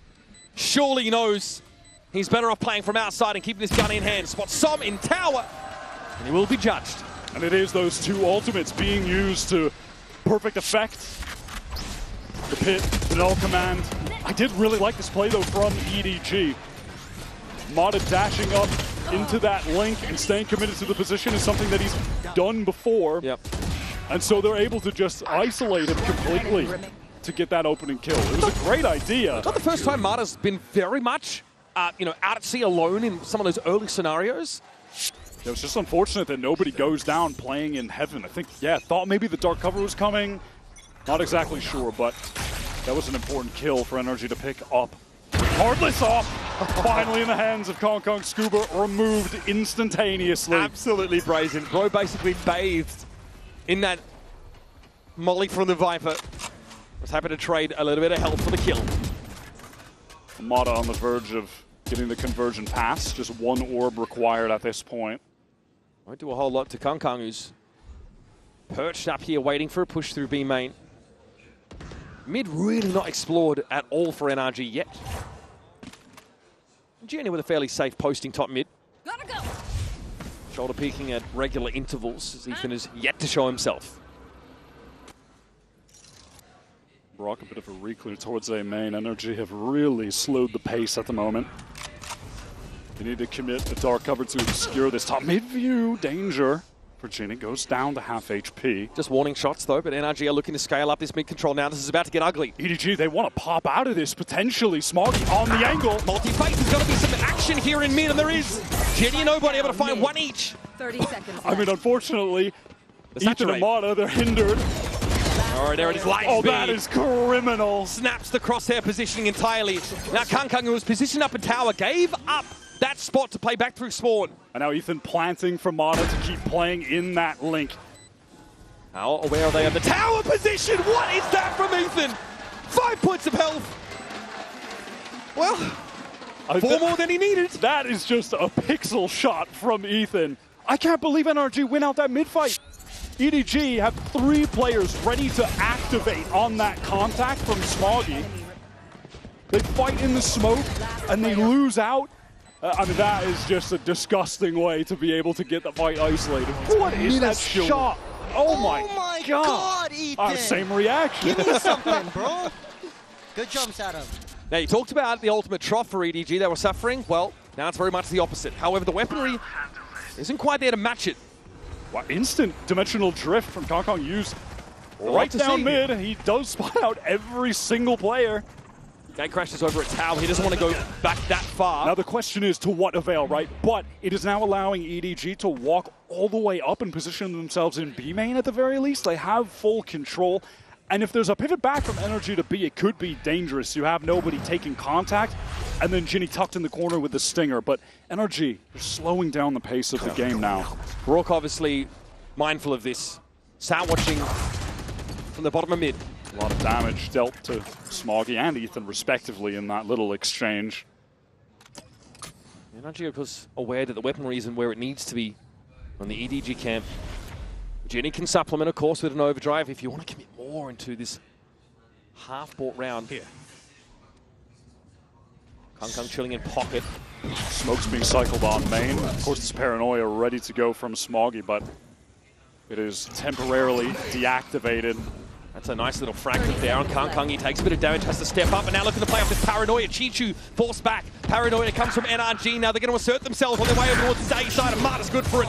Chichu posted up, completely flashed. And Nobody has to work his way in from mid. Do you see that counter util from NRG after they're hit by that Paranoia? Immediately, Paranoia of their own, synchronized with that Saturate coming through. The 2 anchoring players blinded, hindered.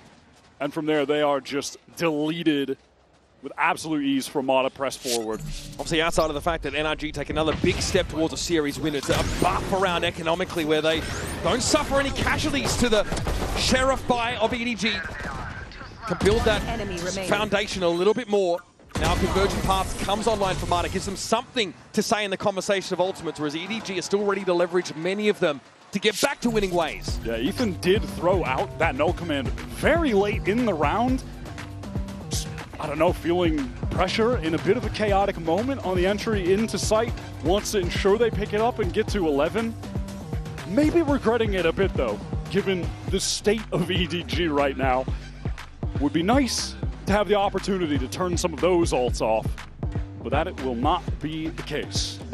Now, it is only relatively quote-unquote early in the series. It's our second map, but with a 32 mapper for Abyss, 32 rounder, excuse me. Corrode now going pretty close. That fatigue is going to start to set in.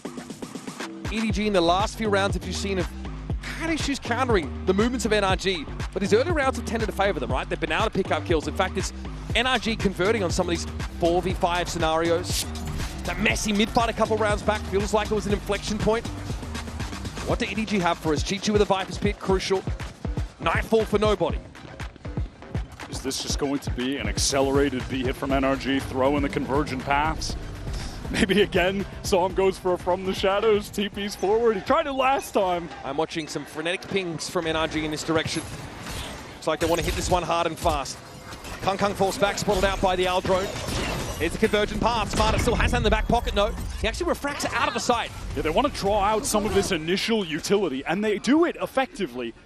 Now, what is the pace on a re-hit? It's immediate with a conversion pass. But it doesn't cover the elbow players. Marta still able to get in there and find Jenny. Brock down early in the round. Kung out of the open. Dragged off his horse. And now Nobu's going to fight his way out. That is sharp shooting. Scuba falls, but he's not ready for the close swing from Som. And so it falls to Chichu. As it has so often in this series. A gun round that EDG really pinned so many of their hopes on. It's up to him. Just wants to get out of the smoke ASAP. Has the timing for the fight with Som. No instant swing. Can he find his way through? Ethan close on the corner. Marta there for a double swing. It's not to be. And so EDG are going to have to force to stay in the series. They try to flood in with that Nightfall. They have all the players there. It's absolute pandemonium on the site. I can't believe NRG get ahead. Sick kill from Marta. Scuba scales in quite quickly. And that drop from Congo just a little bit too late. The timing's just not there with the flood off that Nightfall. And they're picked apart one by one. NRG have a great re-hit. Getting in with a convergent pass after extracting util with that fake first hit. Smokey has no armor at all. Force the Vandal. Just a glass cannon Vandal. Chichu playing within the pit to control all of B main. Brock still wants to tap this orb, hoping that Chichu will show some traces here. Brock does get it. Yeah, a little bit of danger to have a Vandal in that pit, not gonna lie. So Chichu doesn't go for much of a spam effort at all. In fact, doesn't spam at all. Kong is peeking through mid. Yeah. NRG, they're on the cusp of taking this series 2-0 after being down 11-2 on the first map. We're looking for some prime 2024 Kung here. If EDG are going to have a shot in this game. Gate crash out, realize he doesn't really have the tools. Scuba, who's had a phenomenal series, a great map, has got himself nestled up towards A main. Ethan walking his way up mid towards this link flash to get some of that space to apply some pressure. The majority of this NRG hit going to come through A main off this wall. This provokes the re-clear of Link from nobody. Sends the Prowler in. So we're all lined up for A main. A hard hit coming in from NRG. It's going to be Marta first with a light speed. Jenny though tucked in that corner. Deals with the waylay. Now though, all of them lit up. It doesn't seem to matter. It's Brock with the Odin. Only gets the one. And the 0 point not able to be made use of. Brock's in trouble. Big trouble. And EDG fire back right when it matters. That was excellent counter utility from EDG to stop that hit in its tracks. The that paranoia from Smoggy had a serious connection. I mean, look at Mata. He was just blinded up. Didn't know where he was looking. Didn't know where he was dashing. Stun connection as well. Beautiful, beautiful stoppage power. And in the end, Ethan doesn't want to try and split A from Link. He flashes it, clears at least the first part of it, but then doubles back to join NRG for a flood through A main that gets stopped in its tracks. All right, NRG with 2 opportunities to close out this map. Mata back to this fast late take. Does bait out the paranoia and just refracts back to bottom mid. Wants to gather up with NRG, the rest of the squad who are poised to execute onto this B site. Brock could have a Hunter's Fury and a post plant potentially. He's just 1 orb away and he's going to get that in main. Kung's gate crash here at B puts him right in the middle of the action if he's going to respond to a site. And he does, he is in. Okay, I'm going to leak high behind the orb and now ready to fight.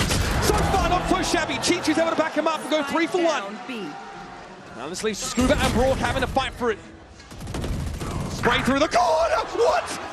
How do they get the second? Okay. Brock up on the side. Spike stuck. Scuba ready and has to go 1v2 on this swing out of elbow. Brock is not in a position to double up with him. Horn popped. Now he'll double back. Prowler going to come around the corner. Brock spots the player jump on the side. It's going to be Jenny. Scuba has to deal with him now. Overdrive at the ready and long range. Jenny picks Brock off. EDG are far from done. And that overdrive is just too much to deal with. But what a play from Kong. That brazen confidence just sends it into the site. Pop flashes for himself. How did Smoggy die? Brock sprays 2 players down instantly with his Odin. Chichu and Kong do such a great job. Oh my God, that is sick. Yeah, this overdrive, though, just too strong in a situation like that. Oh my God, he's so Some frustration there for NRG, just trying to put this game to bed before EDG take it over. And now, juxtaposed to Abyss, it's been them on match point, them struggling to close this out. One more for EDG to take us to back-to-back OTs for them to stay in this series. Just an unbelievable showing from both teams. Our 2023 Champions winner in Ethan against the 2024 Champions winners, starting this tournament off in amazing fashion.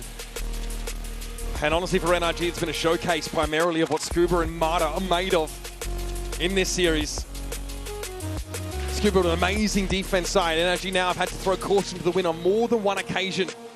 And now, that hit towards V, you mentioned it, Kung just materialized in the middle of a hit that was in progress and still finds 2 kills. The guy's got composure for days.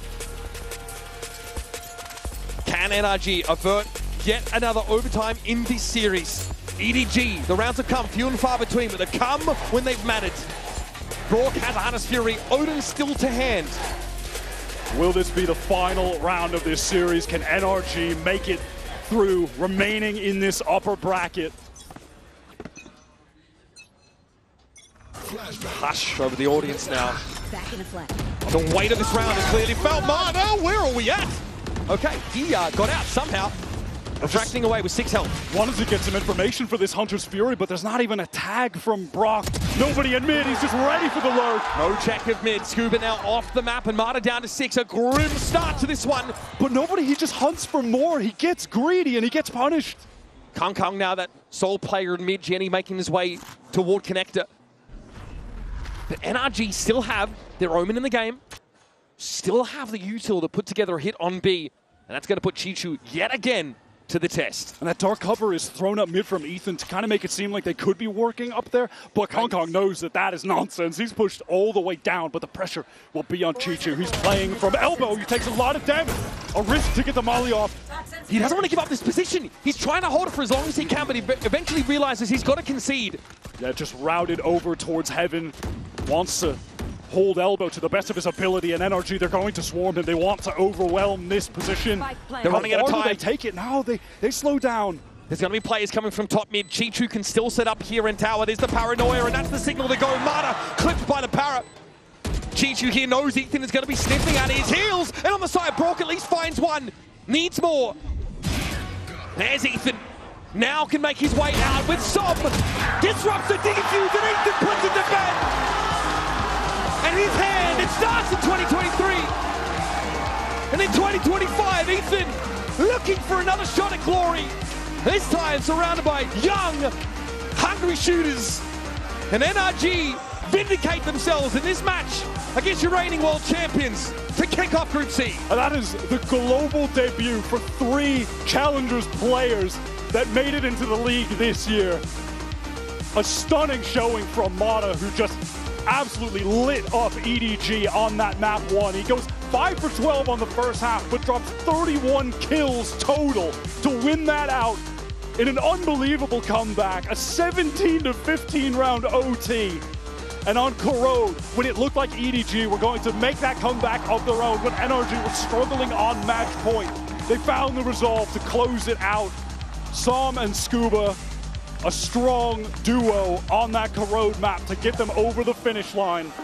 Scuba with that anchoring, that clutch that he had as well, and Som just a consistent factor in terms of the fragging across the board. And you could argue this is one of NRG's greatest challenges yet. They face another team that's adept in the double duelist style, that always wants to throw these aggressive looks at them. They managed to mix it up early in the round, waiting for those info pushes, being able to punish them. It still goes to the wire. Smoggy basically takes over the first part of Abyss. It's tied for the single greatest comeback on a map in Champions history. A 9-round delta that NRG overcome. Let's head down to Lou and Mata down on the stage for the Verizon post-match interview. Et je vais pouvoir rejoindre Mada après cette masterclass. Mada, may I borrow you for a second? After the selfie, you've already... Wait, I'm on a... Congratulations, first of all, for this insane performance, both as a duelist and as a team. And the first question I wanted to ask you is, how did you guys manage not to give up at 11-2 on Abyss? How did you manage not to give up to get your confidence back? How was that? I think we just stayed in the game the whole time. Doesn't matter how far behind we are, we're always going to climb back. Our mental is just too good as a team. And I think we saw that in your mental as a duelist too. You were carrying on that first map. Yeah, I was. I mean, thankfully the boys had me on map too. You know, Scuba, Sam played amazing. So thank you to them. We played good as a team. You did, indeed. Donc première question, comment vous avez fait pour ne pas abandonner? Ils perdaient 11-2 sur Abyss. Comment est-ce qu'ils sont remontés? Tout simplement, le mental de la team. On est resté dans la game de A à Z. Et moi, individuellement, j'étais chaud sur Abyss. Mes teammates étaient là sur la deuxième carte, notamment Scuba, qui nous a fait aussi une masterclass. And I have another question to ask you is about the Odins. You know, we see Odins in the hands of your teammates, in Brogues, and also some, but never in yours. So do you like the gun? And what makes this Odin meta for you guys so good? If you guys see me use the Odin, then there's something wrong. There's something very wrong. So no Odin for me. But what makes it strong according to you? It's Brock. It's not the Odin, it's Brock. Okay, it's your teammate basically, not the gun, right? And you just defeated, you know, like current champs holders, like winner holders. So who do you think will be the hardest team to beat now in Paris? Team Liquid is probably going to be next, if I had to guess. So I think it's going to be a hard game. And I'm excited. Okay, so you're seeing them winning the next match. Donc, deuxième question, il joue beaucoup à la Odin, les NRG. On a vu Brox, on a vu aussi son coéquipier Som qui la joue. Jamais Mada. Donc, pourquoi est-ce que tu la joues pas? Et ensuite, pourquoi est-ce que c'est si fort? Et bien, tout simplement, si jamais vous me voyez avec une Odin dans les mains, c'est qu'il y a quelque chose qui s'est mal passé. Et c'est Brox, c'est pas la Odin qui est forte, c'est vraiment mon coéquipier. Et je pense que Team Liquid vont être les plus difficiles à battre dans cette Champions. Thank you very much, Mada, for your time. Congratulations and good luck next. And speaking about next, we're going to see in a few minutes who's going to take the win between Team Liquid and DRX. Stay tuned.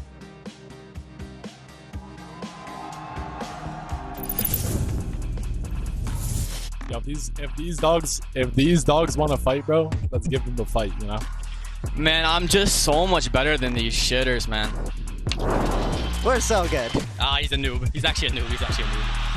That's what he does, man! Come on! Come the f on. These guys are horrible. Let's win this game, guys. Let's win, man. Let's win.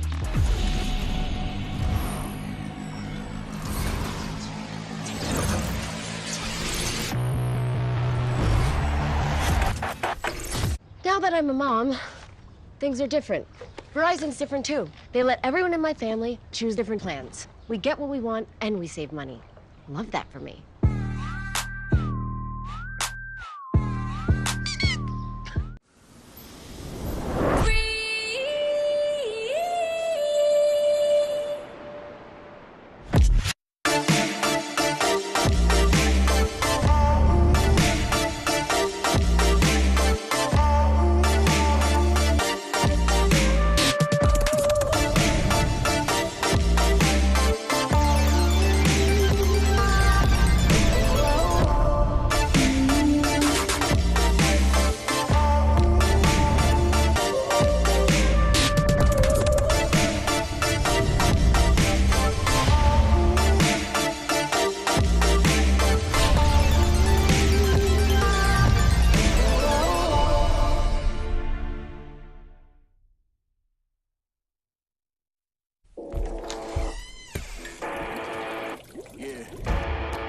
Let's go.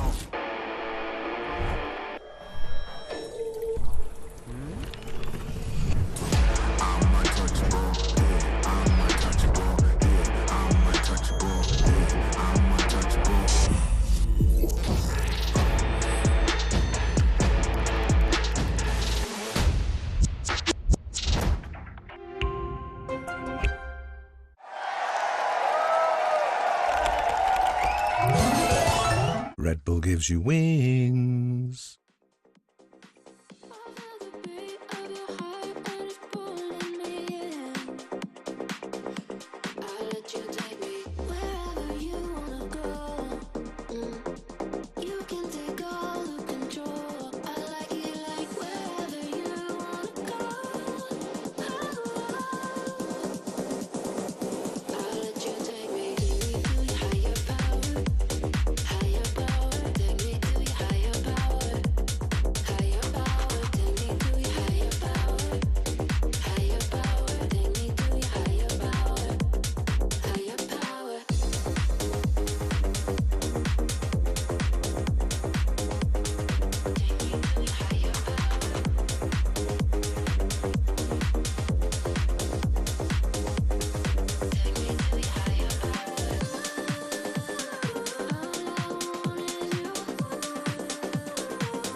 can take all the control. I like it like wherever you wanna go.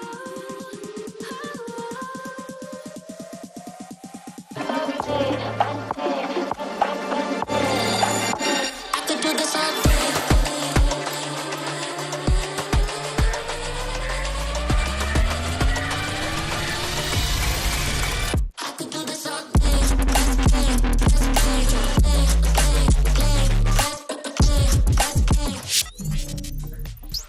Mika and Bella here with Mako of DRX. Now, Mako, DRX clutched this champ spot, and as somebody who's been to so many champions, what does this mean to you to be here? 아슬아슬하게 챔피언스 막차 티켓을 성공한 DRX인데요. 원래 엄청 많이 무대에 서보신 경험이 있는 만큼 이번 파리 진출이 어떤 의미가 있을까요? 일단은 다른 챔피언스보다 너무 불리한 상황으로 진출을 해가지고 일단은 개인적으로는 되게 뜻깊은 챔피언스라 생각을 하고 있습니다. I mean, it's unlike the other champions that we were at. We were dealt the unfavorable cards coming in as the last seed, but yeah, I'm looking forward to enjoying every bit. And one quick last question. IGL 누구예요? There's been a little roster discussion. I'll say the English part. Who is the IGL, Mako? Translating. IGL 누구세요? 접니다. Did you get that? It is me. I did get that for the record. Yeah, Korean. Thank you very much, Mako. 감사합니다. DRX fighting. You heard it there from Mika and Bella. DRX, they will be taking the stage very soon, and it will be under the leadership of Mako, not Australia. Bane is back on the team. He's confirmed to be playing today. I think all of these are surprises that we probably didn't anticipate. How exciting. No, not at all. But, you know, if you went and lived under a rock after Bangkok and weren't following Pacific, you'd be like, okay, I guess it's normal, you know. Bane's still playing, just expectations. But it has been, Bane hasn't played a game with DRX in stage 2, so this is a major change. Yeah, he did play with them in a mid-season tournament, but other than that, you're right. He has not had VCT reps with this team in a really long time, and I always question moves like this prior to an event of this magnitude and this caliber. In between stages, sure. Right, you've got time to kind of iron things out, this, that, and the other, but you don't have 5-6 weeks to figure it out and make a playoffs run. It's do or die. And for DRX as well, even the way that they made it here was a little bit all over the shop, right? You heard it, they didn't even make it here. By qualifying, they needed some points, they needed some help. Some teams losing and winning here and there, but they have always made champs, and when they've made champs, they have always made it out of groups. Yeah, they have. That's what the history says. They're the masters of getting 5th or 6th place. And yet this group feels like it's going to be really tough, especially watching that first series, how competitive it was between EDG and NRG. So I think coming in with a strong showing here against EME's top seed is a really big indicator for them. Yeah, and I think we talked about it a little bit earlier in the pre-show. I don't know that DRX have ever looked this weak coming into a global, coming into champs either. So while they do have a lot of that history of being prolific and performing in that situation, I'm much more hesitant to put money on that one. That one's tough. Does that have anything to do with Bane though? Does this buff them a little bit, Doug, that they come in with Bane, or nerf? I almost, so my initial thought was, okay, you've got a little honeymoon you can go through, but it's not like they haven't played together before. Right? It's not like that. There is a completely new injection of talent and personality and voice in this, that, and the other. So this, I don't know. Have we ever seen something like this where an ex-player rejoins a team right before champs?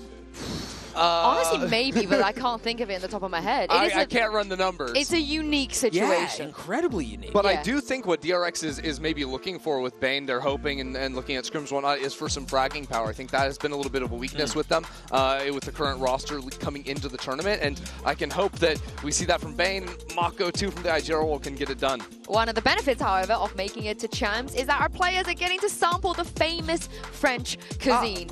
Here's Human enjoying the taste of Paris with Lou.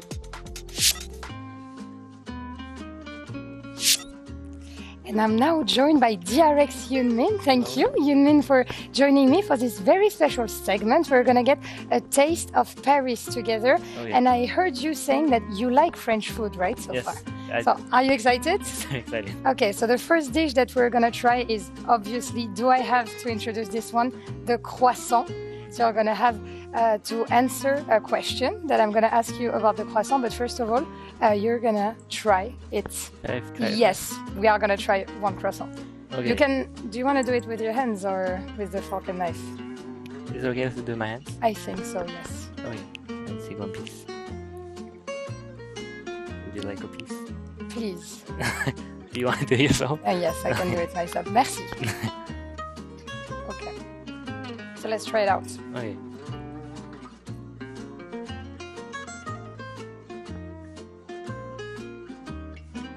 What do we think? This is croissant. This is croissant, right? Do you see any difference with the croissant that you've eaten before? Like, what makes French croissant good? I guess it's more flaky, like more like texture to it. Mm-hmm. Yeah. More butter, I think. Also, there must be more butter in it. Also, so the question about the croissant, and I hope you get it right. So, is it true or false? A croissant typically can have as many as 55 layers of butter and pastry dough folded into each one. 55 layers. 55. Is it true or is it false? Sounds pretty interesting, so I'll say true. And it is indeed true. Typically, they have between 27 to 55 layers of folded dough in a process called lamination. We're getting good here, Yunmin. First win for you and first croissant also for me. I think we can discover what the next dish is going to be. After croissant, we're going to have another very famous French dessert, which is crème brûlée. What does it look like for you? Appetizing, tasty? It looks sweet. Something sweet. Right. What are you expecting, like as a taste? Sweet? Any particular flavor? Maybe something like yogurt. Yogurt? Okay, let's try it out. You know what?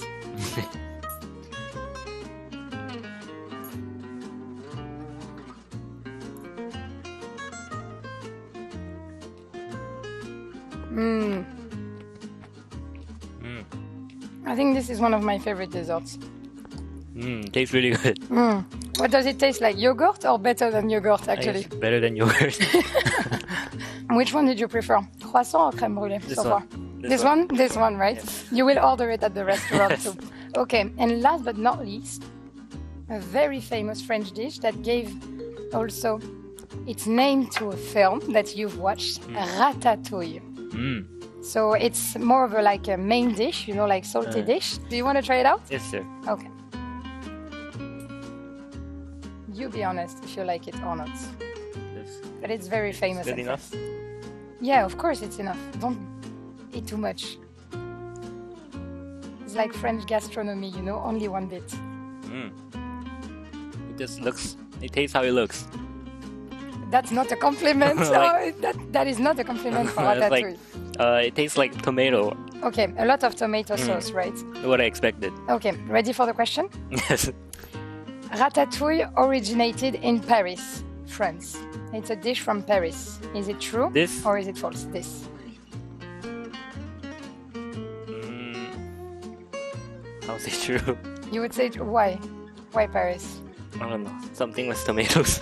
With tomatoes or from Paris? And no, it's wrong. False. It's false. Yes, it's originated, I think, from Nice, France, so south of France, you know. They make a lot of like dishes with vegetables, you know, like dishes you can eat in the summer also that are not too heavy, you know, like big dishes. So no, it's false, but you got 2 of them right. So I think that's pretty decent. You passed the French exam, Taste of Paris. And I hope that you're going to get to eat a little bit more in Paris, of course. I think that's all for us. And Yunmin is very ready to experiencing more French things. Well, Human passed the first test in Paris, but what's he been like over in Pacific? Has he been scoring full marks? Absolutely. I mean, this guy was tearing it up. He leads his team just from the front to topping the group, and even though the squad sort of bombed out in playoffs, only won a single series, he still is second highest in the league in terms of ACS, so he was still putting up insane numbers. Which is such a unique thing. Like, that's got to be rare to have a team bomb out the way that they did and still have a top performer competing the way that he has. I think if there is a little hope, if there is a, I don't want to say an X factor, but if there is something that can kind of convince me that, okay, maybe DRX does have a shot at this, maybe they can pull something off here, think it kind of has to start with him. And we saw him early at the start of the year on the global stage in Bangkok, and I think he had so many big rounds for the team. I think I was very impressed seeing his Yoru play in particular. Showed a lot of, I think, just proficiency on the agent. And while, again, that Bangkok tournament wasn't really the one for DRX, you showed that glimmer of what could be a star. I mean, he has been, like you guys said, despite the thick and thin, the highs and lows, he's always been consistent, which I think is pretty fair to describe the way he's been playing so far. But he will be facing up against the #1 seed of EMEA, Team Liquid. They win a trophy domestically, and Trex is back at Champs. Not with Team Vitality, but with Team Liquid, and he looks amazing. By the way, Trex, not T-Rex. Yeah, we call him Some Trex. people think it's T-Rex. The crazy thing is that Trex was playing against Yunmin and the rest of DRX back at Bangkok with Vitality. But I think ever since he joined this Team Liquid roster, this is just a squad that cannot be stopped. Drop a single series, and he's just putting up consistent numbers. It is interesting to hear the discourse around Team Liquid. They come through this as the #1 seed. They look really good on the roster. They have some incredible players individually. You talk about Trex, you talk about Nats. Obviously, he has to be mentioned every time. He's household at this point. But there isn't a ton of confidence. Why is that, in the team? And I'm really... Wait, what do you mean? I'm really curious as to why. Do you have confidence in Team Liquid? Well, my opinion is irrelevant, but... I was going to say, I don't necessarily... but there is that discourse where there are people who don't feel as confident in Liquid and their performance here, and I'm just really curious as to why. They just hate us. I mean, the last time they were first seed in EMEA coming into Champs was 2023, and that was not the same story, so... I think they're just haters. I mean, we're looking at a Liquid that has an IGL in Nats on the attack side and also a caller like Trex on the defense. And when you put these two together, it's should work, crazy. right? Me personally, I'm a Team Liquid believer, and this time they're coming into a global, and Nats is here on day one. Isn't that great? Hey, let's celebrate. That actually deserves a celebration. But they also have a fantastic coaching staff. In fact, Yaltsin, their assistant coach, actually manifested this match against DRX. Take a look at this. Hopefully we're gonna get DRX and gonna see who is the best basically on this map. So yeah, hopefully the group is versus DRX. And the map he's referring to is Abyss, because you guys both mentioned it as well yesterday. Having Abyss in the map pool dramatically buffs Liquid and DRX. Who does it buff more? Can we even tell at this point? You know, how we already saw a stupidly exciting Abyss in the first game. This should be even better. I mean, these are undefeated, right? You know, this one right here. I don't know who it buffs more, to be frank, but whoever wins this one is just the best Abyss team at the tournament, yes? Yeah, we agree. It's been 6 months, so right? Let's just it's pretend. over. Yeah, I do think it's early enough, though, that I would argue that when I think about the longevity of the tournament, I would love to see a really strong performance out of DRX here if we're going to believe that they have a shot at this. Yeah, and they have to win more than just Abyss, because on the other side you have an IGL who MVP'd at the finals. Yeah. He's frags, he's speeches, he's a hype, he's literally everything. And even when you say to him, do you feel like you're doing too much? He says, yeah, I do a lot, but that's my job. Like, I need to do a lot. Yeah. I want to do a lot. Also, he can do a lot. Yeah. I think he is one of the most impressive players in Stage 2, and I'm not talking EMEA, I'm talking globally. He really can do it all, and I think if you watch his performance just in the finals alone, calling circles around GX and the individual play, it was all there. And you think about it, the teams that he has been on have asked that of him for really his entire career. And he has consistently delivered, and then staggering to think the kid he's 23. He's incredibly young. He has so much experience already. As I mentioned it earlier, he's a household name. Yeah, and the Champs trophies always eluded him. Who knows? This time it could be his, but we can't talk about Nats without Kiko. Luckily, Mika Fat's caught up with him a little bit earlier. Mika here, and I'm with Kiko of Team Liquid. Wasn't it your birthday a few days ago? Yes, it was. Happy birthday to you! Thank you so much. Happy birthday to you. Well, Team Liquid seems to have really gotten their stride in Stage 2. So I'm wondering how you guys are going to be able to continue that momentum and the progress heading into Champs. I think that we just focused on playing our own game, playing to our strengths, and you know, just working on the fundamentals. I think that's what's going to bring us over. Well, best of luck to you, birthday boy. Thank you so much. I mean, Kiko has also been one of the reasons that Liquid have been successful. You know, the secondary duelist, role swaps, the smokes. At least in EMEA, he is considered the best in that role. I don't know how you guys feel about him coming to a global event and I guess measuring up to the other controllers in the Oh, I know. I'm a big believer in Kiko, even since watching him back in the Ascension days, trying to qualify into EMEA. But I think he's very strong, and the rest of Team Liquid, I have them, you know, picked to win this series. This is not a Team Liquid playing musical chairs with Penny and Cyril or whatever, trying to get Nats back into it as well. No, this is a Team Liquid that's coming in as top dogs into this tournament out of EMEA. I got a lot of faith in them. Well, these two organizations have never faced each other before, and we're better than the champ stage to settle it. Let's bring our teams onto stage and see who comes out on top.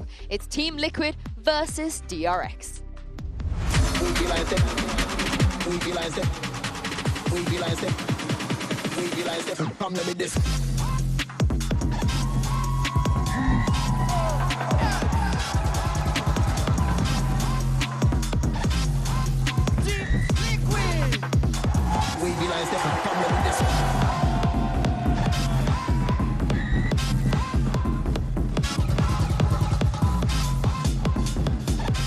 It is the #1 seed of EMEA versus the Pacific team that barely just scraped through to make it to chance. But for Mako, he is one of 3 players that's made every single Champions tournament in the history of Valorant.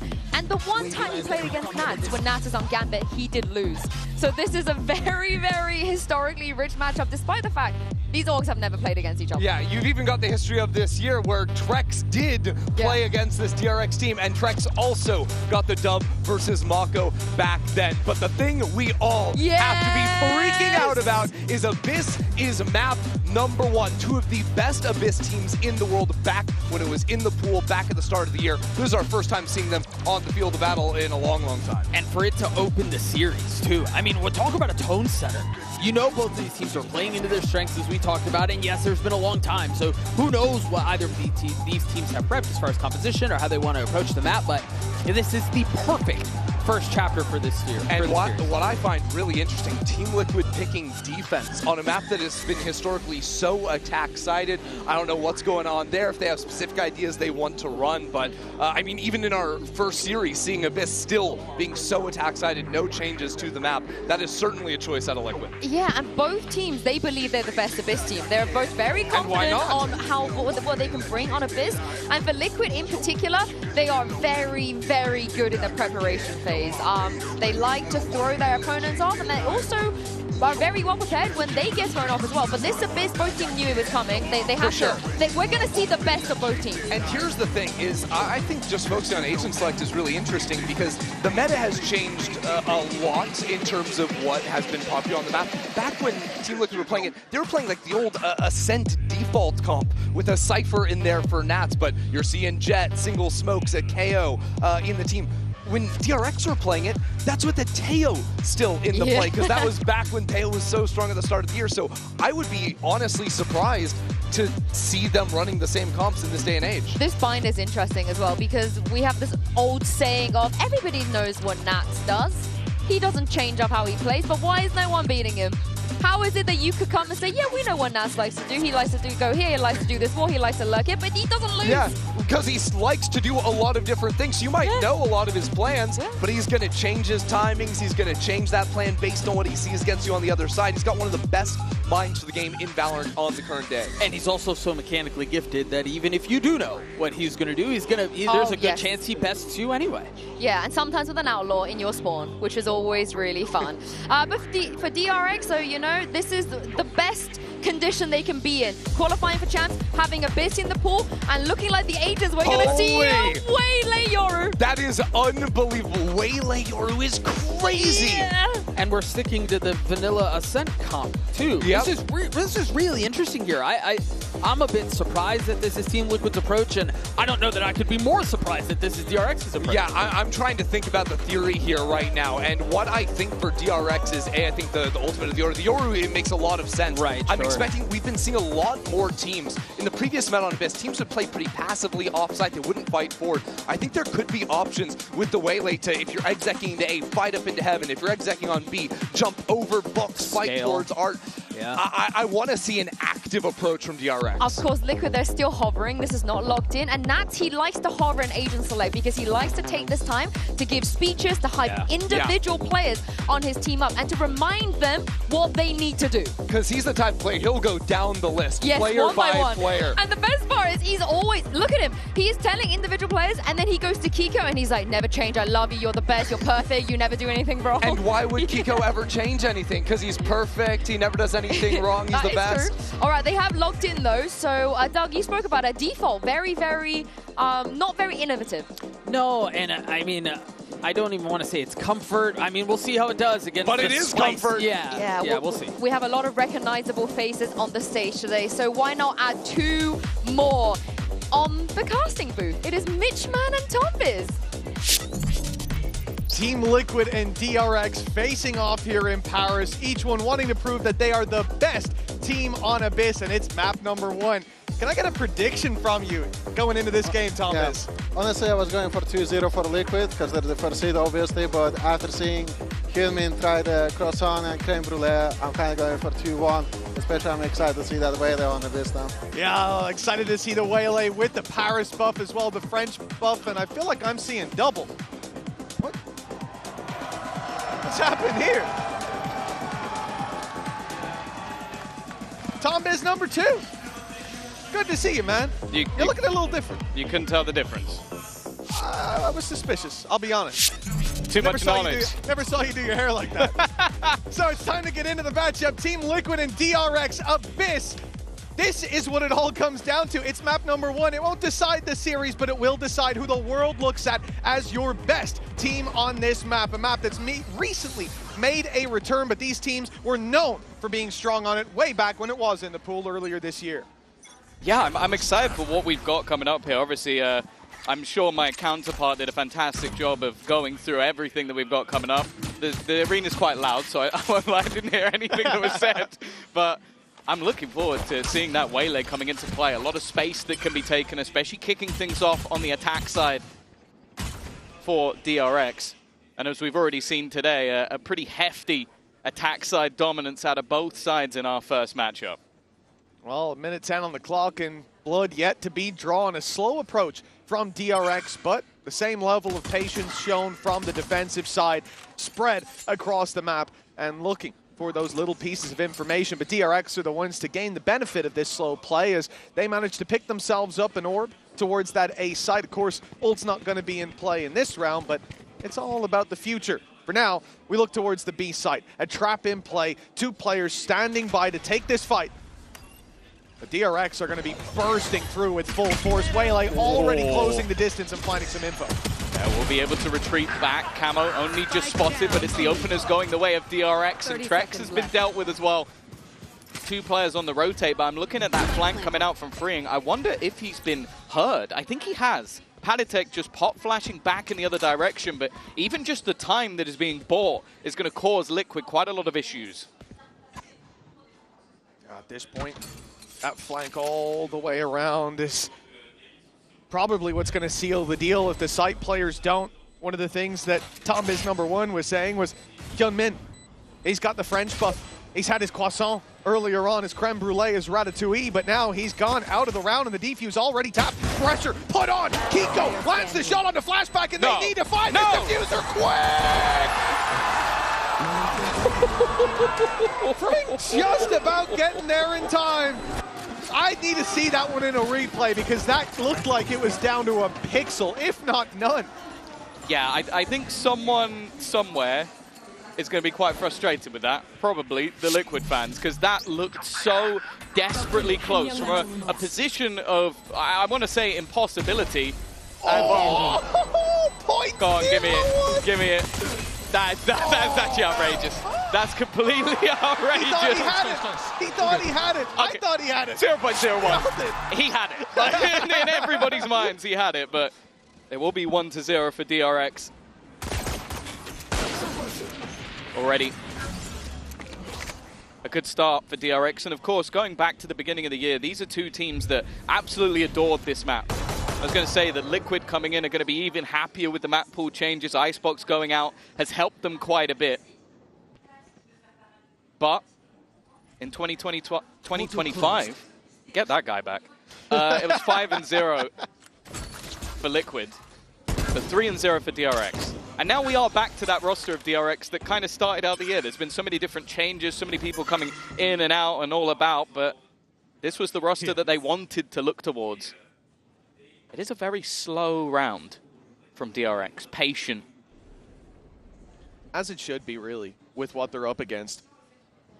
You don't want to give these pistols the chance, but I mean, the problem is executing blind into a site. It has its risks, and I think that's one thing that Hyunmin is here to help out with, the ability to use the refract, his quick teleport back in the other direction as he runs into the site, grabs them point of contact, and fades back out. We saw it in the pistol round with great value, and here it's used to scout out that, here it's used to scout out that there's nobody. Spike planted. We don't hiding do that in those round corners. here. There's no big stacks. Yeah, Lothar's disappointed, but it will be the way to go. You don't want to give those orbs over to the rest of the squad. It is just better to go down to the map, deny DRX those orbs that they have been farming up, and a key point being flashback 2 away. So those final 3 kills, if any of them landed in his hands, that could cause big problems for Team Liquid's full buy. That's why they go diving off. Yeah, have a little bit of fun flying through the map, but this is where things should get that little bit more interesting. Rifles across the board for Liquid, and of course, just touching base on expectations here. DRX form-wise, well, it took another team eliminating Talon for them to actually make it to the event in the first place. Liquid, on the other hand, champions of EMEA with a flawless 3-0 victory after attending every single international. These two teams should, in theory, be at different levels, but we're yet to see Liquid take the board. Well, this is where that should change. They've got rifles, but they've not got nats. Hyunmin landing that shot from afar, and now Team Liquid on the retake. They're forced into a fight close range against weaker weapons. Camo and Trex do well to start, but it's still a 3v3. The spike planted. The time not quite against them yet. There's still plenty to work with. Great flash from Flashback.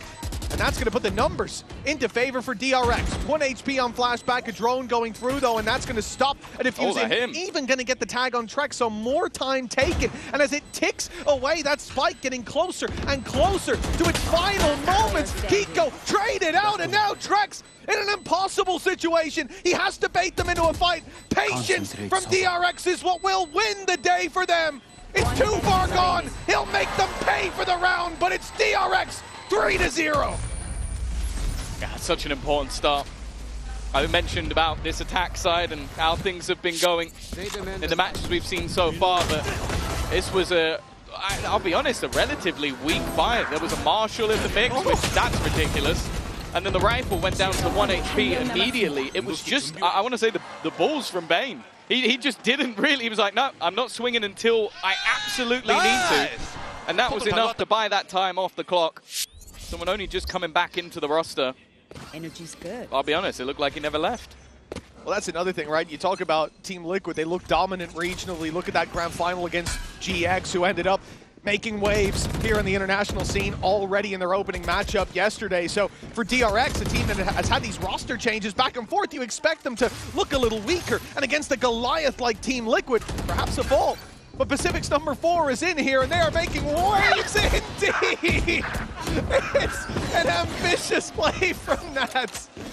Back on the KZ server now, as this one's looking like a 4-0, but that's not a surprise. What will be damning is if it is a flawless round from DRX. Well, never mind. It's not going to be. Already won at least for Patatech. It will be an upgrade onto the Outlaw, but it's only going to really be deadly to one of the players. He'll likely want to do some damage and then go down. Holding onto it's not really going to have too much value for the next round. For Camo, it's that same sort of talking point. How much damage can they do? As of right now, it's not looking very much. They are far enough out already from that spike. They will be able to escape. Nice shot from Patatech. That's at least one. Now the rest have to cross over into the same corner that you already see Marco in. It's whether he can do anything more. And he can remove the weapon. Yep, he's just about, I was going to say, it was going to be close though. Like, he almost didn't hit the point of demise quick enough and then would have just had that into the next round. Oh, Flashback gets the credit anyways. Ulti's online now for DRX. It's 4-0 up. Oh, there's no need to show that again. And again. Blocked it. Oh, Andy. Yeah, that knows what he did. But for DRX, coming into this round, yes, both teams are now on rifle. So for Team Liquid, that should be their chance to fight back on square footing. But Ultimates in play on the other side make this a little bit of an uphill battle for the defending side, especially thinking about how much impact you can have. Popping that Yoru ult alongside Sova. The two together, Dimensional Drift and Hunter's Fury, can easily net you not just space, but a pick.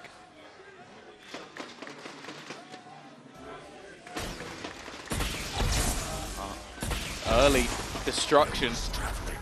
Both trips gone. Clearly knowing the positions that Nats likes to place them, which I'll be honest is impressive. He's normally very well known for being flexible and where that utility is put into play. But those already being removed, it leaves him at the back of the side. Now there is still the cam in the corner, ready to catch them as they walk out, and an immediate dash in, but Trex is ready for it. An advantage taken, and an advantage increased. A second onto Bane, and backside still being hold. They can't have got any further forward. Flashback is going to try and peek this, but, well, that flank yet to really be spotted. Yeah, in fact, it's not going to have any real impact here, you'd imagine.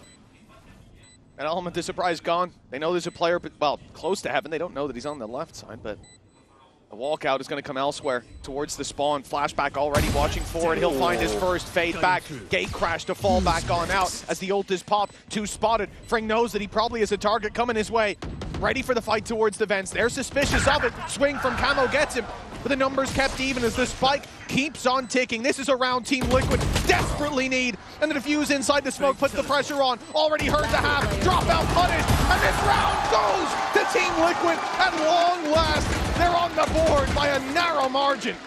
Yeah, no, it really was. Skin of their teeth. Had to diffuse within the smoke, and a solid fight back, especially from Flashback, who has really got off to a flying start. 8-4 playing the Aura, of course, known for more of that sentinel role within the team.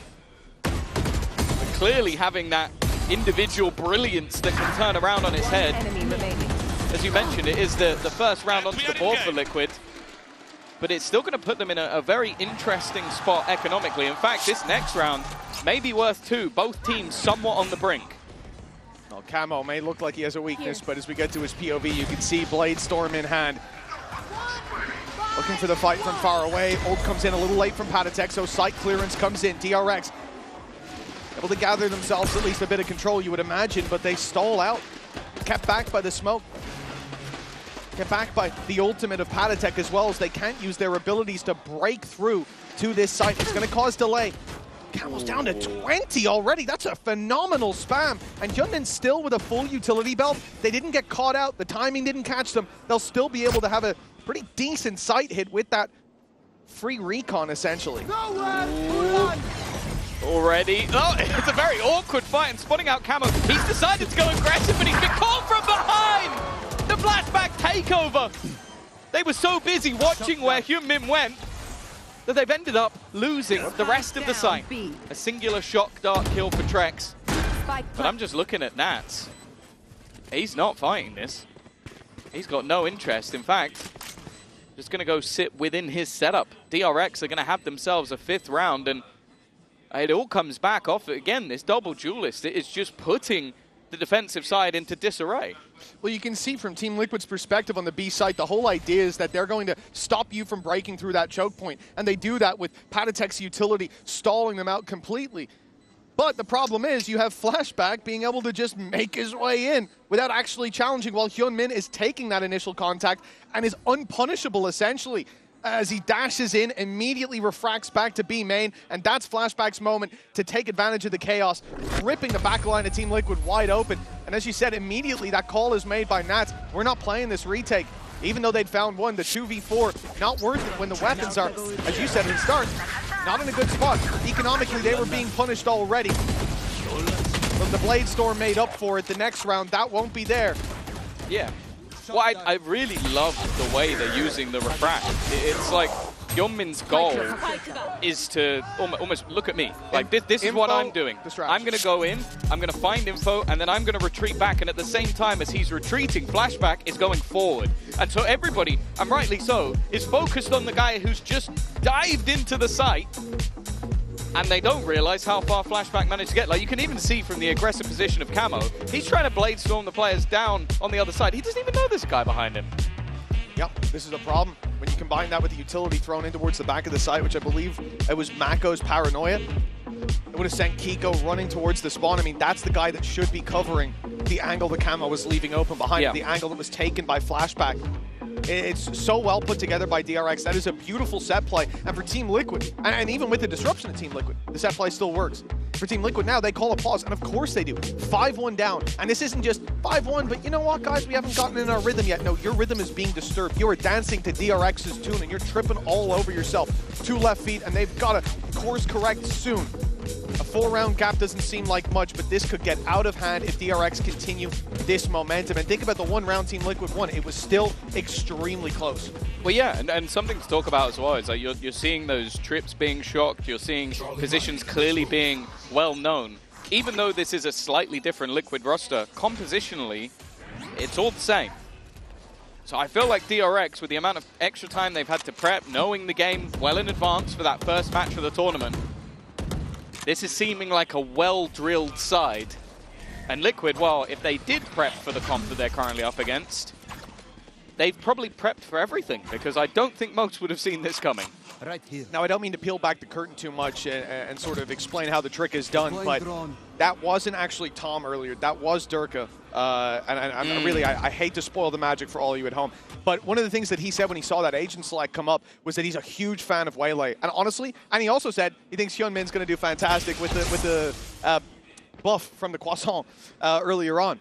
Now, yeah, I didn't say that. If he is a fan of the Waylay already, I imagine watching DRX use it is either just confirming that opinion or maybe even building on it. Because the way they're using it is so damn nice combined with Flashback. This double duel is doing so much work. And Team Liquid's job shouldn't be to work on this round. It should be to think about the next, but they've already managed to make it competitive. Oh man, I thought Camo had the play, but they spammed through the smoke. Spike planted. Yeah. Nats as well, incredibly low. He did take a hit. Because of that, once again, looks to fall back and just save the weapon. It really feels like that has been the majority of his game so far. We've talked about him a lot. In EMEA, he was tearing everybody a new one, and one of the sort of most exciting storylines for me coming into this match is him playing against Marker, a rematch of that Gambit versus Vision Strikers back from 2021. That was the last time they played against each other. It's one hell of a storyline with a lot of parallels. A superstar turned IGL, looking like a veteran at only 23 years of age. Well, right now, Nats hasn't showed up yet, which I don't think is something I've said for ever. Oh, we just cast the whole of stage 2, and I can confirm, first time I've heard that out of your mouth. Maybe like in a pistol round, like one single time. Yeah, but I don't think I'd say he hasn't turned up in a pistol round, you know? It's been one round. It is definitely alarming seeing how this is playing out. A great sign for DRX, again, with the adjustments they've had to make with the constant roster shifts, bringing back the start of the year look, and I mean perfectly timed with Abyss coming back in from the start of the year, I suppose. Everything slotting into place. This Waylay, this Yoru, sensational, and we're only starting to see, you know, the first few pages of the playbook. There is definitely more behind this, and Team Liquid, if they lose this one, they're going to be terrified of what's to come. Camo. First point of contact. He sort of swapped positions. Again, shock dart directly onto the trip. They have read his playbook. It seems like every single one of them has been perfectly positioned to just remove Nats' utility. But at least for now, it is a 5-player build-up in towards that A site. Trex has his ult, but is incredibly far away. I don't think he's going to have any impact in this round. And on the other side of things, immediately we'll see the popping of that dimensional drift. That's all the info they need. And they're trying to throw Util just to give nothing for Panitek, but he does survive. Site being pressured, but around the side comes Patty still. able to find another before going down as the 3 versus 2 comes into play. Hunter's Fury to push them back 35 seconds, but no way to deny this plant now. It will come through, and it's on Hyunmin to find something from here. If he gets this, he's got another Refract online. This could be huge. Or DRX to get back into this play. The drone thought about by Trax, and he'll wish he put it through. A huge punish from Hyunmin, but he falls eventually, leaving Mako alone. It's a great start. His util's been well placed, but now he's going to do it rifle in hand. Nats holding him, and a bullet connects to the head. Team Liquid 6-2. It's not great, but hell, it's a start. Yeah, it's something. And then that's Nats. Okay, it's his second kill, but it's his first impact kill. The last was in the last round where they basically already lost it already. But that was him versus Marco, the matchup I was talking about. And even still, it's desperately close. You still see like that utility being destroyed on one side of the map. One enemy. It's aggressive double dive style of play that is so difficult to hold against. Well, Liquid. Bravo, good job. Have got themselves a second round. As I said, we watched the game earlier and it was incredibly attack-sided, but as we've learned many a time, applying a single brush to every single team would be madness. Speaking of madness, this is so aggressive from Liquid. They've had enough. They are not playing like a team that's down 6-2, and that's exactly what you need to see. The spike taken, Bane spotted, and he is dead to rights in his corner. How many can he take with him? And it's only one. The start of the bounce back for Team Liquid in the previous round, and they have skyrocketed to success now. But still, 6-3. They have to lock it down for this half. I respect that call. We talk about Nats this year coming into his own as an IGL. One enemy remains. The fact is you just sort of get through your second round of the entire game. You yourself not having the best individual game. What do you call? Let's rush it down B. I respect it. Like, it's bold. We talked about this in yesterday's series as well. This is what's important. Being able to change it up, not play just one style. Have more than one hymn sheet to sing from, and then doing it again. Find some serious impact. They're being left in the dust. DRX shut down in these last 2 rounds. The same spot, a slightly different seasoning, but the dish is the same. Team Liquid 6-4. I'm sorry. So you call that twice in a row? Like it is still the majority of this defensive side. Like, it was only Nats lurking in mid, I guess, getting the early information. The rest of it, like, this could be the replay of the last round. Like, I would not be able to tell the difference. They died slightly further back. I guess that's the only difference. The only real difference is that, like, they went for the window push, so it was a much deeper aggression, whereas this time they're in almost a Congo line, ready for the window peak, thinking DRX will think, we gave up that control, let's fight for it now. They'll swing out and they'll get taken down by the firing squad, and instead the firing squad wasn't needed because they had Kiko. Do you reckon Turby's gone, and then we go A? Like, just after the last 2 rounds, or he triples down. They're not going to do that 3 times on B. They'll think we'll go A. Exactly. Now it comes down to the mind games, but what a difference a few rounds can make. A 6-1 start, and then the last 2, well, you blink and you miss it. Those are like 20-second rounds apiece. They sped up the game and brought it back to a closer field. The DRX is going to be fairly important now, because this ends 6-6 after the start you had. It's going to feel devastating. Your direct hits were really working. Flashback, by the way, has been nuts. Like, there's not a player in the server particularly close. There's definitely not a player on his own team. He is 9 kills ahead of anywhere else. But a lot of it's based off those setups. The setups have been fantastic, and I think that's why Liquid have decided, well, they can't set up if we fight them in their own spawn. Yeah, exactly. Disrupt the execute. Look at where they are. They're going to run it down mid. Pick a different spot. Same old strategy, though. But I think it's a perfect counter to what DRX are doing. Like you said, it's all about the execute. The well-placed pieces of utility, the dry runs. Well, you can't dry run it if Team Liquid run it down at you. This is going to be a 5-man push. Everybody on... This is madness. Everyone on Team Liquid is pushing. Full aggression. A player up top drawing the eye. Kiko just needs to swing, and he will. Bring down. Paranoia sent through. Ready to swing on the back as the rest of the team, as Team Liquid continue to fry. DRX are in a 4v2. They've lost lost the spike, but they've got the TP.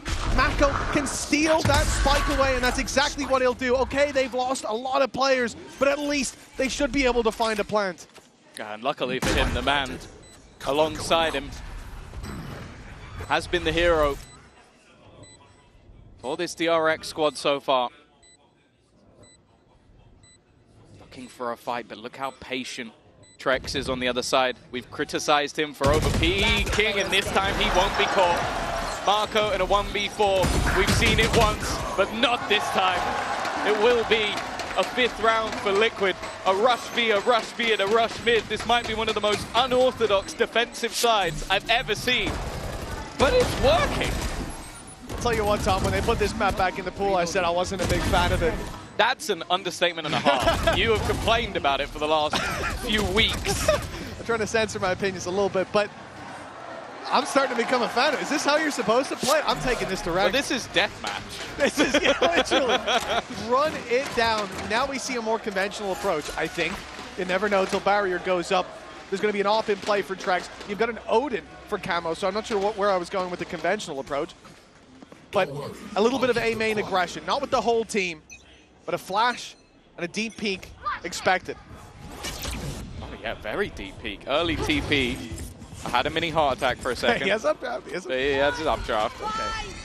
Convergence path used into the B side. Back to that execute heavy style, but it is much more of a retake setup this time for Liquid. They have been caught out on these openers every single time, so they've avoided it completely this time. Yeah.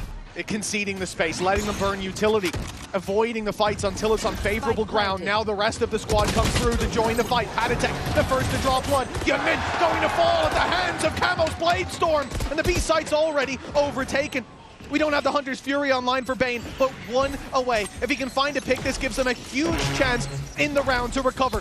But it's a 3 versus 5. They need to be firing on all cylinders already. The reveal lands onto Mako. He's got support though. It's Brink swinging through the smoke, but Camo's there to greet him. And Bane, the last man standing under heavy pressure. The defuse already underway. He's got a swing, and there's 2 players to greet him.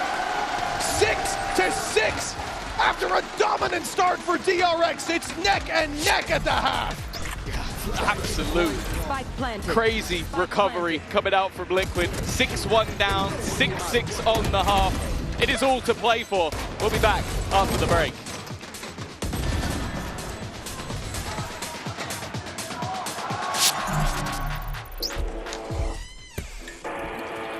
Yeah, let's go.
Well, this was swings and roundabouts, really. One side, DRX dominant to begin, and then Team Liquid climbing back into it as we get into our Coinbase Econ report. You can see our highlight here, Camo. He certainly stepped up towards the end of that first half. Yeah, he didn't like Marco, it seems. It did a lot of damage to him, and no surprise that versus Flashback, it's not gone too well. But yeah, realistically, this game has been madness. Like, if you split this up, literally down the middle, it looks like two completely different games. DRX dominated with their early executions, and then you saw the adaptation from Liquid of just, okay, we're not going to let you execute. We're just going to run it down, and immediately see the game completely flip with what was an excessive amount of kills for Flashback at the beginning. He's now only one ahead of Camo, who was actually one of the players that coming into the match, I was going, I don't know if this guy's going to be able to match up. Well, I was thinking more so versus Hyunmin, but he has. He's been insane in these last 5 rounds. And well, at 6-6, we said it is anyone's map to take. But this is DRX's pick, so you kind of feel like they're the ones that need to take it now on the defense. Well, at the halftime, the crowd was certainly with Liquid. The energy up, the chant was going for the majority of it. But it's silence in the crowd as they wait now to see how this will play out. Camo diving deep, but unlike Hyunmin, he doesn't have the ability to fall back without refract. Space taken is committed to. But the B side will be overrun nonetheless. DRX, many players nearby. Flank coming through with the deep A main push already from Fring, but you've just got the same thing from Nats as he moves around mid. Hyunmin's there to greet him. And now they can just pause a moment for the retake, but they see DRX are spotting this aggression from Team Liquid. They need space on this attacking side, and so it's straight into the spawn they go. Mako there to greet them, and the right click is kind to begin. Shock Dart is going to drop Bane, though, and make this a little bit more difficult, but still, the advantage with the defenders. Drex boxed in, and Kiko shut out. Yeah, this is where DRX, historically, have always done their best work, those retake setups. I like how patient they were. A lot of the time, you're going to see players get itchy feet, get a little bit over-aggressive, want to take a fight on their own. You see the sort of intelligence of Marco at that back position. He waits at the box, gets a burst, falls back. It's like, okay, you want to fight me? You've got to swing me. I'm not going to give you that fight once again. And even Bane, okay, he goes down, but he doesn't want to give away anything. They're just waiting for that flank, patient and controlled. And after what was a pretty nasty streak from Liquid, that's the return DRX were looking for. Yeah, Mako even getting revenge onto Camo for that first half with his opening pick, but from that point it was just pure discipline. DRX, you got to think about it. The last 5 rounds, 6 rounds or so, they have cooled down. Players feeling like their shots aren't landing because, well, they weren't. But that pistol and a follow-up, that's going to give them the ability to build that momentum right back up. Has Trex got a hero stinger? Yes, he does. He had a hero stinger. It's already gone. I guess an attempt to do some damage, and that attempt's not going great. It's fallen into the hands of Nats, and he's going to meet the same fate. Flashback back to winning ways, 17-10. Come on, it is the conversion, but this is, at least nowadays, this is about as much of a bonus as you're ever going to see. It is mostly SMG snipers and only a singular rifle, maybe an extra one purchased up, but not much to play with whatsoever for the side of DRX in this round.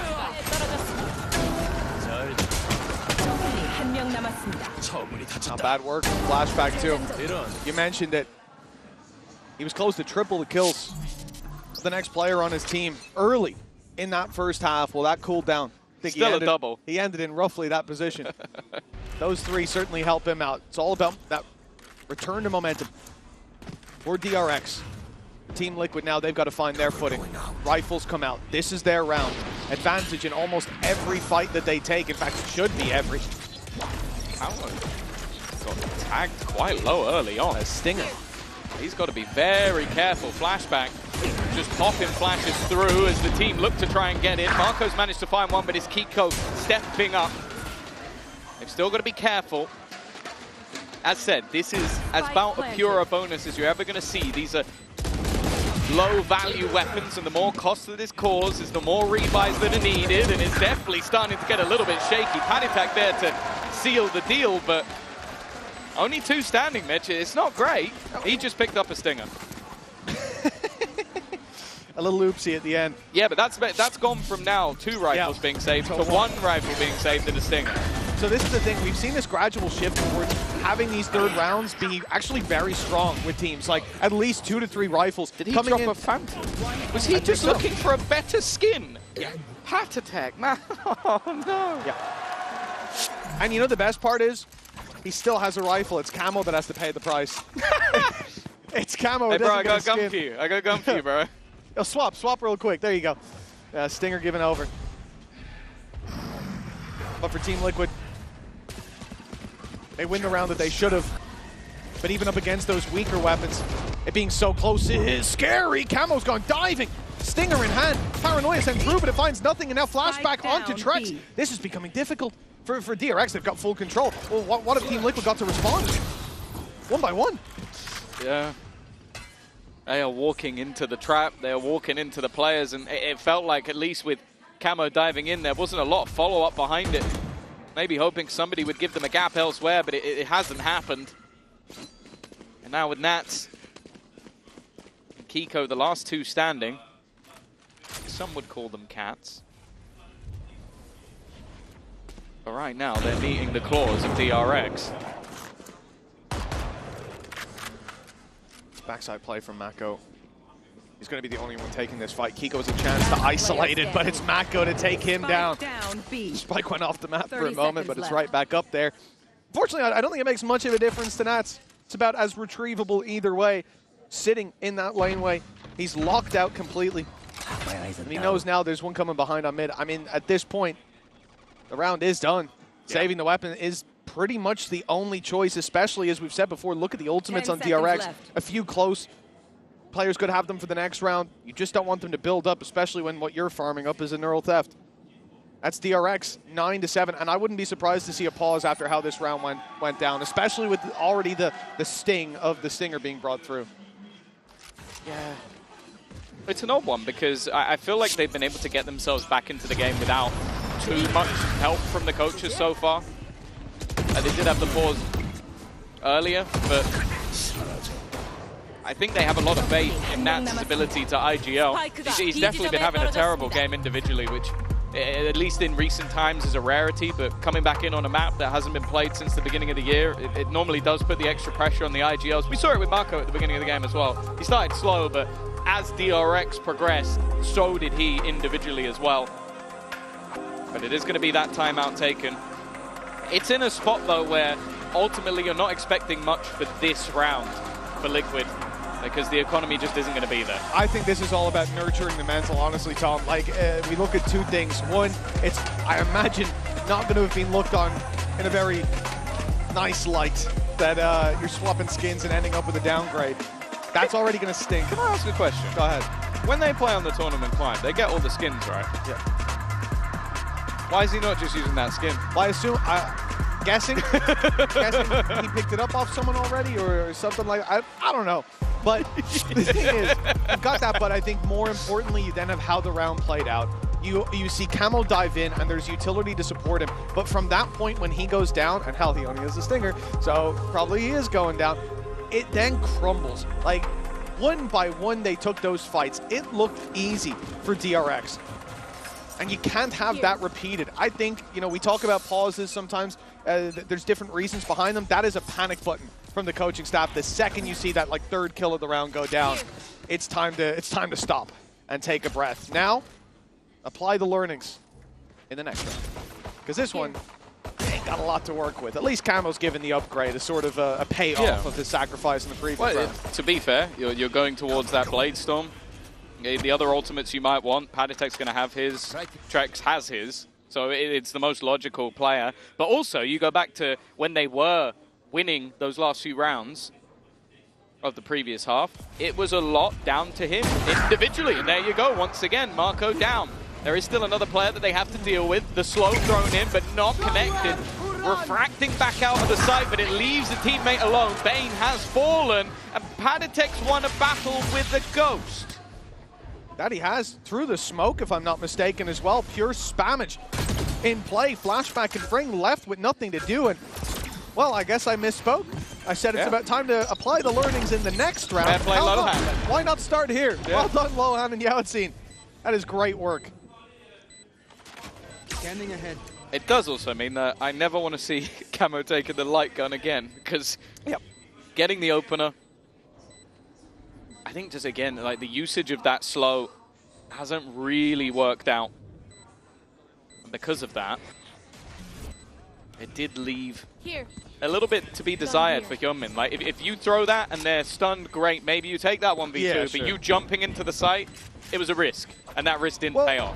I mean, the risk itself is also just to confirm, like, you've lost Mako, you don't have eyes on sight, you don't want to call for those rotations from B and find out it's a fake, so you dive in there to try to claim that information, same as on the attack side, and then he just refracts back out. The fact that he gets shot through the smoke like that is quite unlucky. As we get a MasterCard Thrifty from Team Liquid, that could bring them right back into the game. 1 round behind, and a great correction. The other thing I'll touch on is the fact that, obviously, Camo, sometimes he does have to take that lighter weapon, right? Because in this round, you ain't got anything but the Guardian. Sure, give it to him. But a lot of the time, you're going to be running this with a dive. And if you're diving in with a rifle, and there's a Stinger, 30 meters behind you supporting you, it's not going to do very well. We don't have that right-click bind anymore, so it's just one of those things. You can't be twice in one game. Twice. He knows. Oh, God. He knows. He knows I love him. Well, 9-8. Oh, flashback almost gone immediately.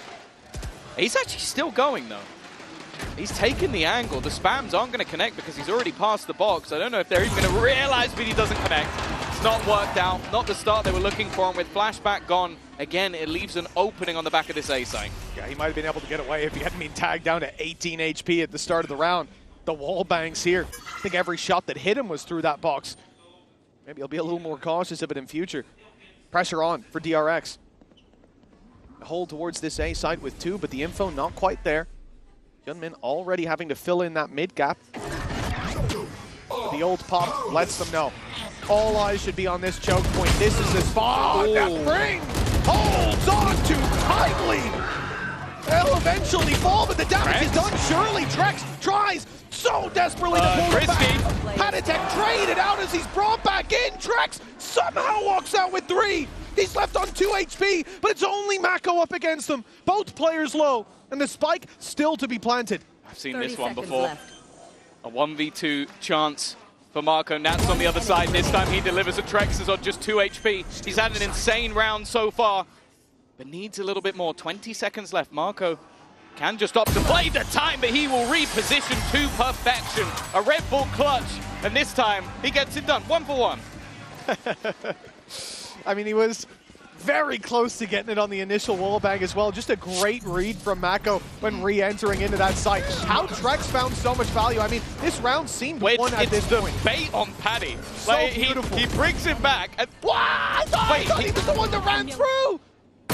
It was Nats that ran through that smoke, and he just He basically realized where Paddy got shot from. Yeah. That's crazy. That's actually insane. Well, luckily, Marco is there to win them the round. The start they were looking for.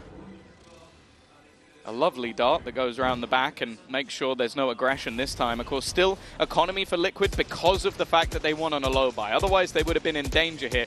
They're trying to find a little bit of early spam, but there's still a cam behind them. All the information will be revealed for freeing, but it's when he wants to use it. I think he's waiting for the timing on them actually looking to move, and then he has the chance to get a free kill, but no, instead ends up hunting for info. Danger ping on mid. Reveal follows it up, confirming the space isn't taken, but they know that Nats was looking for space around there. Clearly expecting this A hit. Traps already on site. Camo bypassing them. He's up top. Blade somehow has spotted the player on backside. Fring gets the jump on him. Bane with 1, but it's Kiko stepping up for the double, giving Team Liquid a chance to continue drawing breath. A 10-8. 3 versus 3, but it's Nats going walkabouts that gets punished. Walking into the whole enemy team. And with the old pop from Flashback, DRX have all the info. Trex, I think he's starting to consider whether or not using that Hunter's Fury is worth it, but Kiko going down, it's not anymore. He needs to win a fight or 2. He had a chance to be the hero in a round prior, but lost the clutch to Marco. Now he sat versus 3, but the only thing really on his side is the time. Converges path, uses walk back into it, and now he's in trouble. Shock Dart could go in, but there's not really anything else he can do other than try and spam a bullet or 2. Solid ult usage from DRX, and they will find their way up to 11. I also want to query, was that a stuck from the shadows for Kiko where he gets those 2 kills? I feel like it wasn't noticed. Yeah, it was. He TVs behind them. They're so busy dealing with Camo. That's crazy. Yeah, unfortunately, the rest of his utility belt didn't do him too well. Caught in no man's land, isolated by that ult that went through from Flashback that got them all that space, got them all the information. A big contributor to the round, as he has been to this game for DRX. 11-8 now. A 3-round gap in the battle for the best on Abyss seems to be coming to a close. Team Liquid invest. Do you remember the last half? Was the attack side too? But it was also a very early start for DRX, and then a comeback for Liquid. So I'm not going to count any chickens just yet. Hunter's Fury put through. Camo is completely blinded at the back of the site, and when he does finally escape the Hunter's Fury, he is executed. Already 4 players in a fast rotation from DRX. They've been good at the retakes thus far, but this time they have no plans to retake. And they also have so much control on the other side of the map. Look at the push-up already from Marco. He's so deep on that A-site control that there's absolutely no way back. This is the problem, I think, though. Look at how many rounds Camo goes diving in, lands, and goes, okay, now what do we do? Yeah. There's no one here. What do we do? And that's when DRX execute back out and take him down. They don't have the ability to punish like that when you're Team Liquid because you're playing against Hyunmin on the waylay. He's able to constantly get in, land, go, we've got the info, fall back, and then go, hey, what do we do now? And that benefit is leagues above what is being brought to the table by Team Liquid here. And you need to see other ideas. And we're not really. Even there, when Camo goes down, seconds later, there's still 4 players in main. They're not able to actually do anything about it, and even saving seems to be an impossible task as they get run over by DRX, flattened in a flawless round, and 12-8, the score on the board. Match point for DRX on map number 1. It's actually the fun thing about the composition for DRX is you're going to look at this composition and go, okay, they have 1 initiator. But if you look at the way they're playing it, it's almost like they have 5. Like, you've got every single player in some way or another able to get you information, be it based off ultimates, being based off abilities, or your cam, etc., etc. And they're doing very well to find that out early, like be it an aggressive flashback peek and TP, be it the same with Hyunmin, be it the same with Marco. Like, they are constantly challenging for this control. And Liquid are yet to really find an answer. Nats is 2-11, by the way. He has had a really rough time. Since that 1v2 attempt from Marco in the previous half, that was the last time he got a kill. I remember. We said it was the first impact kill, and, well, depending on how this goes, it may well be his last. His only. Of any, yeah, exactly. Of any kind. 4 rounds in a row needed for Liquid.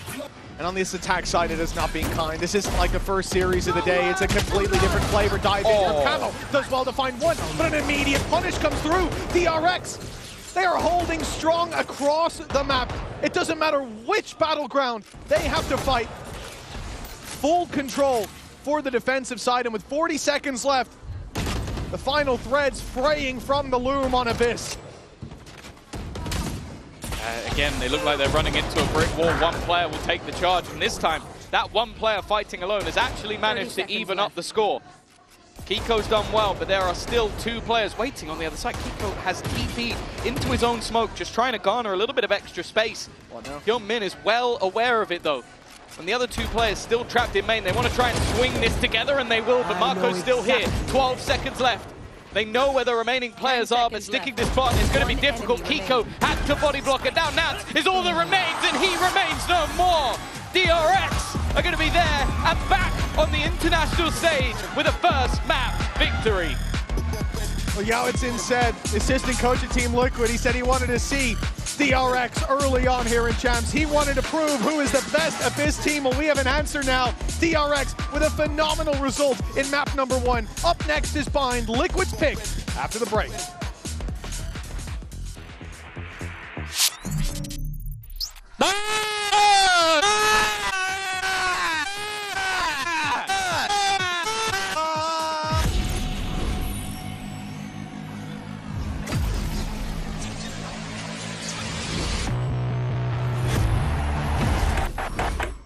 Now that I'm a mom, things are different. Verizon's different too. They let everyone in my family choose different plans. We get what we want and we save money. Love that for me.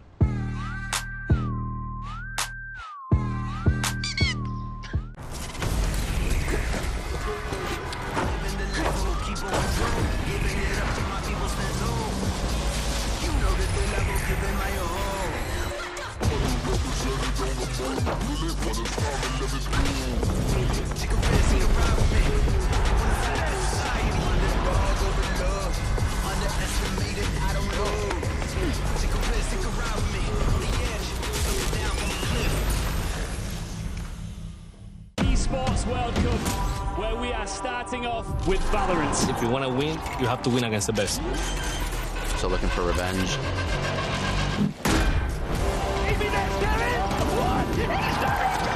How about you behind one? There's the shorty. And Alpha goes crazy.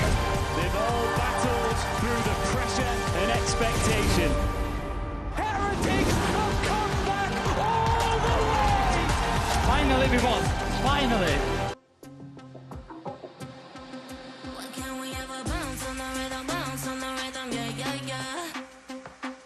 You gotta make a move to me, baby, yeah, yeah. You know me, I'm not wasting time. No secrets left to hide. You gotta show me love when you're ready, yeah, yeah, yeah. What can we ever bounce on the rhythm, yeah, yeah, yeah. You gotta make a move to me, baby, yeah, yeah, yeah. You know me, I'm not wasting time. No secrets left to hide. You gotta show me love when you're ready, yeah, yeah, yeah. Say yeah, yeah, yeah. Say, you know me, I got no time to waste. Type of energy that can't be replaced, no debate. We can take it back to my place. I can turn around, let me show you how it tastes, yeah. A baller, mind on the dollar. Swallowing the bottle while you're smoking on gelato. Now do you need some of that noodle? Just tell me that you're coming through.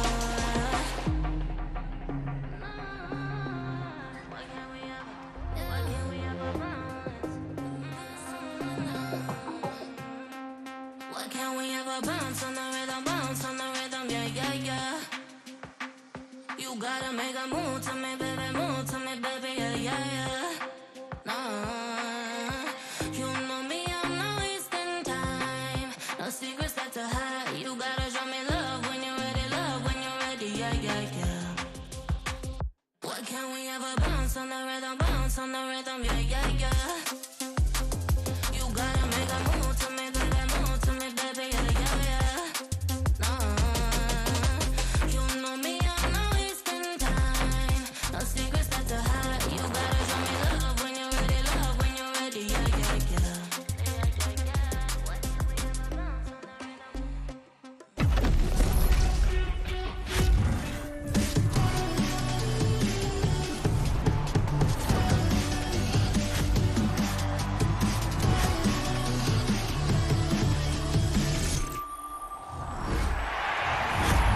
Hey guys, Mika and Bella here with Coach Termi of DRX.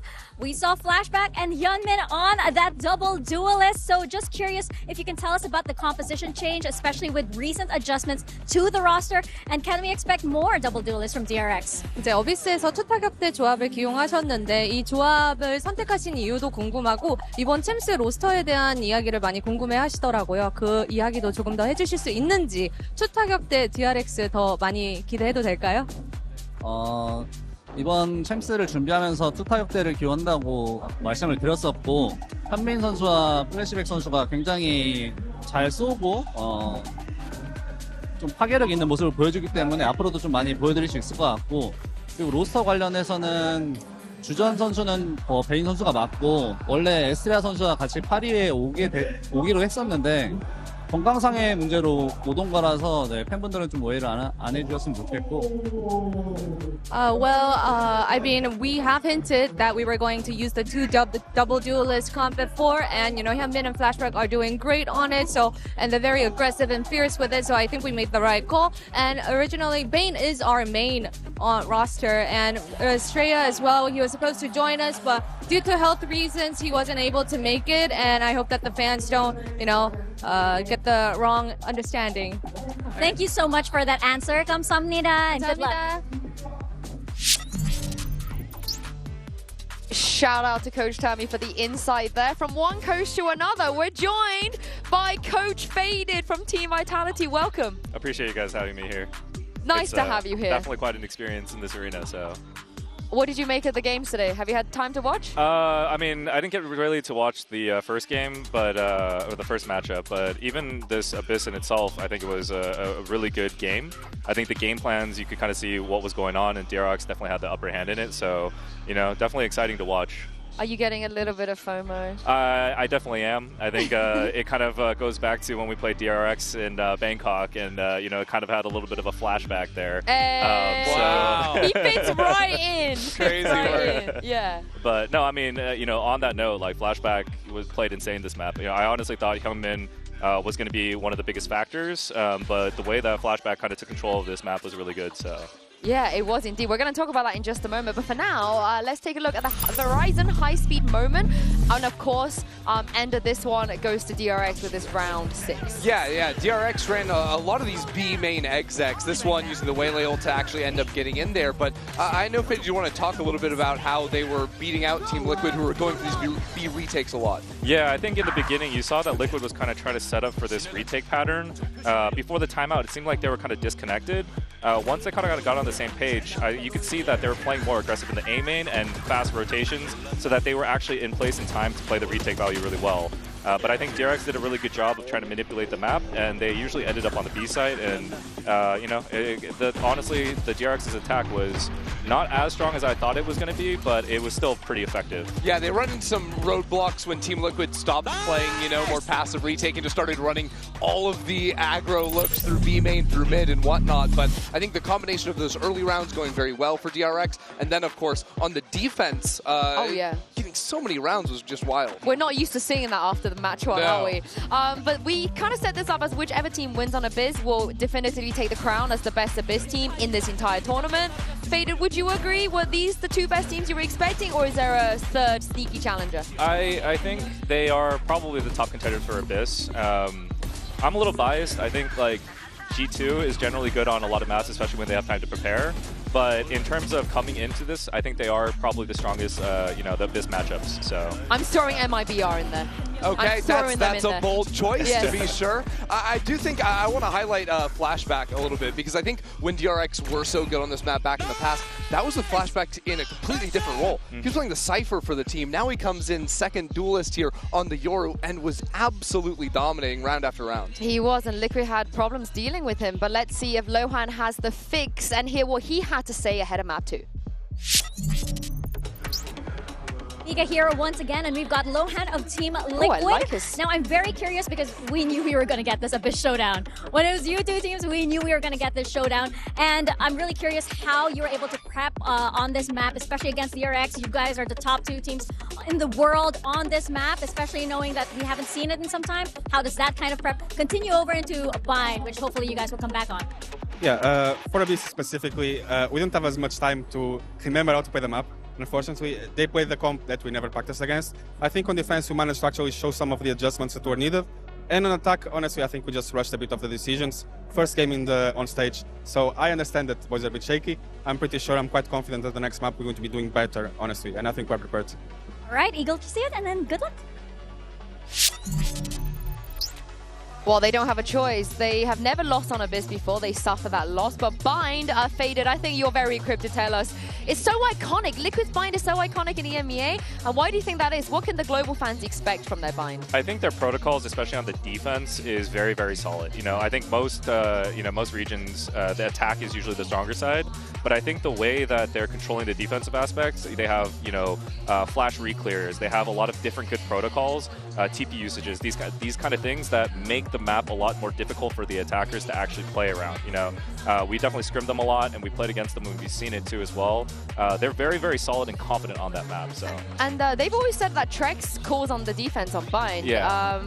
Having worked with him, what's it like to have him on a defense side and be vocal? Trex is very, very good at reading what the opponents are going to do. And I think, especially the way that Liquid's put trust in him, it's a very smart decision. And, I think Trex is kind of that difference maker that can make the opponent team question themselves in their protocols and what they're going to do. So I definitely stand by that one. Chrissy, they're doubling down. They're doubling down. They're doing it again. That is crazy. Wow, okay. On the Waylay here as well, I mean, you'll see a lot of the rays in that slot and comps that look exactly like this. I still lean towards Raze as being the stronger pick on the map, but you can't deny that Yeonwon was very effective on the Waylay on Abyss. Yeah, what's this comp like on Bind, Faded? Do you like this? I do actually like it a lot. We were testing the Waylay out a lot in like the couple past splits, and I think there's a lot of effective use cases. I remember when Liquid was actually using it on Icebox, for example, they were trying to use Waylay as a space gainer so that you can kind of set up for deeper executes. And if that's DRX's game plan on the attack, I think they're going to be very effective in being able to take the sites and being able to kind of counter out that trap-style way that Liquid is looking to play. But I do think that it comes down to how effective that flashback can take space afterwards and be able to, you know, get those frags, entry frags, to kind of clear even more waves. Yeah, we saw those deep fights on Abyss, like the fights up into A Heaven, for example, and I think here on Bind as well, especially fighting to backside A, I think is going to be something I'm going to be looking at here in the first half for DRX. But if Team Liquid are going to go to a map 3, I have to focus on Nats. This is a map he's usually so proficient on. Game 1. This is his map. This is his map, yeah. And Game 1 was not by any stretch of the imagination. I need to see my go back on the stage here if we're going to a third. Yeah, my worry is they couldn't, you know, they couldn't foresee the Waylay Yoru. Maybe they can now on Bind. Unfortunately, Durka is not casting, but I believe we have Mitchman and Sassy.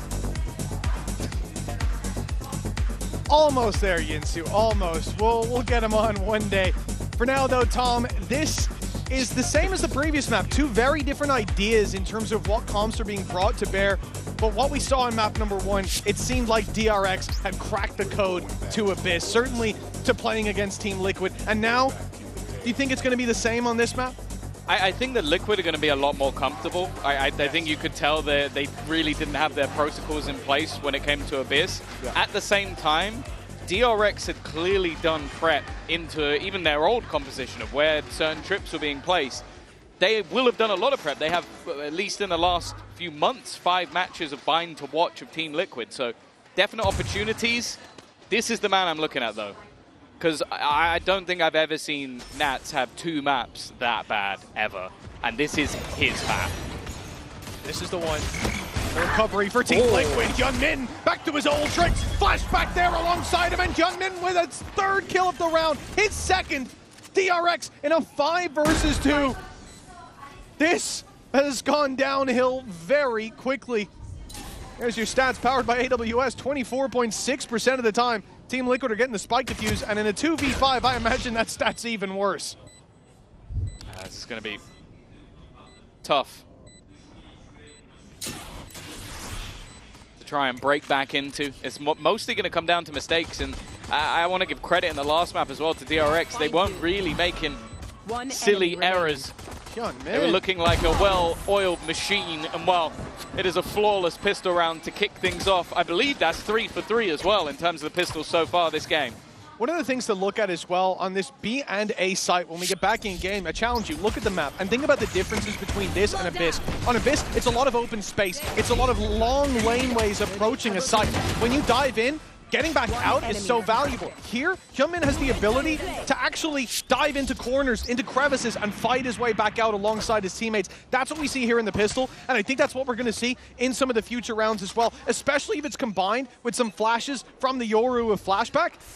This is a very difficult composition to play against. Team Liquid certainly have their work cut out for them. Yeah, they're kind of unlucky that they are the team that's almost the guinea pig. They don't get to go into the next game and study what their opponents are doing. They've got to adapt on the fly. And what a very aggressive start to this round. Camo's the only one that's really invested anything into it. A cheeky Bucky.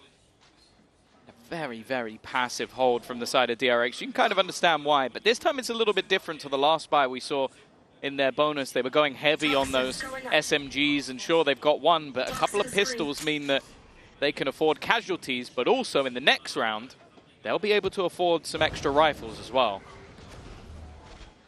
That's exactly it. Last time it was all about securing that second. They're so ready for it. A map with so much range.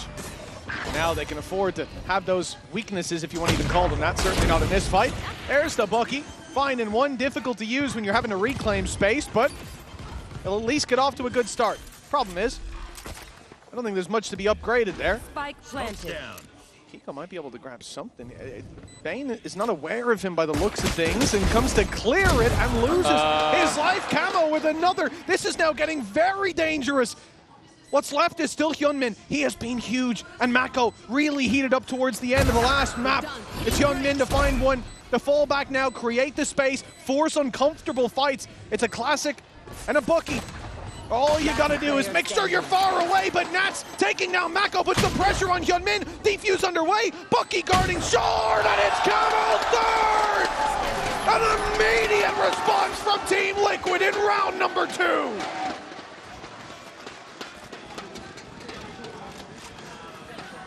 Don't know why you're looking at me like I can explain what I've just seen. A Bucky and what, 4 classics? They didn't even have a sheriff, did they? The thing is, okay, the Bucky is bad, but it's more so where the Bucky was. Like, it was playing in showers, and they planted in towards that A short position. Like, the fact that he's able to go into the smoke, kill a man, and then push all the way back in. Like, these are fights that you should never, ever, ever win with a Bucky or a classic. It makes no sense. And, well, I guess I'm eating my words from the prior round about overextensions, because I definitely felt like there were some silly mistakes. Early attempt at a response. Note that they didn't buy back in with those rifles. They've gone with some SMGs instead, keeping their economy good, hopefully for the next round. But just look at what's on the other side. It is full rifles for Liquid. Huge boost to economy. Oh yeah, I mean, losing the pistol, winning second is about as good as it can go, especially when you didn't even invest into the second. It wasn't a force fight. Up close, Hyunmin, flashback. You gotta win third. This is getting scary. Yeah, it's all about building that economy early for Liquid and how strong they look, but hell, if you lose this round, we're right back to square one. Oh, that's nice. Nice nade alongside a snake bite and a poison orb. It's a freebie on range. Trex is dominating, and it will end in favor of Liquid. Costly, sure, but a 2-1 lead nonetheless. It's better than they got on map 1. I could already tell this game's going to be hectic. We're already at the few rounds into Bind, and it's looking exciting. This is the sort of power of that double dive into the site. It just creates so many awkward spots for players to try and fight within. But Trex, again, he definitely had his moments. But the fact is, his multi-frag was necessary in this round. And now, well, this is where DRX finally have rifles of their own. They're not afraid to let Liquid know. An immediate headshot from Flashback. Puts us into a 5v4. That was the orb claimed by Camo. He's got himself a showstopper for the next round. And this would be the exact round you wanted in. Good housekeeping early on from the attack side. The push in towards Hookah could be a little dangerous. Point of contact is going to be Trex, but he is baiting for Kiko in the corner. The problem is he goes down, so now they don't have to clear that right side, and Prowler comes in. That's Kiko shut down. DRX are walking their way into this site. Patatek, the only one standing in their way now. And a flash, sure to blind him.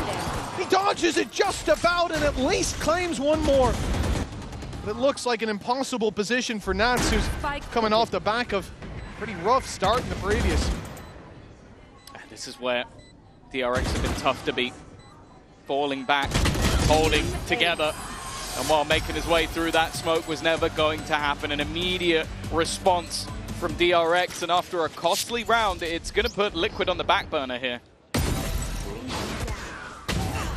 What a crazy start to this game. Trex gets so unlucky. I think if he can actually fall back inside Hookah, there's a good chance. Combining with Patatek down on site, they've got the flashes for the re-clears after the initial fight, or the support on a re-swing. But him going down, it just makes it impossible. The extra Prowler, instead of going right, goes left, catches Kiko. Where are you? And the pieces of the puzzle start to come together for DRX. Now, Showstopper we mentioned for Camo, but again, then look at the round we're in. It being online so early, They've got a Bucky, what do you mean? Oh, good point, actually. I didn't think of that. They don't have a rifle anymore. That's going to have to be retrieved. But on the other side as well, if anything goes wrong, DRX have got 2 big ultimates to get them right back into the game. I'd be surprised if they need them. They shouldn't. But it really does feel like, especially going back to the last map and this one, it feels like they've maybe just spent the entirety of that extra break they had just aim training. Like, everybody is looking so crisp on the DRX side. Flashback on that duelist has been impressive. Hyunmin still firing, and at least in this map so far, there hasn't really looked like a weakness. Already going to spot the player on site. There. Kiko has been able to at least retrieve that singular rifle, but they are just waiting for him to make that move. And again, we see that other layer. We've seen Hyunmin dive in, take space. This time dives in, takes info, falls back, and it's his teammates to execute on the back of that information. Kiko's being very patient. Not swinging out, and it's a good thing too. Wraps back around to meet up with Trex, finds Flashback. It's a good start, but still, that bookie on Trex, he needs something else. And in fact, up close, he might have a chance of punishing Hyunmin. They've heard the bookie fire. Hyunmin's down to 30. The Trex is all alone. This round already done. I guess the question was, could he get any more? And the answer is a resounding no. 3-2. DRX right back in the lead. Yeah, and they keep both of those ults, more importantly. It's only a singular player loss. It's just a straight spam through. Angles known, and then patience. Similarly to the last map on this defensive side, we've seen those attempts at aggression. But it seems like this squad led by Marco have been very comfortable in just sitting back, taking those individual fights. This is where we wait to see if there's a response. Now, something that Liquid love to do is this deep smoke, deep flash, pressure down. And that's what they look to do again. DRX are ready for it, but the showstopper causes issues. The flash is perfect from Trex. And a dominant round from Team Liquid. And we saw this on the previous map as well. Sometimes they just want to take the fight to you, defensive side, but they're playing the attack. I'll be honest, if you've ever watched Liquid play this map, you've seen that strat. They absolutely adore it. The second you see that smoke going down deep, you have to be wary. A lot of teams will even play behind that box all the way back deep towards the spawn just to have a safe spot, but they did not do that. You could see how blind the players were on the other side, and even escaping wasn't really an option. A set play that's successful, and in fact, they're going to take early space on that side of the map again. As you can see, DRX immediately is like, no, you know what, I don't want that heat, we're going elsewhere. And the importance as well of having the showstopper in that moment and the second flash on Trex, because the first flash, it catches one or two, there's still two players ready to fight, but as soon as showstopper pops, everyone's looking to face. They realize we can't fall back, we have to fight, and that's when the Gecko flash wins them the round. Great utility coming out of Team Liquid, but DRX now, still with rifles, still with those big ultimates, one away from Pring having the Viper's Pit, and it's going to be Orbital Strike immediately, covering off that backside of Lamps as they go in to clear it. Plant can now be secured. Spams through the smoke, always going to be dangerous. Trex finding that extra information and clearing out all this space, but when they see so many of the players from Team Liquid flooding into the A site, ults being committed, the TP is taken, and DRX go all the way out to the B site. Easy plant. That's a great adjustment, thinking on their feet. Yeah, and look at the ults they have as well. Convergence path can completely stun up the players. That's immediately going to be used, in fact. That's 3 players that are just stuck in the spawn. The nade has been used just to try and quell any aggression, but DRX have no interest. Oh, we got a 5v4. We don't need to take the risk. Seeker's used on the other side to garner that extra little bit of space, but now the Viper's Pit hits onto the spike. This is a losing battle, or so it seems. Liquid somehow striking back. Paditech with an immediate double, and a spray through onto Vayne leaves one. Freeing. He should be able to deny the first. Needs to at least try, and has done so, but Nats is there in response. Time-wise, there will be... Oh, it's close! Oh, just about enough. But a fantastic retake from Liquid. As said, Convergence Path, Viper's Pit, and somehow they make their way back in. I thought that was perfect play from DRX, to be honest. Hyunmin putting the ult down, it's very reminiscent of the Visals buying them time. They were under a second off. Yeah, 0.7. But that's spam from Nats. And then the invasion of the pit, that's what makes the difference. Team Liquid take the lead 4-3 now. And for DRX, it's a costly loss. As we get back into the game, you'll see the economy there. It's not looking pretty. They're going to have to take a light buy. And unless there's a miracle on their side, that's a 2-round lead for Liquid. What a back-and-forth game this has been. We'll see if momentum and fate will finally choose a side. I don't think so. from everything we've seen so far in this match. Game of tennis. It seems like we're going to spend the whole game on juice. And only a final advantage will be found at the end. Again, the Stinger has been a real irritation for Liquid. Nade will do some damage onto Marco, but he will be able to escape. Post-plant with a Molotov, a Seize as well, a Snakebite. Like, they've got some post-plant utility to play with here. They don't, however, have guns. Yeah, with the pistols, you think you even want to put that Viper's Pit in. It's usually not the play. Baiting out that utility already. You can see Grim Molly goes up, and it takes so long to land. They got so much time, and it doesn't matter. They're doing it with the pistols. A MasterCard Thrifty. I thought they've got enough utility to buy time to make it close, but that was anything but close. You were saying something about choosing a side and finally building back into the game, getting some momentum. I think it was immediate 1-2 punch. I think even they're surprised as to what's just happened. Yeah. I was looking at the utility belt for a second. Oh, they've also got Nevermind. Everyone's dead. That's incredible. Wow, Liquid are going to take themselves a pause. You can understand why. They win a close round, immediately just get decimated by pistols, unable to really get going. Funnily enough, I think the biggest streak they will have had is in the end of the first half of the first map, where they brought it back to 6-6. It wasn't even them taking a lead. It was just, that was the streak. And then every time, DRX have had some form of combo breaker.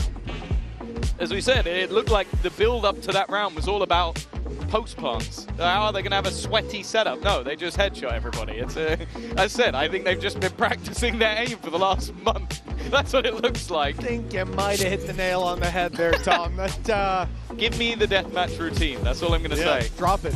Drop it right now. DRX should have been 5-3 down. They really should have. And running through a smoke against any weapon, it's always dangerous, but you don't expect them to just pop off like that. Yeah. Every shot landing, every Sheriff finding its mark, and an immediate Viper's Pit gonna come through here from Team Liquid. You can already see it being set up. Prowler forces Nats back, but no one's there to take the space.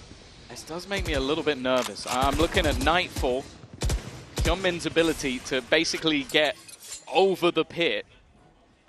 That's why they have a player in the backlines in camo. He's going to be watching to almost try and defend off his teammate from behind, but there's a lot that can be utilized. And Trex, again, he's played this somewhat off angle before, but they have been ready and waiting. And I like the fact this time he's falling back. We've seen him challenge this before, and it has not really worked out. Going back to the A site, you know, it's still an option, but you really got to be going through bathroom if that's the play. And DRX are leaving that door open by moving towards B long. They meet too much resistance, but 45 seconds left. Dash comes in, Refract online, first player spotted, stunned as well. Now they can try to close in that distance. That's exactly what they're doing. Trex under so much pressure. Patatek tried to help him out, but he ends up falling at the hands of Mako and DRX. They're pushing into this site. Kiko's falling for the decoy. Everything going the way of the attacking side since they pulled those Sheriffs out in the last. And Team Liquid, yeah, the snake bites landed, a little bit of damage. Great. But it's time to save these weapons. No contest. It's 5 for DRX. Nothing that can really be done at this stage. And a solid use of, I believe it was the Saturate, right? That bounced off the back and just left Trex in an awkward position. You can understand Patatek's response. Okay, I want to swing. I want to try and help my teammate out, but it just didn't go to plan. And from then onwards, it just seemed like the second they have even the slightest of opening, this composition just allows DRX to just steamroll into the site. Just there when we were on POV of Nats, actually, I was watching the entire time that they've been saving. He has been rattling off words. I don't know what's being said, but big changes for Team Liquid. A lot of holes in the ship right now. A lot of wooden planks needed. Because the thing is, you say about DRX, they're hitting their shots, they won the round with the pistols, but here, Team Liquid aren't. right? Trex is obviously, I can forgive his position. He's trapped in a tiny corner. The stun just about fading. But Paddy caught in this transitional period between taking the fight and falling back. It's an easy pick. And we can't see it be fed to DRX like this. 2 rounds in a row and a chance for an 8-4 half. With how these rounds are going, with where the economy's at for Liquid, it should at least be a lead for DRX in the end, with ults online for the next. Mainly looking at Mako, he should have that orbital strike. And no one's close on Team Liquid. Oh, I thought that's an info dive. He's full committed. Still he's go back. sticking it for now. He is going to try and go back, and there isn't really anybody that can punish from this angle. It's a solid start, though. Nats now goes down. But bear in mind, there were some severe weaknesses, and now Camo's coming in from behind. He could just end this round, but it's whiffy! It's really whiffy. Luckily, he's got Kiko to back him up, and Trex has managed to find one with a ghost. It doesn't end up going wrong for Liquid, but it very nearly did. So yeah, DRX hitting all their shots. Sometimes for Liquid, that's not the case. Might be the most egregious example that we've ever seen, and good luck to Camo in living that one down. But 5-5 nonetheless. The rest of the team was able to pick up his mess, I'll say. And we may still see a neck-and-neck half. The game of Deuce continues. But what a chaotic set of rounds we have. The ult popped, it was full focus from them, but the reaction from Hyun Min, finding one, the 180 as a bullet whizzes past him. And I think the POV we saw of Nats there just shows the chaos of the comp, though. Like, he's having to full 180 to shoot out the Haunt and then turn back in time to be able to shoot flashback. And he did that. Fair play to him. Like, his reactions were impressive, but they are making what is normally his home turf an awkward place to play. And we'll see if he can do it in that second half. There we go. Finally, there's been a missed shot on the other side of things, and Camo gets a little bit of revenge. Poetic justice, you could say. However, there's always a response, and that was incredibly clean from freeing Nats. I don't even know if his head was fully showing. Well, it was found on the other side nonetheless. That was redemption for Camo to start, but Nats, same old thing. This time less utility involved. It's just the straight up duel that he loses. For DRX, that's a equalization in terms of numbers. It makes this A site much more vulnerable. Only now Trex is swinging out to try to clear that position on short, and I think he's seen some of them. Camo now turns to fight those players, and that's when Fring is going to be striking. Oh, doing damage as Hyun Min finishes them off, but Kiko does well to at least find himself two, leaving it onto Bane. Spike down, 15 seconds. That plant needs to be secured now. Flash over the top. The second comes out from Sky. This is forced Bane into an awkward position, or maybe not. Trex has gone for the fight, and this time Bane, again, he's just going to stick it out. Eventually gets caught by the wingman that was from a player who died ages ago. He must have been running around for a few seconds. I think he was just about to run out, and he caught a lock-on. He found the player. How has that happened? Like, you hit the shot on the head. Do we have a Trex. wingman POV? Is that an option? Because I'm not sure. Like, Trex was dead for ages. Yeah, I'm not sure at all. 6-5 for Team Liquid, and MVP of this round may well be that wingman. There he goes, running it down. Oh, that's ridiculous. I feel bad for Bane. I feel bad for him. Like, he did so well in that clutch. You know the problem there? Crosshair placement. He's trying to headshot the wingman. But he's short. 6-5. Is that what happens when someone tries to headshot you? Anyway, into the round. An aggressive start, a low weapon or two, and an immediate usage of that orbital strike. A pacey hit, and well, it's gone right past, spotted the players. One of them already being stunned up, and the fight back. Bane's revenge, as he will find a double. Freeing in position. They need to clear him, and they have. Gives them a chance. Oh! Mako and Bane are so low. Nightfall goes through. Both players spotted up there. Info to play with, but Hyun Min, the man with the weight of the world on his shoulders now, his teammates have forced into a fight. The odds aren't looking to be in their favor. But time is ticking, waiting for the Nightfall to fade. The flash out sees no one. Close left clear, worried about long. Nats finding Mako, but it's Hyun Min finding himself the first, and Bane to swing deep. 6-6, neck and neck at the halftime.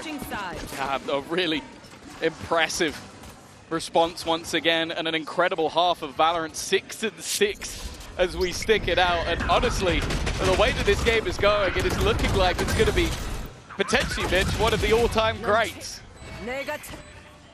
One enemy remains. Certainly one hell of a start here on Bind. We've seen some long games, and if it keeps up, well, we might be adding this one indeed. You talked about the bounce back of Nats as well, and he has certainly looked good. But Tom, I've had enough of hearing from you. Okay. I want to go down to the main man who was up here earlier, Durka, who's standing by with me. Et ai-je vraiment besoin de présenter la légende de Vitality, Durke, qui m'a rejoint? Hi Durke, welcome to Paris. It's a pleasure to welcome you here on Vitality's home soil. Thank you for being there, first of all. I think the fans appreciated you coming here, even though you're not playing. How does it feel, you know, having people cheering for you everywhere you go? Feels amazing. We have a lot of fans here, and even though we didn't play here, I think we got still a lot of support. A lot of fans come in asking for pictures, signature, and stuff. So it's like really nice. Merci les gars. Merci les gars.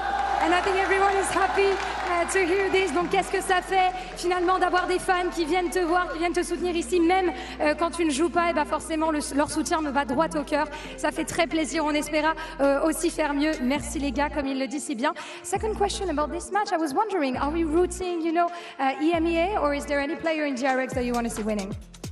I mean, always kind of for EMEA. I want them to succeed anyway. So I think my first initial prediction was like 2-1, but now it kind of gets tough, you know. So you would say Liquid still? Yeah. Okay, rooting for Team Liquid. Du coup, qui est-ce que tu soutiens entre Team Liquid et DRX? On est toujours du côté de l'EMEA, donc on soutient l'EMEA. Thank you very much. Merci, Derke. And let's see if Team Liquid can take the win. Let's get back to the game. Well, it's good to see one of my favorite co-casters down there in the crowd. We had fun earlier, and his predictions came through. He was talking a big game about Hyun Min, and that man has certainly delivered here today. I mean, just a stellar performance from him, but there's been plenty of heroes down on the server as we get into the Coinbase Econ report at halftime. Yeah, for sure. It is looking maybe the most even you're ever going to see it. It's crazy as well that you think about how Hyun-Min has been playing, and Nats is yet to damage him. He's just been flying over the top and is unable to really catch the man. It's like trying to catch smoke. He just disappears every time you get close. Even still, though, level at the half. And this is the map, this is the half where we talk about this man as the best in the world. Like, I don't think there's many arguments to be had in that respect. His positioning, especially towards that A side of the map, has always been problematic. But as said, the preparation we've seen from DRX going into this game, the difficulty they've caused with this comp, I am very intrigued to see if they can finally beat Nats. Well, he certainly had a good bounce back, as we saw there in the stats from the previous map, where he was being shut down at every turn. A couple of rough openings, but for the most part, this has been night and day. Deep play from Team Liquid. Not afraid to get aggressive, and the full site's already cleared out. They're starting to get an inkling. DRX were doing something. There's no reason to leave A this open, so they expect the flank to be coming through. In fact, Nats expects the flank to be coming through. In goes the snake bite. He will be caught. Push up, but Kiko's watching his back. Team Liquid, a double opening, a 5 versus 3. They know that Mako's here as well. Ooh, but Nats has been tagged extremely low. It's an easy cleanup. But time is ticking. Yeah, there's so much left to do. Not much left to do it with. The players in lamps are going to cause serious issues, and at this point, it's all about orbs. The clock is far too low already, and Marco, well, he's going to at least clean up a few, do a little bit of extra damage, but that is all she wrote. It will be Liquid taking their first pistol round of the series. We'll see if that is a turning point for them in this map. From what I've seen so far, probably not. I have absolutely no faith. We've already seen second rounds go the way of the team who lost the pistol. We started it out that way, and for DRX, with the shots they've been hitting, I don't think anything in this match is guaranteed. It is a game of uncertainty. We came in with questions, one of them being who's the best Abyss team, and maybe now we've got an answer, but who's the best team? That's still up for debate. Still up for discussion, still up for competition as Team Liquid 1 round up. This should be housekeeping. It should be easy. A chore, an uncomfortable one sometimes, but Not a difficult one. Well, they are currently walking into a 4-man stack, and well, now that 4-man stack's coming to them.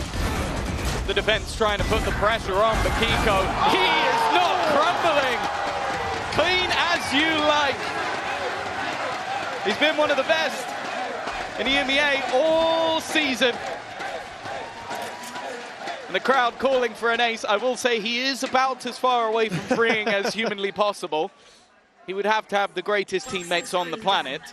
And I will say, they can only afford one death here. So I kind of hope that they're not throwing their weapons away for him to get an ace.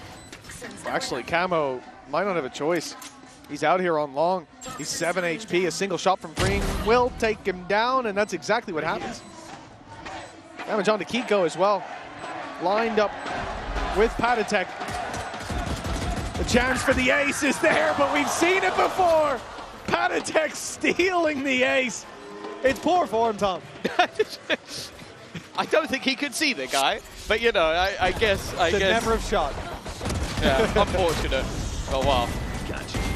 This is the sort of stuff you want to see from Kiko. Sure, it's up against pistols, but when he's on, he is a force to be reckoned with, and he is on most of the time. Yo, Gio, you're the bomb. Wow. Turned into Waluigi for a second.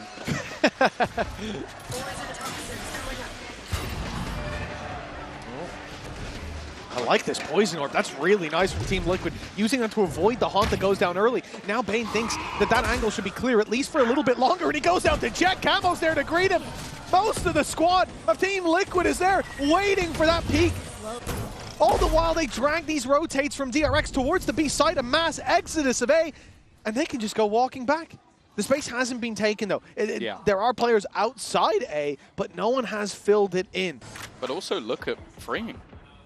He is tagged so desperately low, so it's not like he can now go jump peeking, jiggle peeking, swinging angles, because a stray bullet, hell, even the Tiger could take him out at this stage. So he's got to be incredibly careful, and that's not really what is needed. In fact, they've had to gamble a second player over to this side of the map. And well, the Tiger's not going to finish him off. We'll see if somebody on the Liquid roster will. Yeah, the Fangs didn't find him. But they're going to be aware of this position. His best play, wait for the rest of the team. Try to take advantage of the chaos. Hope that Liquid try to respond to the retake by pushing into his space. He can land that shot. But it's a passive play from Team Liquid. Not much utility left, and I think that's certainly of note at this point. Post plant isn't really that much of an option, not as deep as we'll see with this comp a little bit later on, I'd imagine. But Camo does well to find not their first of the round, but their first of the retake, a 3 versus 5. And the question for DRX, do we go for it? Do we risk these weapons with such little economy? And the answer is a clear no. They're running for the hills, and Team Liquid pushing up to 9. Yeah, it's kind of a brutal scenario for them. They get absolutely played by the Poison Orb, which I'll say as well, with how powerful a post-plant tool that is a definite read from Liquid. That is them going, okay, they're going to try and get early info. Maybe they throw that haunt up high, as we've seen so many times. We hide within that Poison Orb. It's not the same as a sky smoke falling down, which is a very clear indicator that that has been avoided. And then because of that, they get that early pick, but also do enough damage on the other side of the map that I was actually looking at the contact point of where freeing was in lamps. If he swings, Camo is looking the complete opposite way and no one can cover him. But he doesn't have the HP to swing anymore. That was the one opening they had back into the site, and the second they lose another player, it's done. Like, you have to just retreat. Well, clearly feeling the pressure a little bit. We've spoken about Liquid streaking rounds together has been a tough thing to do, bar that first half of Abyss. Well, now that they've managed to win this one, go 3-0 up, DRX are feeling the pressure. Well, this is the first time it's really felt like Team Liquid has the lead. They've got their hands firmly wrapped around those reins, and for DRX, the fight back, it's not out of reach just yet. But with 3 rifles saved, they've still got a decent chance at what will be a mixed buy or a light buy. They have a decision to make. How much do they invest into this? The ones with rifles, a little bit more, leaving themselves with less for the next, and does that mean a force-up? Maybe they try the bookie. Hell, it worked on the other side. It's definitely not pretty.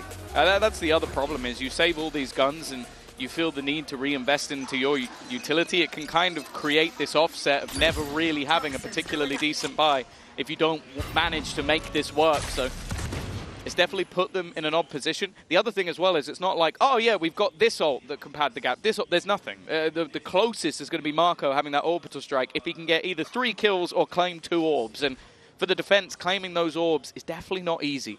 What their plan is, push. Taking that little bit of extra control towards the A site. The Liquid have other ideas. Well, they had the chance to play through the TP from DRX if the pressure was put on there. But instead, they decided to go pushing down. Again, filling back into that space. Steps hurt. They've made the right read. There's no utility coming through from Team Liquid. It's a disaster! Marco! Down A. He has shut down that rotate. They were expecting a fight around the corner, but he steps through, takes the battle to them, and leaves Kiko in a 1 versus 5. What a game plan from DRX. Well played. The utility spent on B, the gradual fallbacks, the Viper wall up.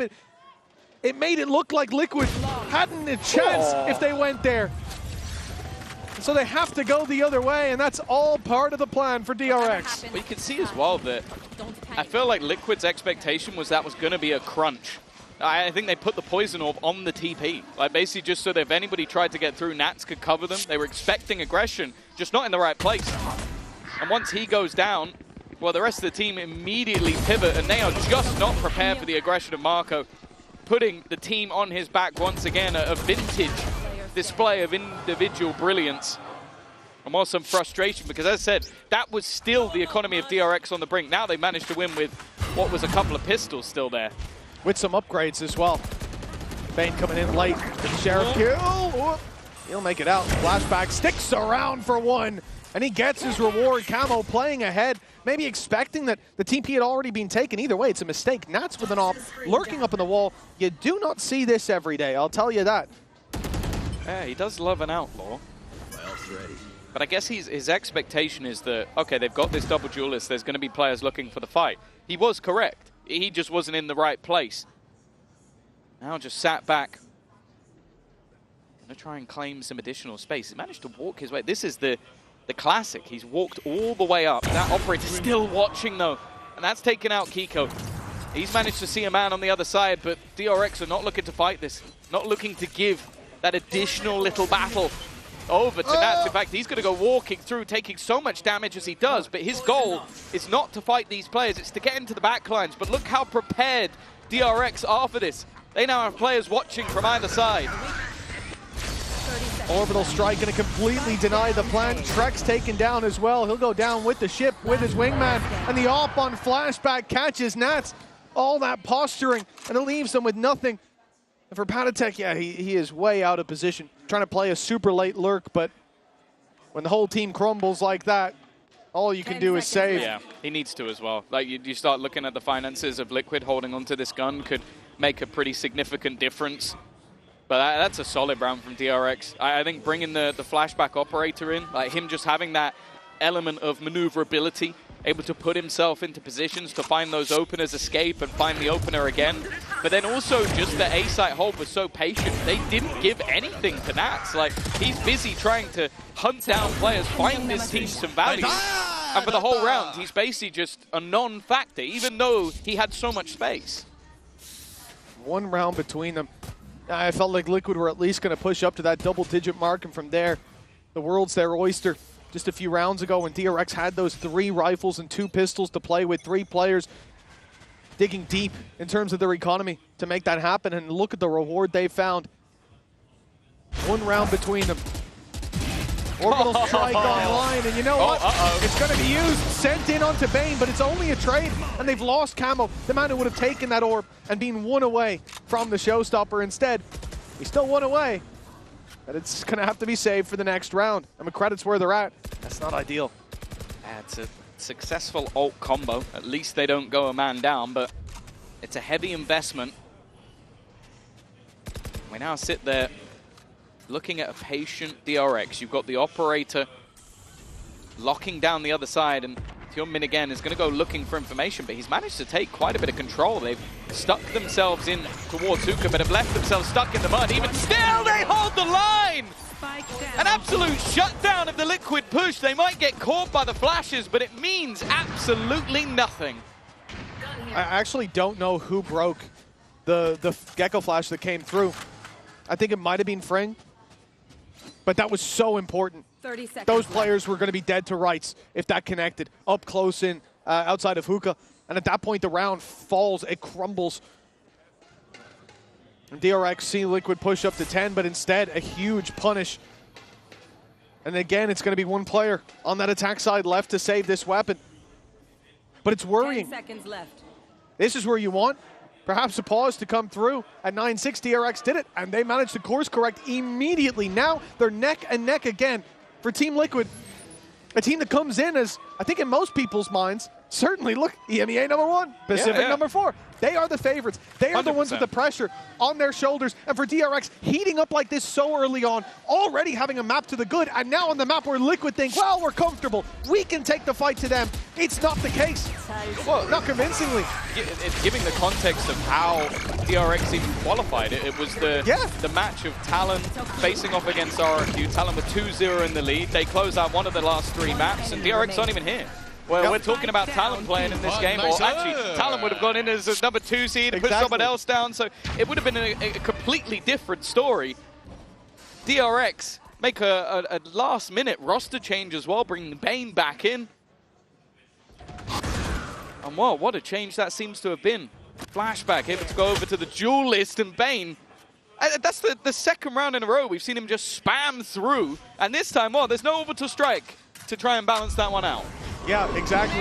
In fact, he's the one with the ultimate, and that confirms no one's here anymore. The A side's the right place to be. Hyunmin starts to rotate around. He's now going to be here to help out with this push if it does come down here, and the big problem, the op in that corner. Trex is stuck. He has to face him. He has to cross him. And you don't cross Flashback without paying the price. But Bane, in a 5v3, walks down B long. That's left the B site wide open. Yeah, the thing is, Nats doesn't know that.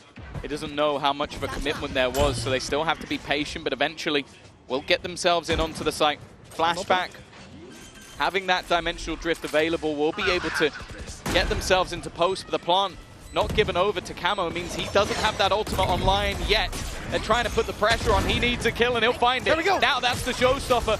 Immediately puts into play, but he's trying to find a target, and he'll get it. Hyunmin down, giving them the advantage once again, and Camo's taking over. Just the one standing, but that one is Flashback. He has been a man to deal with, and a rifle picked up with the remaining 2. So passive, so patient. He's expecting that they're towards long, but both players are going to be swinging from the same position, and only the first is needed. Camo saving the day, and Liquid, well, they don't let the lead slip. They will take it back with 10. Such an important round for Camo, especially, Tom, it looked like a mistake. Not seeing that orb go to him, especially when you're in a disadvantage. I was very surprised with the fact that he finds that opening onto Fring, that he can catch Hyunmin, and then lands it onto Mako. That single-handedly saved the round, and perhaps Team Liquid's life on that upper bracket run. One round in between them, but it's Liquid still in the lead. It's Thrash online for Trex, making a side exec much easier. And Flashback wants to get ahead of that. He knows if you sit back and let Liquid make the push, especially with Thrash, they've got a good chance. So he wants to push into them. Don't know if Flashback goes any further than this. Gate crash fading. I would open him up to a couple of angles, but he does have support. Gate crash going. No easy escape, but with the angles held. Oh, there you go. The second one will be put into play. They want to try and hold on to this. The fact is, though, Liquid really have ground to a halt. They're expecting there to be some level of aggression. And what they're correct, they just haven't found it yet. It's going to be B long, I think. While the Tiger sent through on A, you can see Camo posturing, ready to push on up. In goes Thrash. A lot of pressure on A, but Spike's still in spawn. From DRX's perspective, this looks like a hit, but I think the rotate to B is far more likely. They'll pick up that Spike and rush on in. Hyunmin finds one, but Panatek is good for the trade, and he's just a distraction right now. He is drawing their eyes, but DRX haven't full rotated. They've left Mako on this side of the map. Bane's been holding on to control of B long. They're suspicious of this play, and rightfully so. Bane will find his reward. Mako needs to be patient, play this one with his teammate, and Bane is the one to find the pick. They can swing together on Kiko. Spike down, 12 seconds as the rest of DRX arrive. They will not fall for Liquid's bait. It's DRX, neck and neck again. Yeah, they're reading this game incredibly well. The goal from Liquid has been to try and have that push and pull, sell the fake in, throw the thrash in, force them back, and that's exactly what they did. But then Nats falls on one side, and because of that, they don't gamble the rotation, they don't pull that second player over. I feel like Bane, well, it's in the name. He's been the bane of their lives. He's causing them so many issues. Just sat back in this corner, over towards the garden, time and time again. And while at 10-10, Liquid will take a pause. And I want to give context as well of what the loser has to deal with. The previous champion's winner. That's what happens if you lose. If you take a defeat, you go up against Khan and his merry men of EDG. And no matter how confident you are in Liquid, the #1 seed, they've looked great regionally. Had their issues on the international stage, but of course some of the time that was because of players not being able to get there. Definitely a tough time for them. But I don't think you can be completely confident in either team falling into that lower bracket when they're up against EDG. No, you certainly shouldn't be. It'd be a different story if they'd found their way down there and needed this massive comeback, return to form, because they looked weak today. That's not the case. They were not pulling blows. They were landing a lot of solid rounds, and I think, you know, you see it in how long the series lasted. Yeah. Or even just one of the maps over on Abyss. For Team Liquid, it's 10 on the board, but it's not likely to be 11. The economy is very weak. 2 rifles, a Bucky, a Stinger, and a pistol. For DRX, they have everything to work with. This should be the lead to the defensive side, but stranger things have certainly happened, even just here today. Oh, it's early space taken. Nice shot from Bane again. As said, they have struggled to deal with him on this site. Combination of utility trying to create pressure, and pressure is being created. Flashback missing a shot. Flash immediately around the corner. He's so blind and will fall because of it. Spike down once again. With these weak purchases, Liquid get a chance. Liquid have got the op as well. They've done the work. The groundwork with the spike down. Might not be an advantage just yet, but it's a lot closer to it than they were just moments ago. The defuse already starts. Blind catches everybody. Liquid spamming though, and the player's up top! The defuse from Mako! He stands in the open. They spray too low, and that will give DRX 11. That was a shaky start, but DRX have control. Yeah, it's once again. Bane gets the opener. And then Bane is the one that basically just defends his teammate while the spams are coming through, clearing out the remainder. What a fantastic individual display from a man that coming into this tournament we didn't even expect to be in the roster. Like, I didn't know he was in the roster until today. Well, I think they're going to be pretty happy that they brought him back. 11-10, rifles for Team Liquid, ult on Patatek. That's the only one for now, but this could be a crazy round for DRX. Hyunmin, Fring, and Bane all one away. Bane, thanks to his 4K in the previous, a single pick, a single orb. The favor of this round swaps completely from a close one, a hard one to call. The heavily favored one for that defensive side, who've now been chaining rounds. They've been looking good. But we're used to the game of tennis. The scoreline of deuce, the back and forth. Someone's got to crack the code eventually. Again, the saturation's going to slow them on their take. Freeing in the corner will be dealt with immediately. Yeonmin needs to go big and doesn't. Immediately taken down, and they've even managed to remove Bane. The problem is, Marco's still standing. Nats with the pit, and the spike wasn't necessarily committed to this side of the map. In fact, it's incredibly far away. It'll have to be a little bit perplexing to the other side. In fact, they are now going to take it into the B side. The Viper's Pit ended up just being a ruse, but that feels much more like a mid-round call. You've dealt with Bane. Now you got a post plant. But the damage here, well, the AWP is being picked back up, but it makes it a lot closer than it might seem. Patatek and Camo have been able to tuck away, though. They've been able to claim their spots to fight from. But Liquid need to be so careful not to overpeak. DRX already finding the opening. Again. They baited Mako into the open with the tap. Another tap coming through. The scars of the previous round where the defuse was stuck. Still showing here, he needs to pick! Mako! Stuck the defuse for the Red Bull clutch! 12 for DRX! How have they gotten away with that? The maestro of Marco has manipulated them once again. The last round he sticks it from the very beginning. This time taps it and then just almost plays the bait as teammate goes down, and they assume, in most cases, not for the wrong of them, that there's no way he'd stick it now. But this man has made the right call every single time. Leader of the pack and back on the international stage.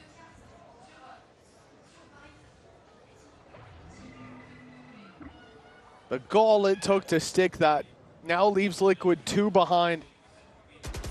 1 away from Showstopper, sure, that could help.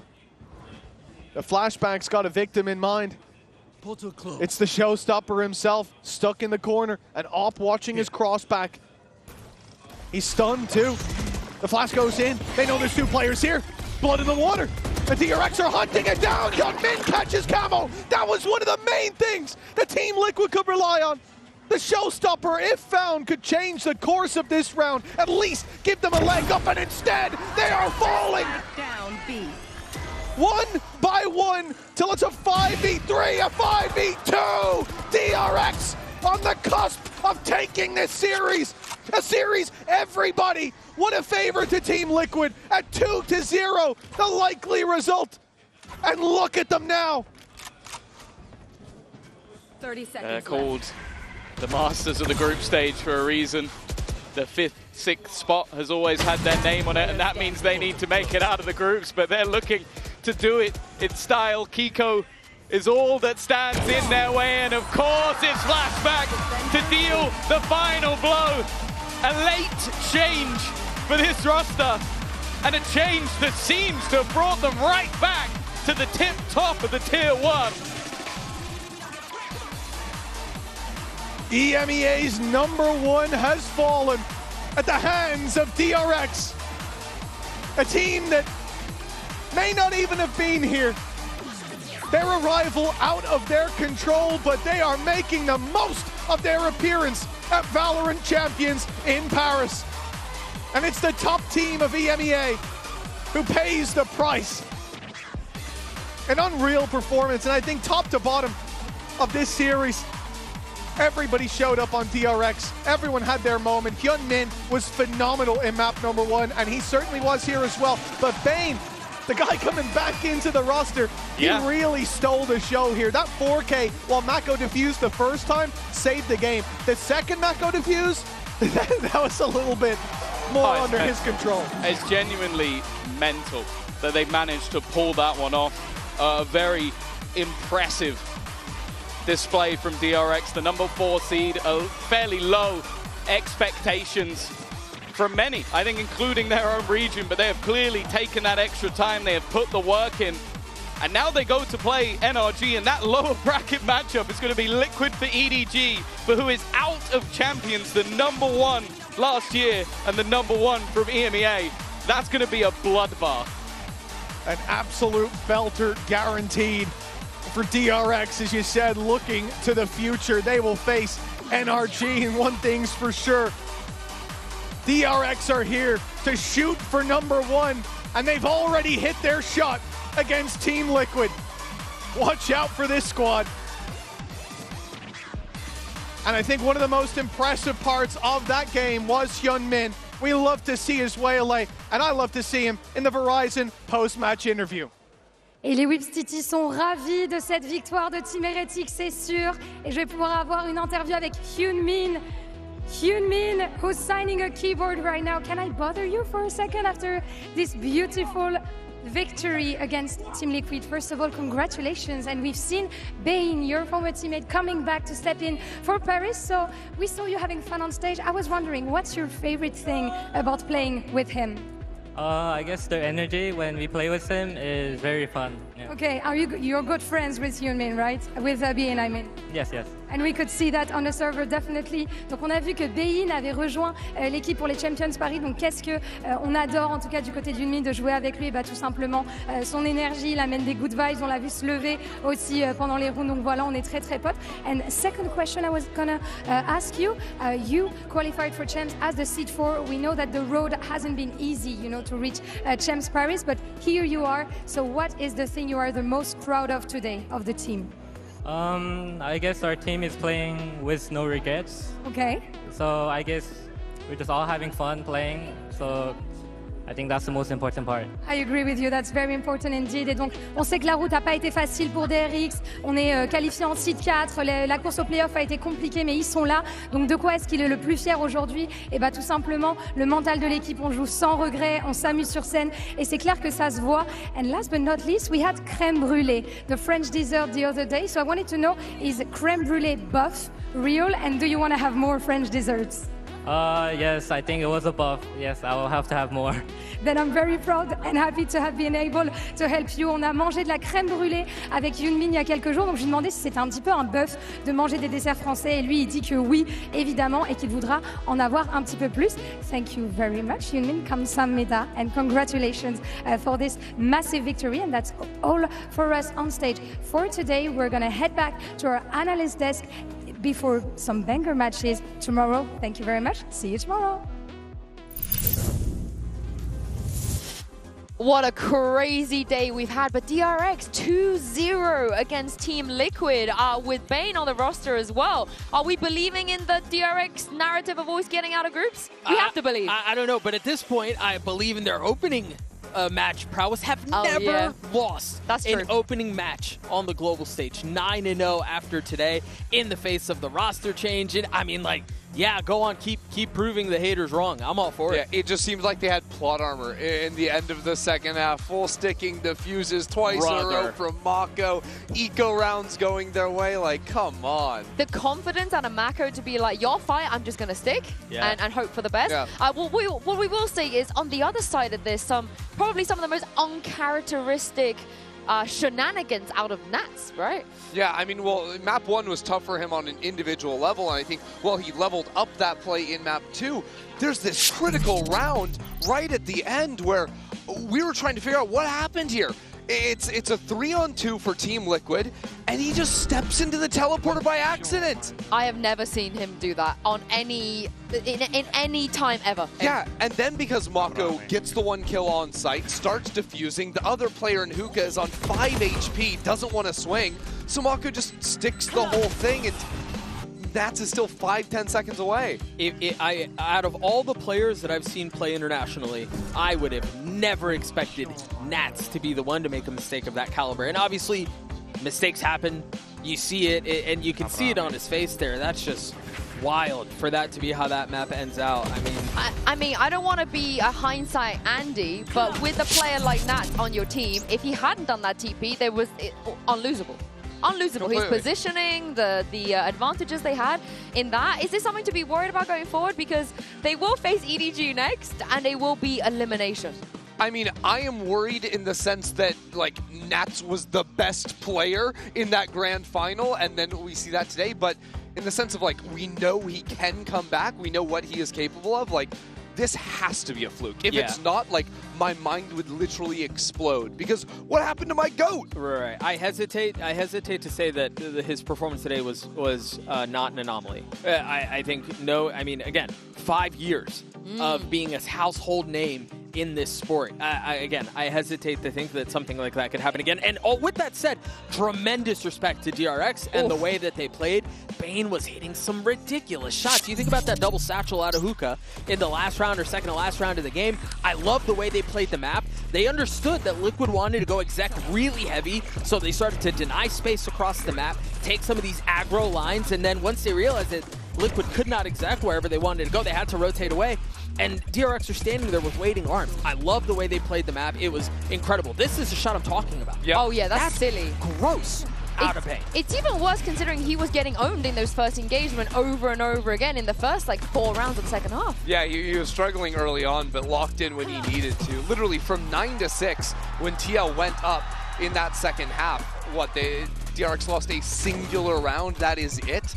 I think Flashback's Operator 2 was a consistent threat that Team Liquid were unable to really deal with on their own terms. And I will say this, Flashback had a couple, 3-4 kills in a row with the op that should have been on, and he was a little off the mark. And even with that, late in the game, DRX were able to pull it through. I cannot speak enough for how much I loved how they played Bind. It was incredible. I love in the big 2025 we get Prime Mako back again. You know, he's been to every chance and he's never won. So who knows? Who knows? I mean, it's same as the other players has been to every chance. Buzz has never won chance. He's been to every one. Boast has been to every chance. They've had 5 chances at this. So hopefully it's going to be one of them this time around. And speaking of Buzz, he will be playing tomorrow. If we take a look at the bracket, we got a schedule coming up as well. We are heading all the way to Group D. We're going to get, oh my goodness. Okay, I know you guys say there's no group of death. For me, that's the group of death. I think it's gonna be fun and exciting. I hesitate to call it the group of death. We're gonna see Demon 1 play for Demon. I mean, brother, like, what are we talking about? That's the headline. Forget everything else. Goodness. My GOAT's back on the stage, but I mean, genuinely, every group has incredible storylines. This is my favorite event of the year, and it's not even close. G2 Heretics being an opener just feels like so ridiculous. Yeah, although now that we know that EMEA's #1 seed can't beat Pacific's #4, I mean, that's got to be an incredibly lopsided matchup. How's NA #3 seed doing? We don't talk about #1 seed. Remember, yesterday it didn't happen. Yeah, yesterday didn't happen. MIBR is our third best team. I mean, are we expecting another 4 beating a 1? Oh, goodness, yes. And it's MIBR. Yes. Absolutely, yes. Honestly, yes. I mean, did you expect me to say no? Yeah, yes. Fair. Yeah, fair. Wait, you fair, don't think fair. I would think that Heretics can beat G2? Yeah, that's what you're thinking of. Yeah.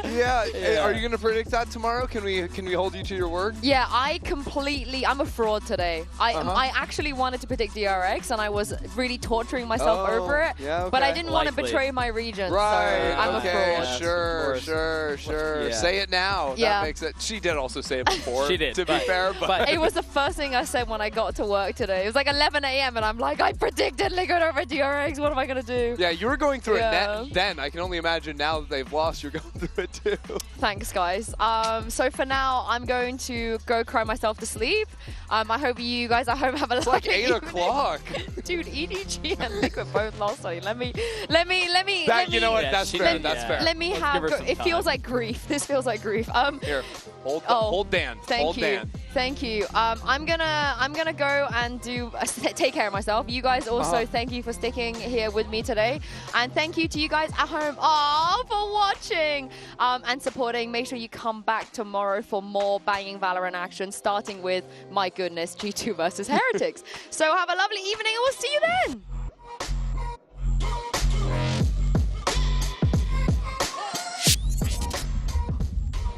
The defending champions are back. EDG are about to start their journey for the back-to-back at Champions. Look at how broken up it is, but Ginny's having to take the 1 versus 1. Scooby here looking to step back, reckoning in play. Ginny, unperturbed. Just getting completely outgunned. Mata a little bit too fast on the shot just then. Just some nerves maybe showing up there. None for Ginny, pushes for more. So on the other side, Mata chimes in from Crow's Nest, and that's the spray for 2. It's on Chichu and Kung Kung to stop the overtime, but it's Mata now ready to receive around the corner and straight down the abyss. We get overtime in our first map of the series. Kung Kung down to 10 on Ginny's isolated off that teleport. It doesn't seem to matter. He'll take the fights either way. And even Mata can't make the flick. Woo! Down to about 40%, but here's Som. Kung Kung takes the fight at the back of the side, but Som's able to find his second. Kung Kung on the side. It's Brock making use of the wall that Chi-Chi's been abusing all game long. And 4 for Som. Just firm handshakes for the boys. From 2 to 10 at halftime. NRG with the resilience come alive and reclaim Abyss. Nobody's head goes rolling, and he says, why not? In for a penny, in for a pound. How does Brock how does he not trade that? Smoggy trying to get in front of it. Time is beginning to get very low. Not enough. Kang having to play the low ground. Smoggy on the angle. Multi-face, there's got to be some action here in mid, and there is. Jenny and Nobody able to find one each. All right, there it is. Light Oh, speed. that is criminal. Snaps the crosshair. How aware are they of the tower position? What is that from Ethan? That is just a pixel shot from Ethan. Marta down to 6, a grim start to this one. But Nobody, he just hunts for more and he gets punished. There's Ethan. Now can make his way out with Som. Disrupts the defuse and Ethan puts it to bed. And NRG vindicate themselves in this match against your reigning world champions to kick off Group C. It is the #1 seed of EMEA versus the Pacific team that barely just scraped through to make it to chance. Every single team would be madness. Speaking of madness, this is so aggressive from Liquid. They've had enough. And then doing it again. Find some serious impact. They're being left in the dust. DRX shut down in these last 2 rounds. And I guess an attempt to do some damage, and that attempt's not going great. It's fallen into the hands of Nats, and he's going to meet the same fate. Flashback back to winning ways, 17 and 10. Still trapped in main. They want to try and swing this together, and they will, but Marco's still here. Sticking this spot, it's going to be difficult. Kiko had to body block it. Now Nats is all that remains, and he remains no more. DRX are going to be there and back on the international stage with a first map victory. Baiting out that utility already, you can see Brim Molly goes up, and it takes so long to land. They want so much time, and it doesn't matter. They're doing it with the pistols. The MasterCard Thrifty. Now there's 4-man stacks coming to them. The defense trying to put the pressure on, but Kiko, he is not crumbling. Clean as you like. There's no utility coming through from Team Liquid. It's a disaster! Marco! Oh, it's early space taken. Nice shot from Bane. The defuse already starts. Blind catches everybody. Liquid spamming though, and the players up top. The defuse from Mako. EMEA's #1 has fallen at the hands of DRX.